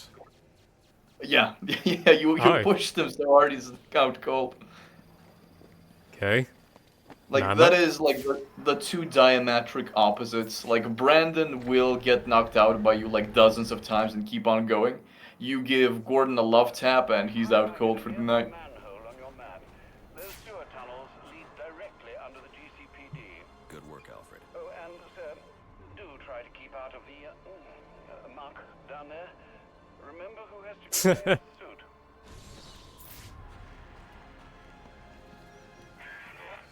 Hello?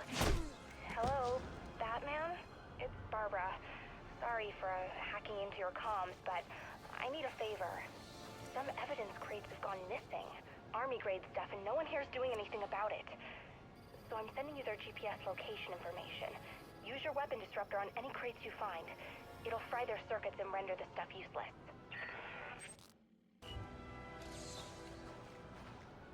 Penguin's arm caches. Okay. Yeah, alright. Yeah, I'll do these, no problem. Is there a reward for this at the end? Like... The only reward you get for it is a part of the online game mode. You get, like, for every cache you disarm, you get a skin for Batman in the online mode. Isn't that dead now? Now you can still play it. There's like really? The servers are still up. Custom servers, and I think you don't even need a mod, but either way, there are both mods for it and custom servers. People are keeping it alive. I am genuinely shocked that the servers are still alive. Yeah, because they're the fan servers. Oh, they're fan servers. The official servers are dead though. The official servers, not quite, because I think you can still like use PS3 peer-to-peer here, so if there's someone like vaguely in your region, you can still get it going. But the PS3 like proper servers, like actual servers, PS3 and Xbox 360, like console official servers, they've been up for like over 10 years because I think they only shut them down last year or in 2023. Hmm. There are also some things we should discuss, but we can attend to them when you're finished. Assuming you can finish. Hey, yo.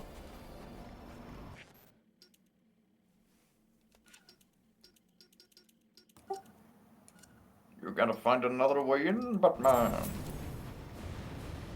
Is this the weapon cache? Am I at the right place?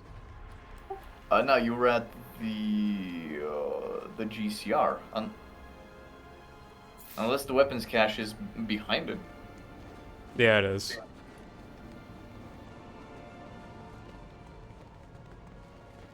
Okay, whenever Batman is just like running and the camera zooms out really wide, it does look pretty goofy.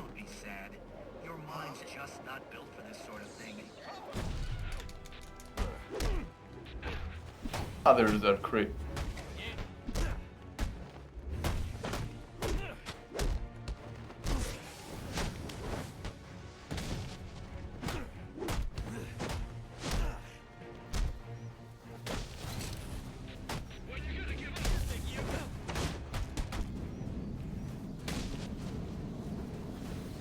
No, I won't. Still, really, there isn't much point in me doing these, is there?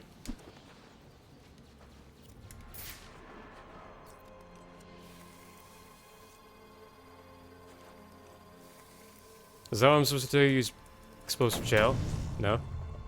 Nah, you're supposed to shoot it with the disruptor. Alright.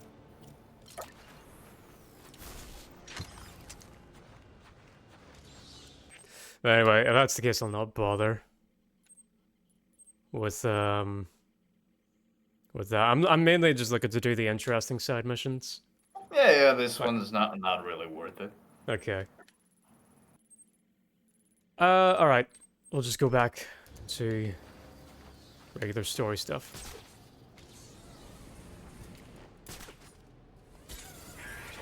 Nice. 1 down, 5 to go. I can't believe there are people on the force who think it's okay to have stuff like this out on the street. Pinching from evidence is bad enough.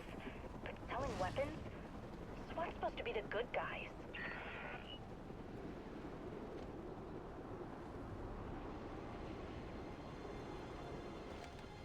Okay. This game's so weird on buildings that I can and can't grapple onto. Yeah. These big-ass buildings really ruin the flow of traversal. Yeah, like, why? Why can't I grapple on these? I have no idea. That's my biggest gripe with Arkham Origins controls. Well, gameplay as a whole, I mean.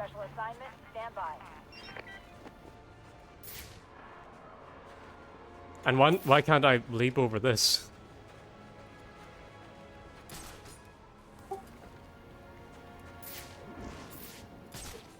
It's too slippery for Batman. Okay.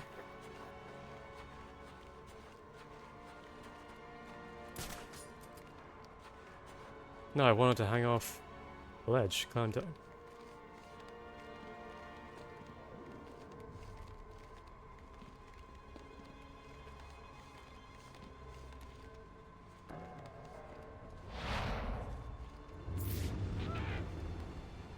Oh!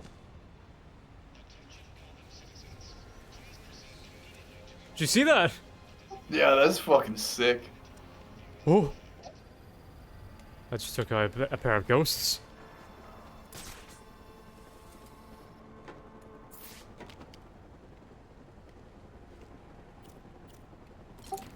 These crackers so pale they turned into ghosts.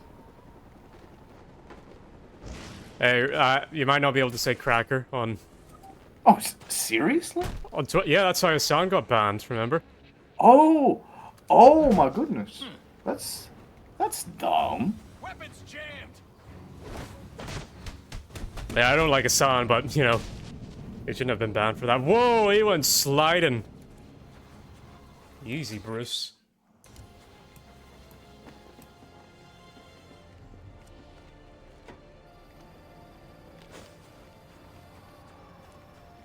Because like it counts as a slur.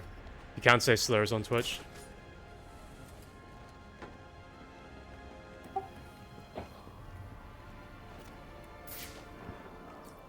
Well, by that logic, words like Karen and pig should also be slurs. Well, let's not. Pig might Yeah, be. let's not encourage Yeah, don't. Twitch Yeah, to do yeah. Please don't. I'm just back. We were talking about Graham biscuits. That's what we were talking about.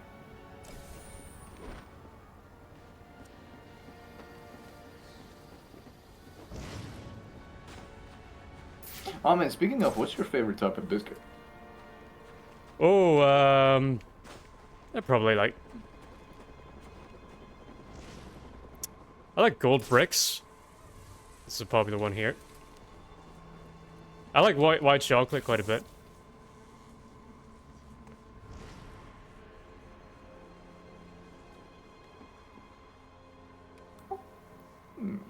Gold bricks biscuit. I'm googling. Is that like a candy bar that looks like a gold brick? Yeah.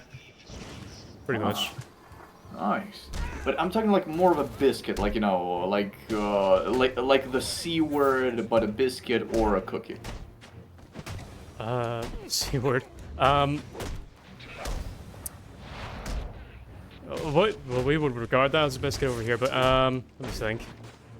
Wait, don't you guys like call like, you know, thicker, you know, cry biscuits? Well, the inside is more like the texture of a biscuit than like a candy bar. It's not pure white chocolate. There's like dough inside. Gotcha.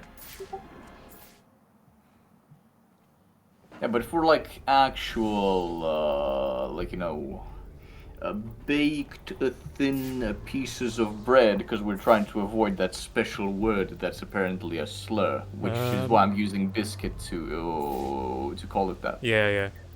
I'm not too sure. Strange. I guess These are black masks, men. I just use the kind of guys I'd expect to find running around in the sewers. I would just like honestly prefer candy bars over it then. Oh, gotcha. So you're not a fan of like salty, salty savory or salty sweet? No, not really. No, not even salty sweets. If I say the phrase salty CRACTER,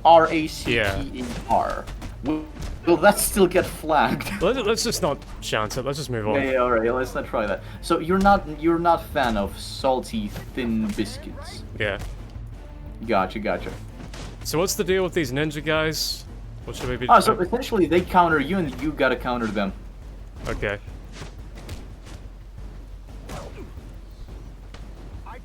Oh, I love the physics of this game. Yeah, these guys are going to the moon. Let's put it to sleep. It's? Not it's. A Batman. Also, the best part of like whenever you send a thug flying to the moon, even if you didn't do any damage to them, just, you know, the force of impact landing on the ground knocks them out. That's how you can sometimes kill people by just throwing a remote control batarang. Because if you aim it just at the right angle and like speed it up, it will send the thug flying up into the air and look at this guy. knock him out. Oh my god, that's beautiful. By the way, what key is it? There we go.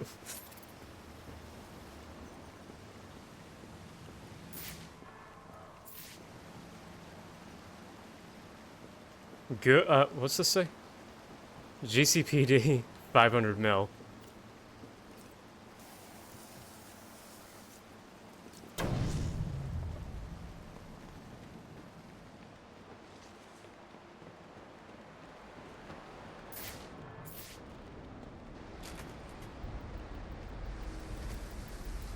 This game has been fairly light on the Predator sections, I gotta say. There will be more Predator sections in like Acts 2 and 3. Like when Bane comes into the story, there will be more Predator sections. And pretty good ones, actually. Like, the Predator section against Bane's thugs in the hotel is really enjoyable. Like, the one, like, later where there's, like, a pool in that area. Oh, it's a time thing.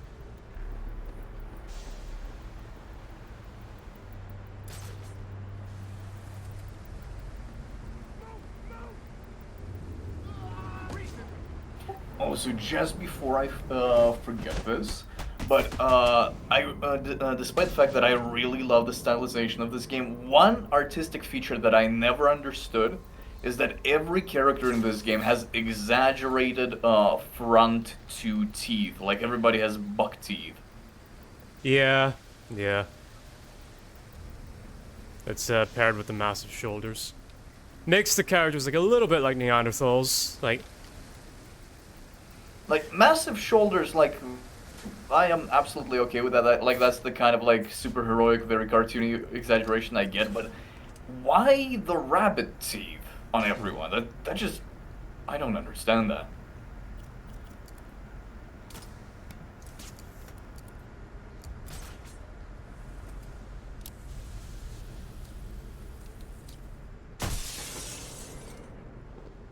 oh.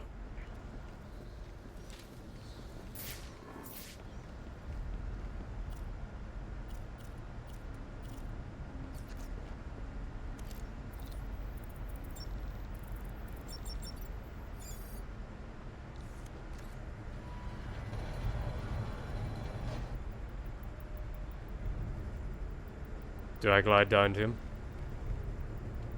Yes. Perfect. This game, it knows what I want to do. Oh, fuck!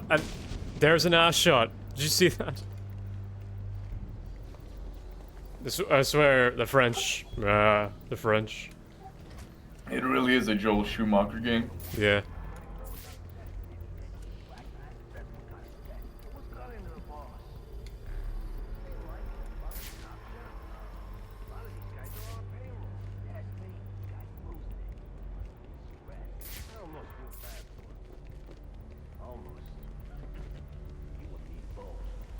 I'm under the GCPD.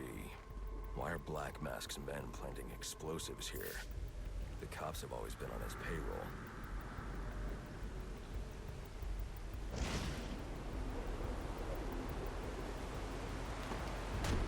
Okay, why did that not connect?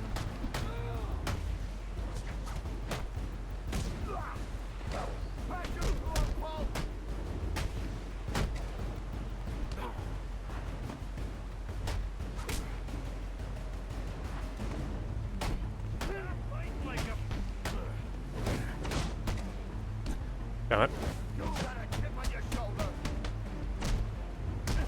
I thought someone was talking in chat for briefly. I'm kinda sad that not getting anyone in chat. Other than spam bots. But I suppose that is my fault. But there's a lot of good content in this stream, and I'll be able to make shorts out of it, and hopefully that'll attract some people.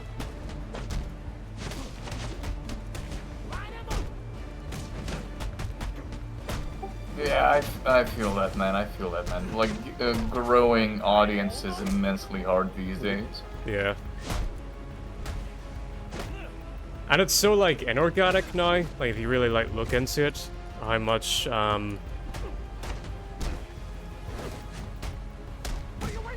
Twitch and YouTube are, like, dictating what gets seen and what doesn't. Yeah, exactly. And on top of that, like, one thing that absolutely disgusted me, because I had to, because of, like, medical and legal issues, I had to take a hiatus from my Crash retrospective for a year. And when I came back, I decided to, like, more thoroughly investigate how, like, you know, the YouTube analytics work and whatnot. And I was disgusted to see that YouTube has a paid premium for pushing your videos. Yeah, and I've used it. But it's actually a huge scam. It's even worse than what you think. Because if I was horrified to find about this, if you use that, which I did, that's partly why I have several hundred subscribers, but if you use that, whoops, hang on, gotta focus on this. Shit. Damn it.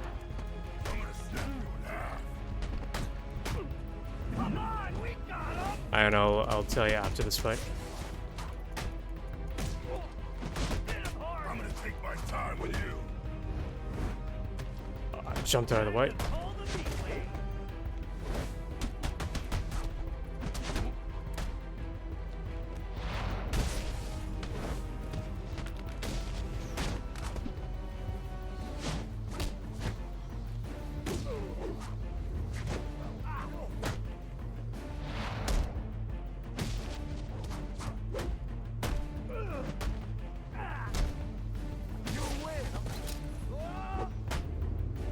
Yeah, okay, so if you use that, oh, for fuck's sake. Okay, if you use that, buy viewers thing, buy subscribers thing, promote your videos, then, the natural algorithm will stop pushing your videos, because YouTube now knows that you're willing to pay, so they'll deliberately, it's like a minor shadow ban. Because oh, that is absolutely fucking deplorable. Yeah. So that's a big reason why I've been struggling to make them.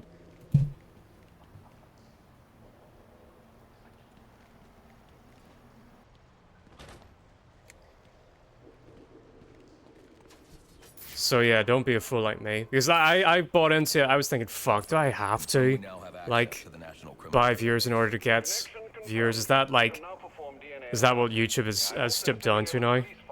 But no, it's actually the opposite, where, like, I probably would have gotten more success had I not spent any money at all. Damn. A part of me was actually getting anxious, like, having the same thought, but, like, what helped me is that, because, you know, our banks are unsanctioned, so I couldn't have done that even if I wanted to, without jumping through a bunch of hoops. And I'm not gonna jump through a bunch of hoops for fucking YouTube subscribers, no. Yeah. I mean, for, like, buying YouTube subscribers. I'd rather jump through a bunch of hoops to, like, pay some artist to, like, make me a thumbnail art. Or commission something, like, I don't know, some kind of cool prop from abroad. I'm not gonna jump through a bajillion hoops to pay YouTube or any other company like that. Hell no. The casualty of a turf war. Murdered by the Penguin. But I know better.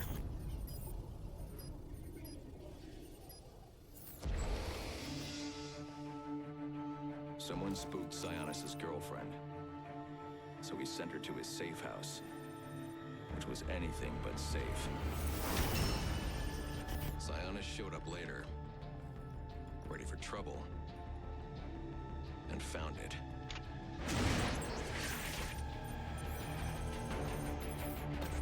Or so it seemed. Roman's always been paranoid. That's probably why he's lasted this long. He'd sent in a decoy, giving himself the element of surprise, but it wasn't enough. There was a fight. Sionis lost. The killer didn't hesitate to shoot the decoy, but he wanted Roman alive to access the cash stored at the Gotham Merchants Bank. With Sionis under control, all that remained was to tie up loose ends. But it wasn't the fire that killed Sionis' girlfriend.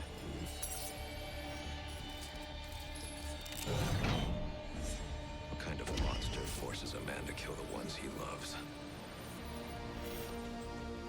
The Joker. He's the shadow I've been chasing.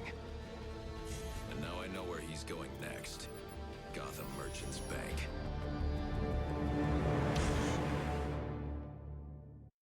That might be the most stylized cutscene I've ever seen. That is Frencher than a baguette wrapped in a white flag. And honestly, I fucking love it. Like, such a good montage. Like, I really wish this was more of a trope with Batman media for, like, when he's solving a case. Because, like, it very much is. It has, like, that kind of Poirot vibe where, like, the detective is putting together a case and you have, like, this montage of his thoughts visualized. Well, the Bad Swarm is in this game. Okay. Yeah, it is.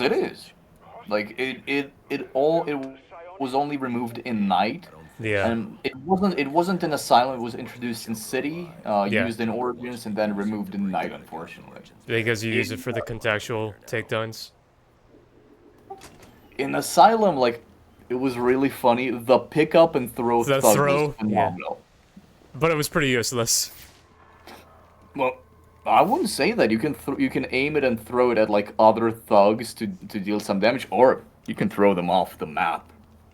Like if there is like a cavity or a cliff or anything, which is quite easy to find in a lot of battle maps, you just throw them off.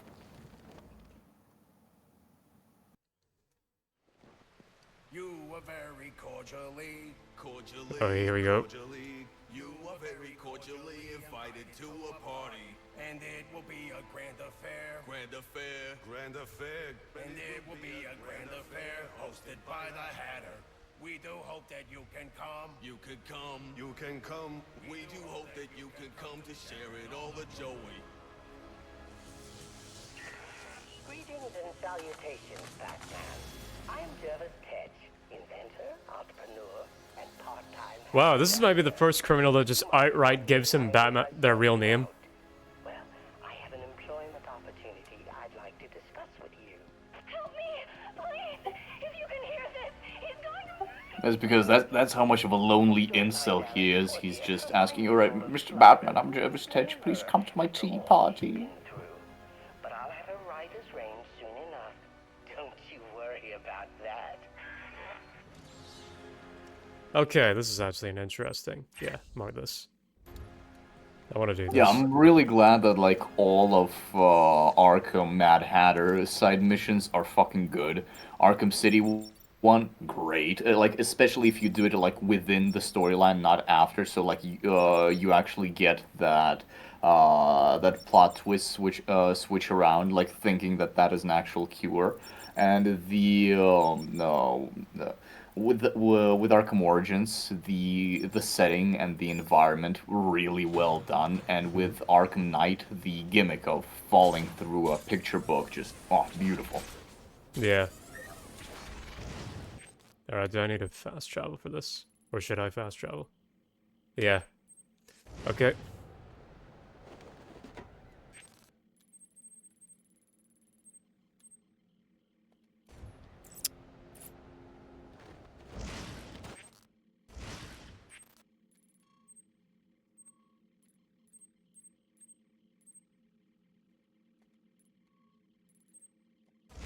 Man.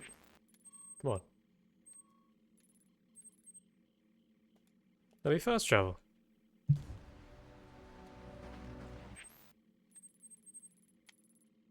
Do I need to be on a roof, or...? No, that's strange. It must think you're inside of a location or something, I guess, but that's odd.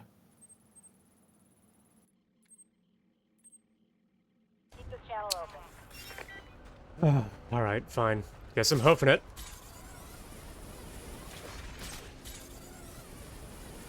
This is genuinely strange. I've never encountered something like that.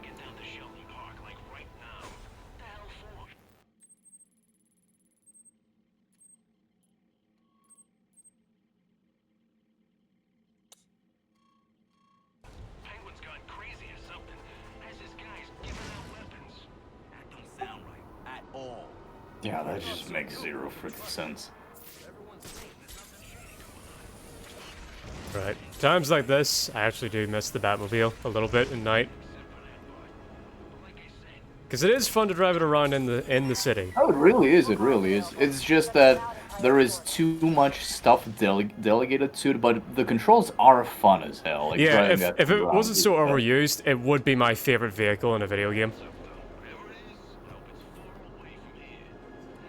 Or it could be more overused. It's just sort of like the Bat tank needed a bit more depth of the things that you can do in the combat.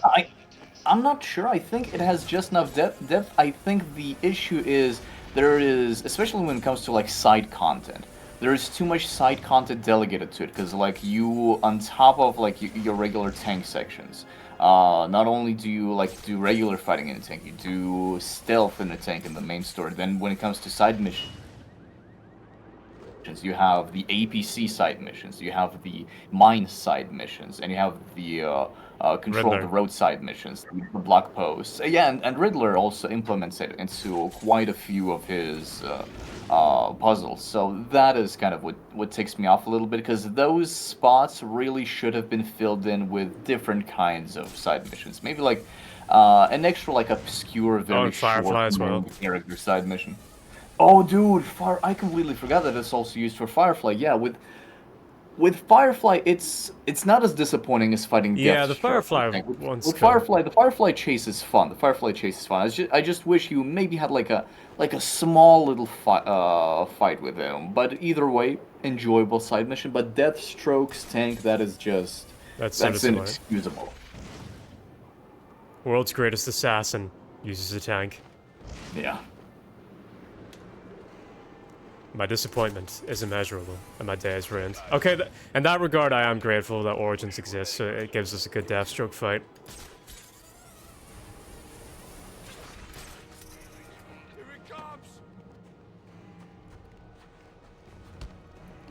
Yeah, these are just homeless guys. Oh my god, Beastie, stop beating up the disenfranchised! I caught them jaywalking. They're on the roof! There is not a single road sign here! Look. They walk from here to here, jaywalking. They're blocking helicopter traffic. You're a monster.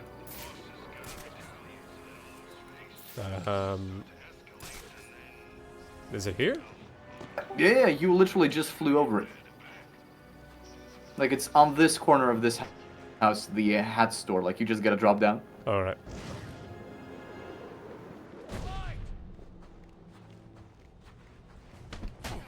Yeah, you see a giant hat.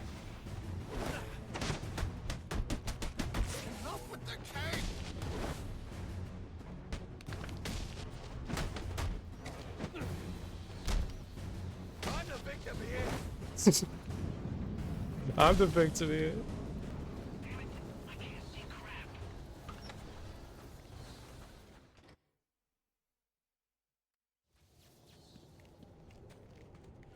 Careful now, I don't want any accidents. Everything needs to be perfect. Of course, sir. Oh, what a delectable selection of hats.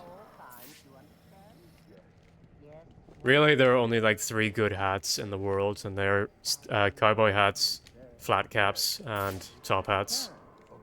Anything else is mid. I hate beanies. I hate beanies with a passion. Beanies isn't just... Beanies are like beanies with the little, like, fluffy bop thing at the top. No, the bop is actually kind of charming, any beanie. I don't know. I enjoy beanies.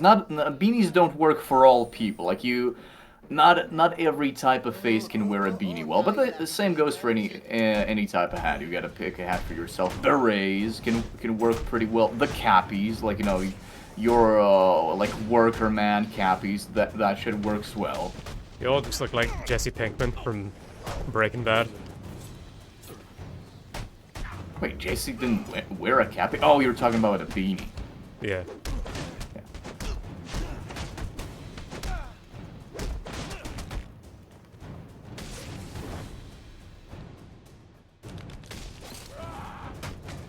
Damn it.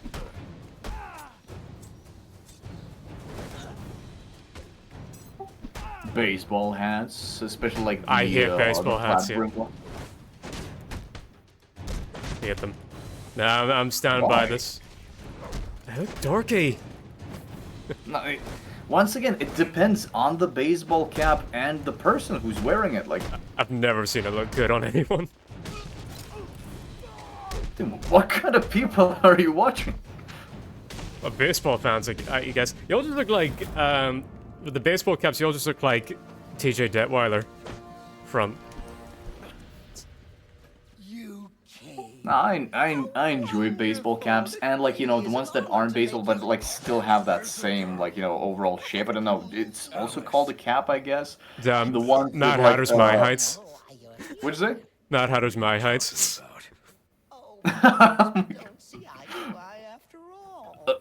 lower accurate handshake between the two of us. Yeah. Watch the clock. What did you do? Oh, did he just A-pose there? Did you see that? Oh, dude, he did! Holy shit, I just, like, because the stream is a 2-second delay, he did T-pose. No, he A-posed. Well, not T-pose, but, like, he A-posed, but yeah, he, like, clipped to an A-pose. You're right, holy shit, I'm clipping that. Oh, whoops. I'm just walking through electric. Whoa! Had to find her. Had to bring her home, and so I did. It was What? quite the journey. Hang on. Am I missing something? With me. Yeah. Forces of the Queen are everywhere, conspiring to reclaim her, which is why I brought you here. Wait, what am I missing here? How do I fly through that keyhole? Then the Batman himself. So I climb down? No. Am I retarded? What's going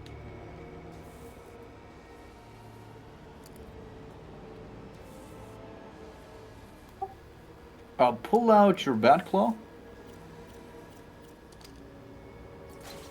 The Batclaw, the regular one. Yeah, this is it. Alright. Maybe you gotta throw batarangs at them, because I don't remember what you need to do here.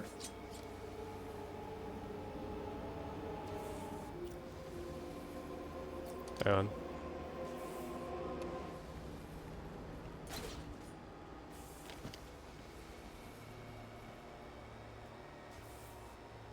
I feel like this is very obvious, but I'm not seeing it. I'm also confused. Like, I've replayed Arkham Origins a bajillion times. What do we do here? Maybe quickfire a bunch of batarangs at the lanterns?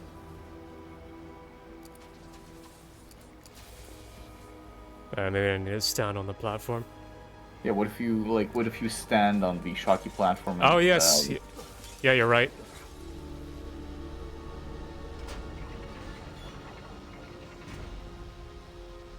Man, let the oh, okay. Electricity stopped. Damn it.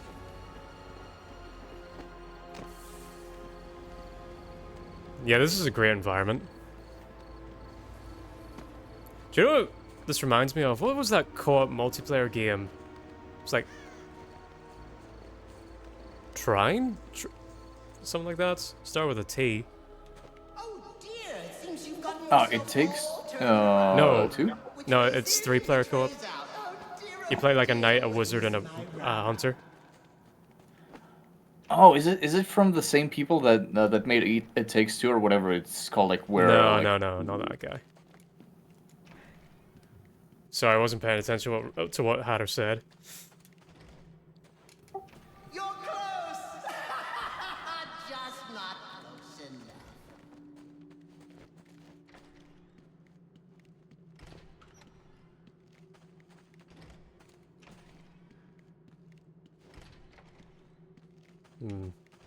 enough. You literally just gotta go follow to the rabbit. The rabbit is. Okay. Well, you figured it out. But it taxed you, didn't it? Drained a bit of that willpower of yours, Thoughts getting heavier?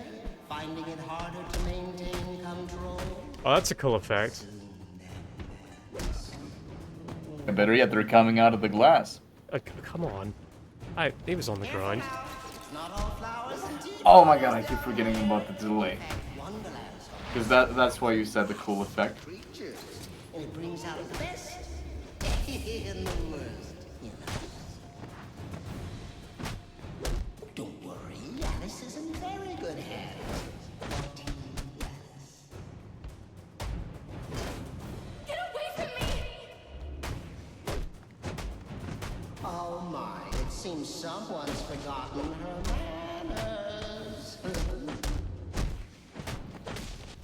You're crazy. Not crazy, Alice. Mad. There is a difference, you know. what it is? Well, I can't remember. But you trust me on this.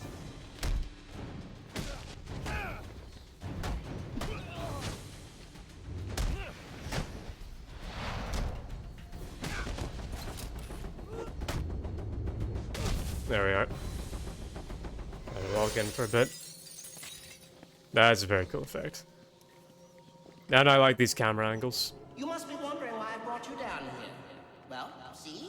I developed the most wonderful device. One that compels obedience. My Metroid, damn it, my Metroidvania brain just kicked in there whenever I, okay, the game's telling me to go this way, so obviously I need to check the other directions, because there'll be a secret. Individuals, however, require a bit of, breaking. And this, my friend, brings us to the here and now. You are my Humpty Dumpty, Batman. Your mind is shattered, and when I put the pieces back together, you'll be mine. Forever.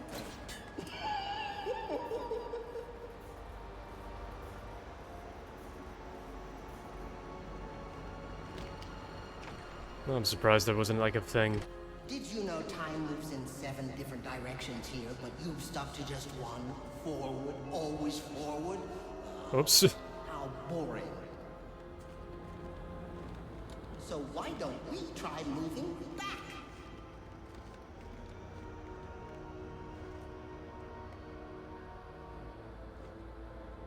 Yeah, I was surprised that there wasn't like a timing puzzle with the river. Like the water flowing down off the waterfall. Whoa, Batman.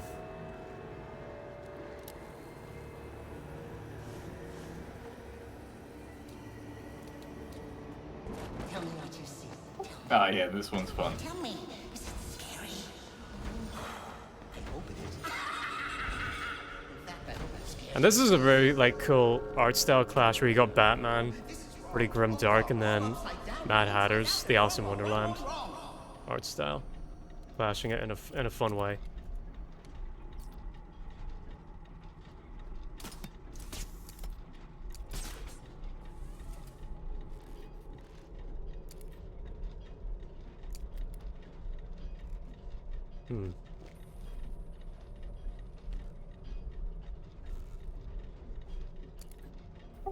You'll need to raise the cogs, so because you only have one on one of the sides, you'll need to raise the cogs behind you to get that connection point up. I see, I see.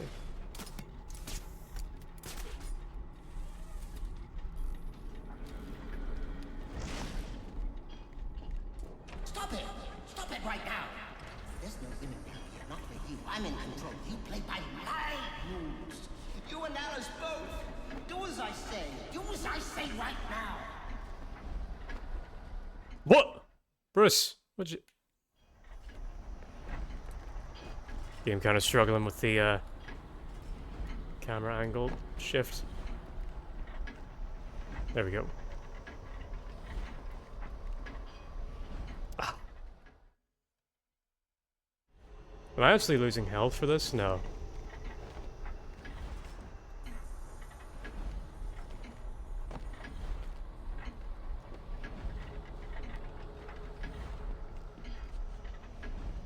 Damn it.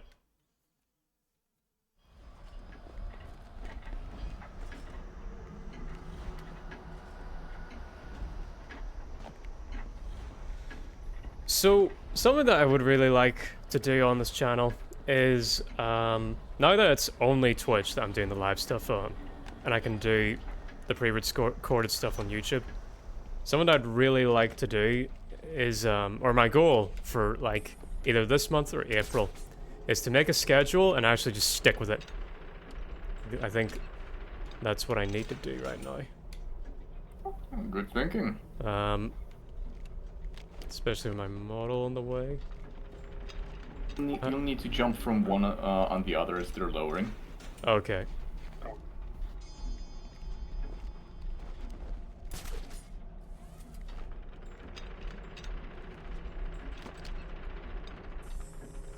And do what?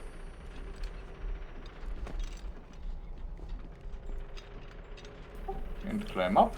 There was a prompt to climb up. Was there? Alright.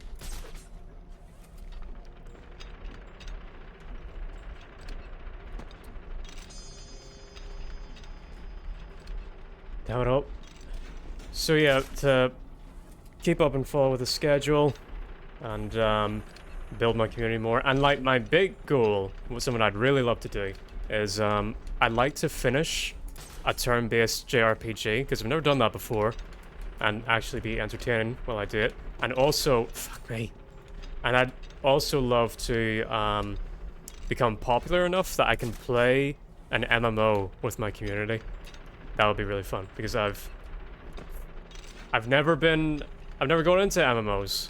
I've never really got into multiplayer games in general. And I would really like to try it. Climb, climb, climb, climb something. Damn it.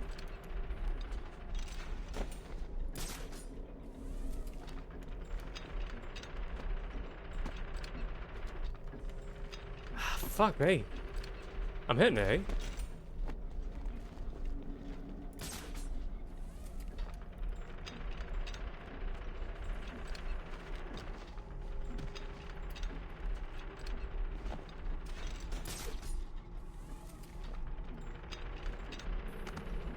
There we go.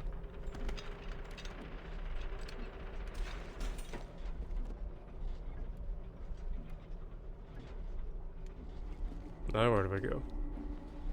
Oh. Alright, I'm just joshing. All this time there was a grate you needed to use the bat claw. Oh, right, okay. So basically, when if you look on the ceiling, there's a there's a grate.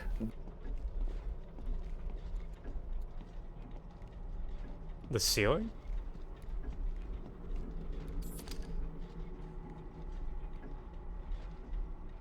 The ceiling? Are you still fucking with me? Oh, okay. I forgot it was pushed to top. Look at the ceiling. Notice behind one of the cogs there is a way up. Oh, behind one right, of okay. There's a way up.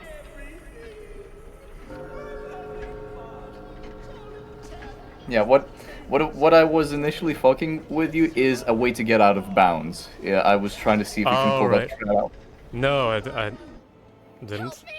He can, he will, he just has to leave. He can, he will, he just has to leave. He can, he will, he just has to leave. Because with this game, there's surprisingly, well, not really surprisingly, but there's a lot of places to get out of bounds and just do some shitfuckery.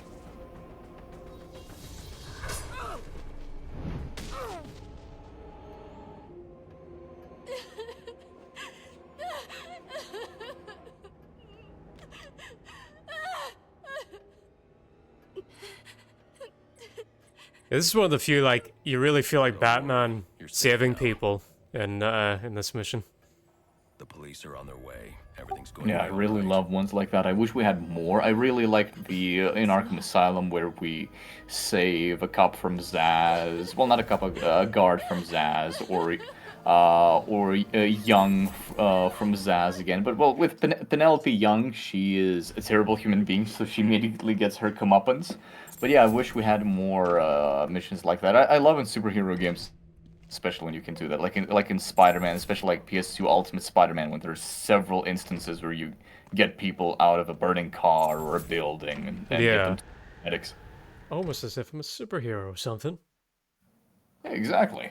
I'm just gonna put my phone on the charger here because it's nearly out of battery, but I don't want to lose chat. Been going for 5.5 hours. Thanks for sticking with me for this long. Yeah, dude, no worries, no worries.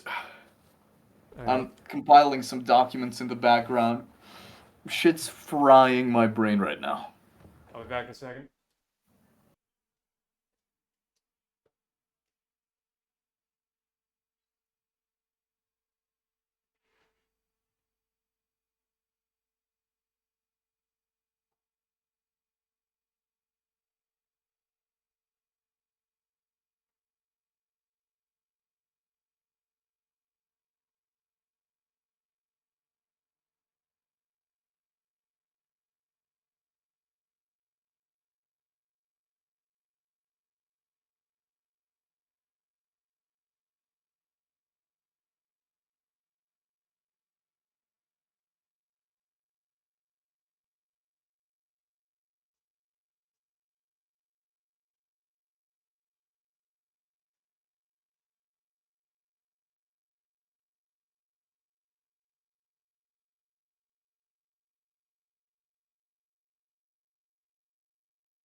Starting to get dark out.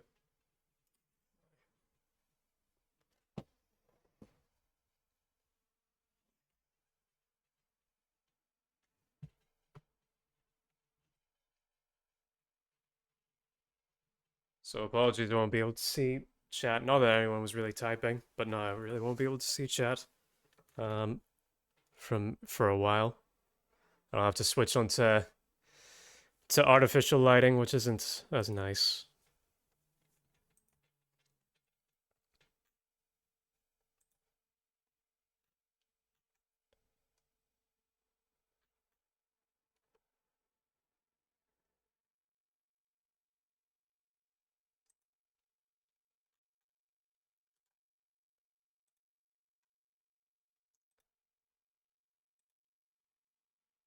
Okay, how are we doing? Good. Doing good. Alright. Is the stream still live? Yeah, alright.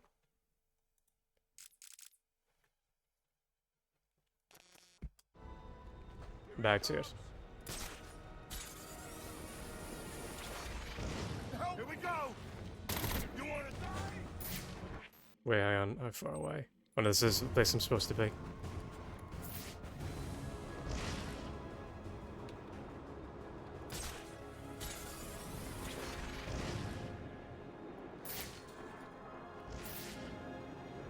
That was the anarchy symbol. What, does that do anything? Oh, anarchy tags.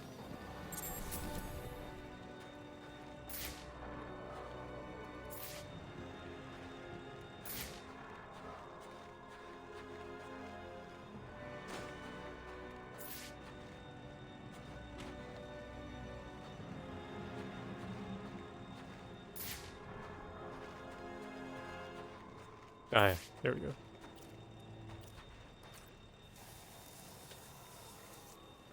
Forgotten what I'm even doing here right now.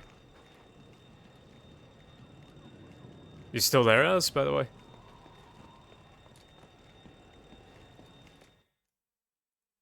I guess not. Let me just check that I'm still on like the Discord thing. No, he's still here. Okay.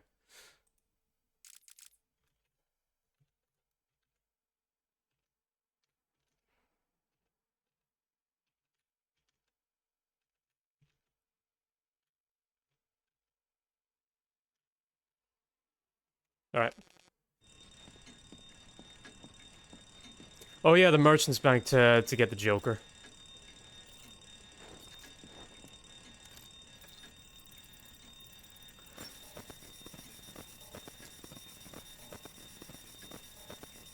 Joker, a part of the Merchants Guild? What did WB mean by this?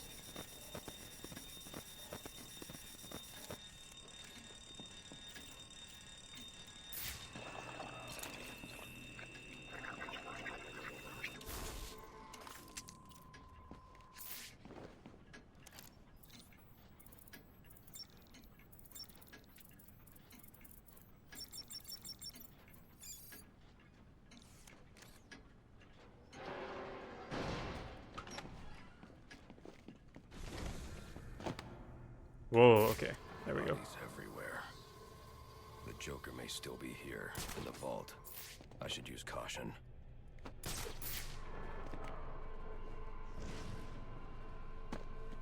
They're all dead. There's something more sinister going on here. By the way, Az, if you're talking, I can't hear you anymore. Maybe you're called away, I guess.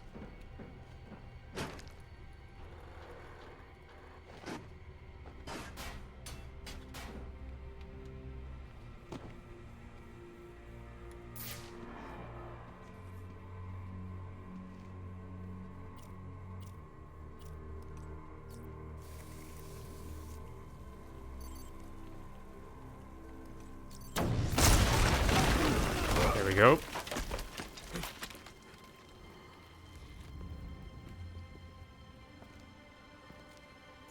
I'm just gonna check something real quick. Something in my bank, huh? Roman, I'm here for the Joker. The Joker? Never heard of him. How about you, dog? Know the Joker? The who? And you, sir? Name Joker ring a bell? You son of a bitch! You think you can steal from me? Oh, yeah, it still seems to be working out. Dead. You just play along. You're insane!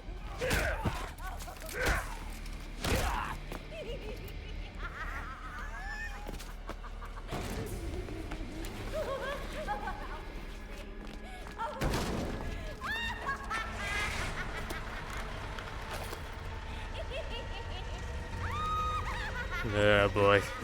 It's been you this whole time. You hired the assassins. And unfortunately, it's You Troy run Baker, Sionis' Joker. operation. Well, technically, it's my operation now. Isn't that right, boys? You got me. Now let her go.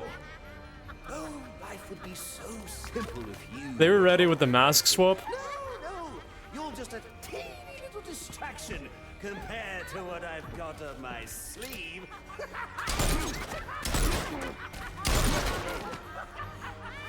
Here, have a laugh on me. Do you hear that? Sounds like 8 tiny reindeer.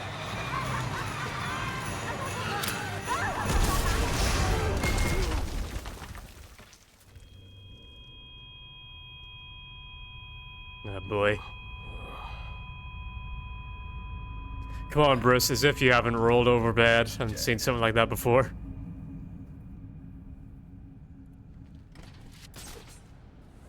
Ah, here we go. I'm telling you. Something's jamming my signal. I need to figure out what it is and take it out.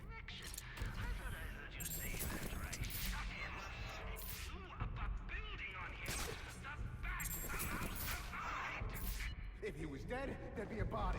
There ain't no body. We got him. What? Joker knows I survived the experience. I need to hurry before he kills Sionis. Or anyone else.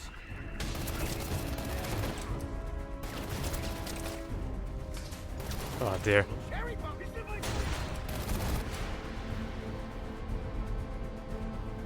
This is terrible. Alright.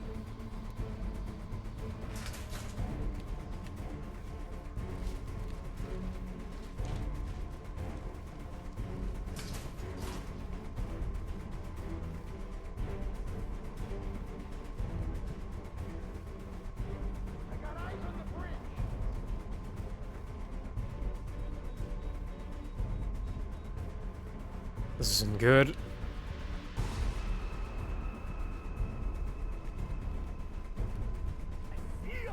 Fuck, alright. Can I restart this? I want to try this again. This is a bad intro.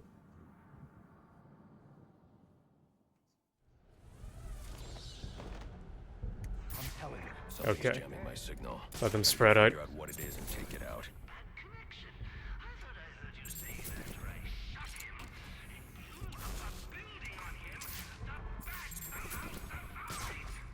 If he was dead, there'd be a body. There ain't no body. Since I know that's impossible, I'm going to let you reconcile my vision of reality with your version of reality. And in case your pea brain can't parse big words, I'll translate it into thug speak for you. Kill the bat, or I'll kill you! Any sign of him? Joker knows I survived the explosion. I need to hurry before he kills Sionis. Alright, bait them up here, and then maybe I can Don't make no sense. He's shot, injured. bring them up here. Or maybe you're just as blind as you are.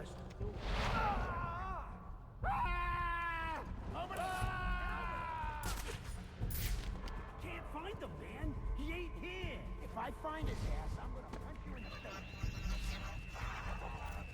Gotta be strong. All right, boys. Your first job from the new management: kill the bat. Help on a rope.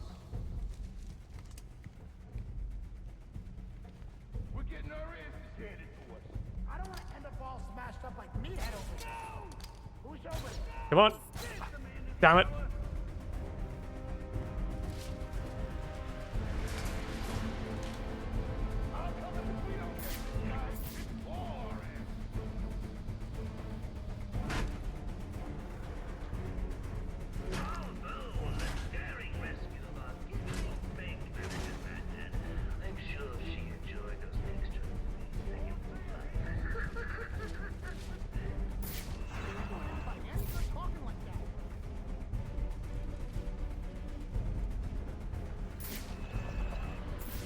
Oh, I might be able to take this one out.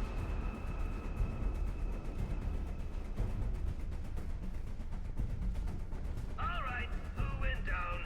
No Christmas bonus for you.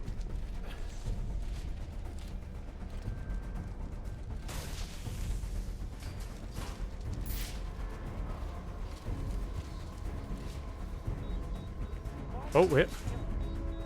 So much for my crack team of vicious mobsters.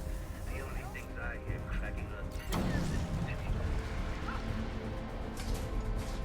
Come on, you bitch. Show me your ugly mug so I can shoot it off. Since you can't find Batman, maybe you could at least find the lucky fella he just introduced his fist to.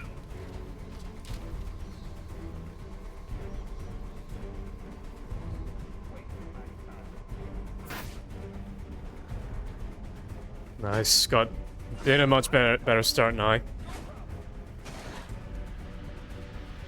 think that's 3 different takedowns. No, 4. Perfect guy.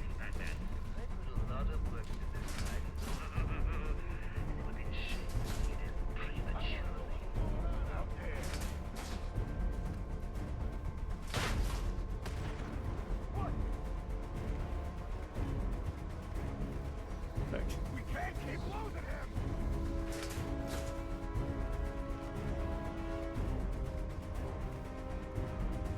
I ain't so tough, okay?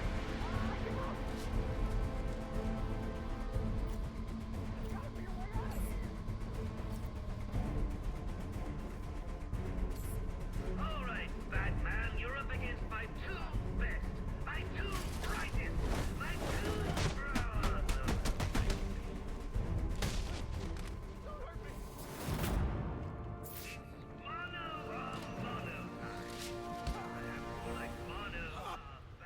I love it when they surrender. Where's the Joker going? Guy's nuts, man. Killed about a quarter of Black Mask's men when they wouldn't take orders from him. Unless you want to join them, talk. He said something about the steel mill. That's Sionis's mill. It's Joker's mill now. Ain't no way you're getting in there. I didn't ask for your opinion. Nice. Alfred, pull schematics on Sionis Industries steel mill. Joker's taking Sionis there. He's going to kill him. Unless I get there first. This Joker sounds dangerous. He's taken over Black Mask's operations and slaughtered the men who wouldn't turn. He's the one who hired the assassins. And it must be he who ordered the bombing of the GCPD. Oh, dear Lord. Shouldn't you think about letting the police handle this one? Not a chance. Hi. It's mine. Hi, Alfred. How are we gonna let the police handle this one? I know he means the best, but, who else could do it? We already know the police are corrupt. Probably in league with Joker.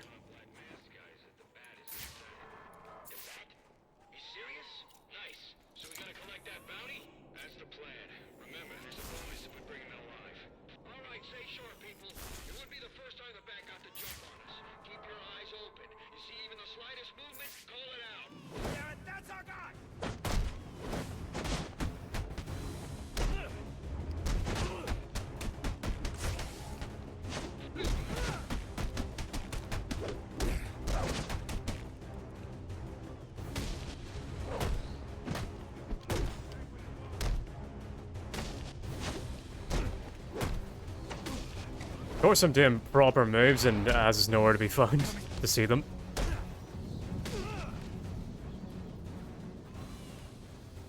I hear a baby.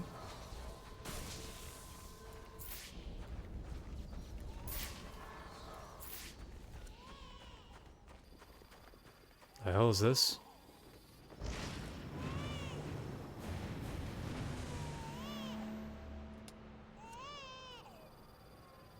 There's nothing here. Got a bomb? Nice try, lady. Shiva. Trying to collect the bounty.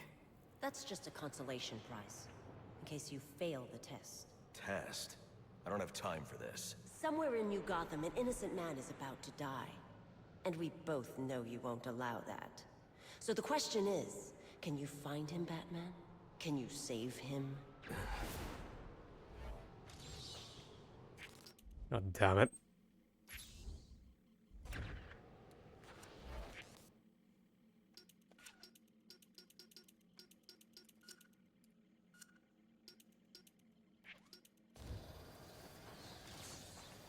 Bruce, you keep letting these trifling hoes go.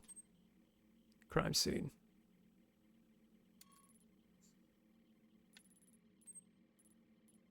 That's to investigate there at the steel mill. We could have a look for this. Okay, I can fast travel again. I don't know why it starts before.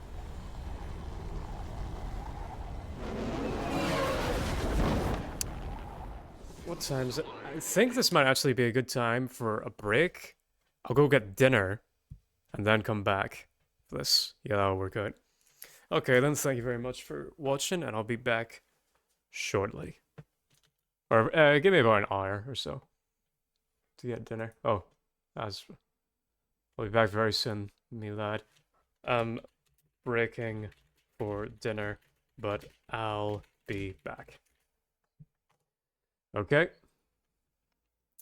So, see you in a bit. Bye-bye. Let's see, how do I end stream here?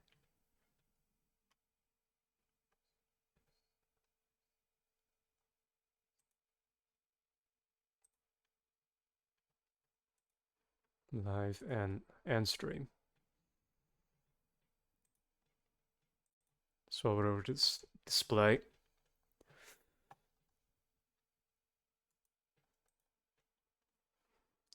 I'll just end it via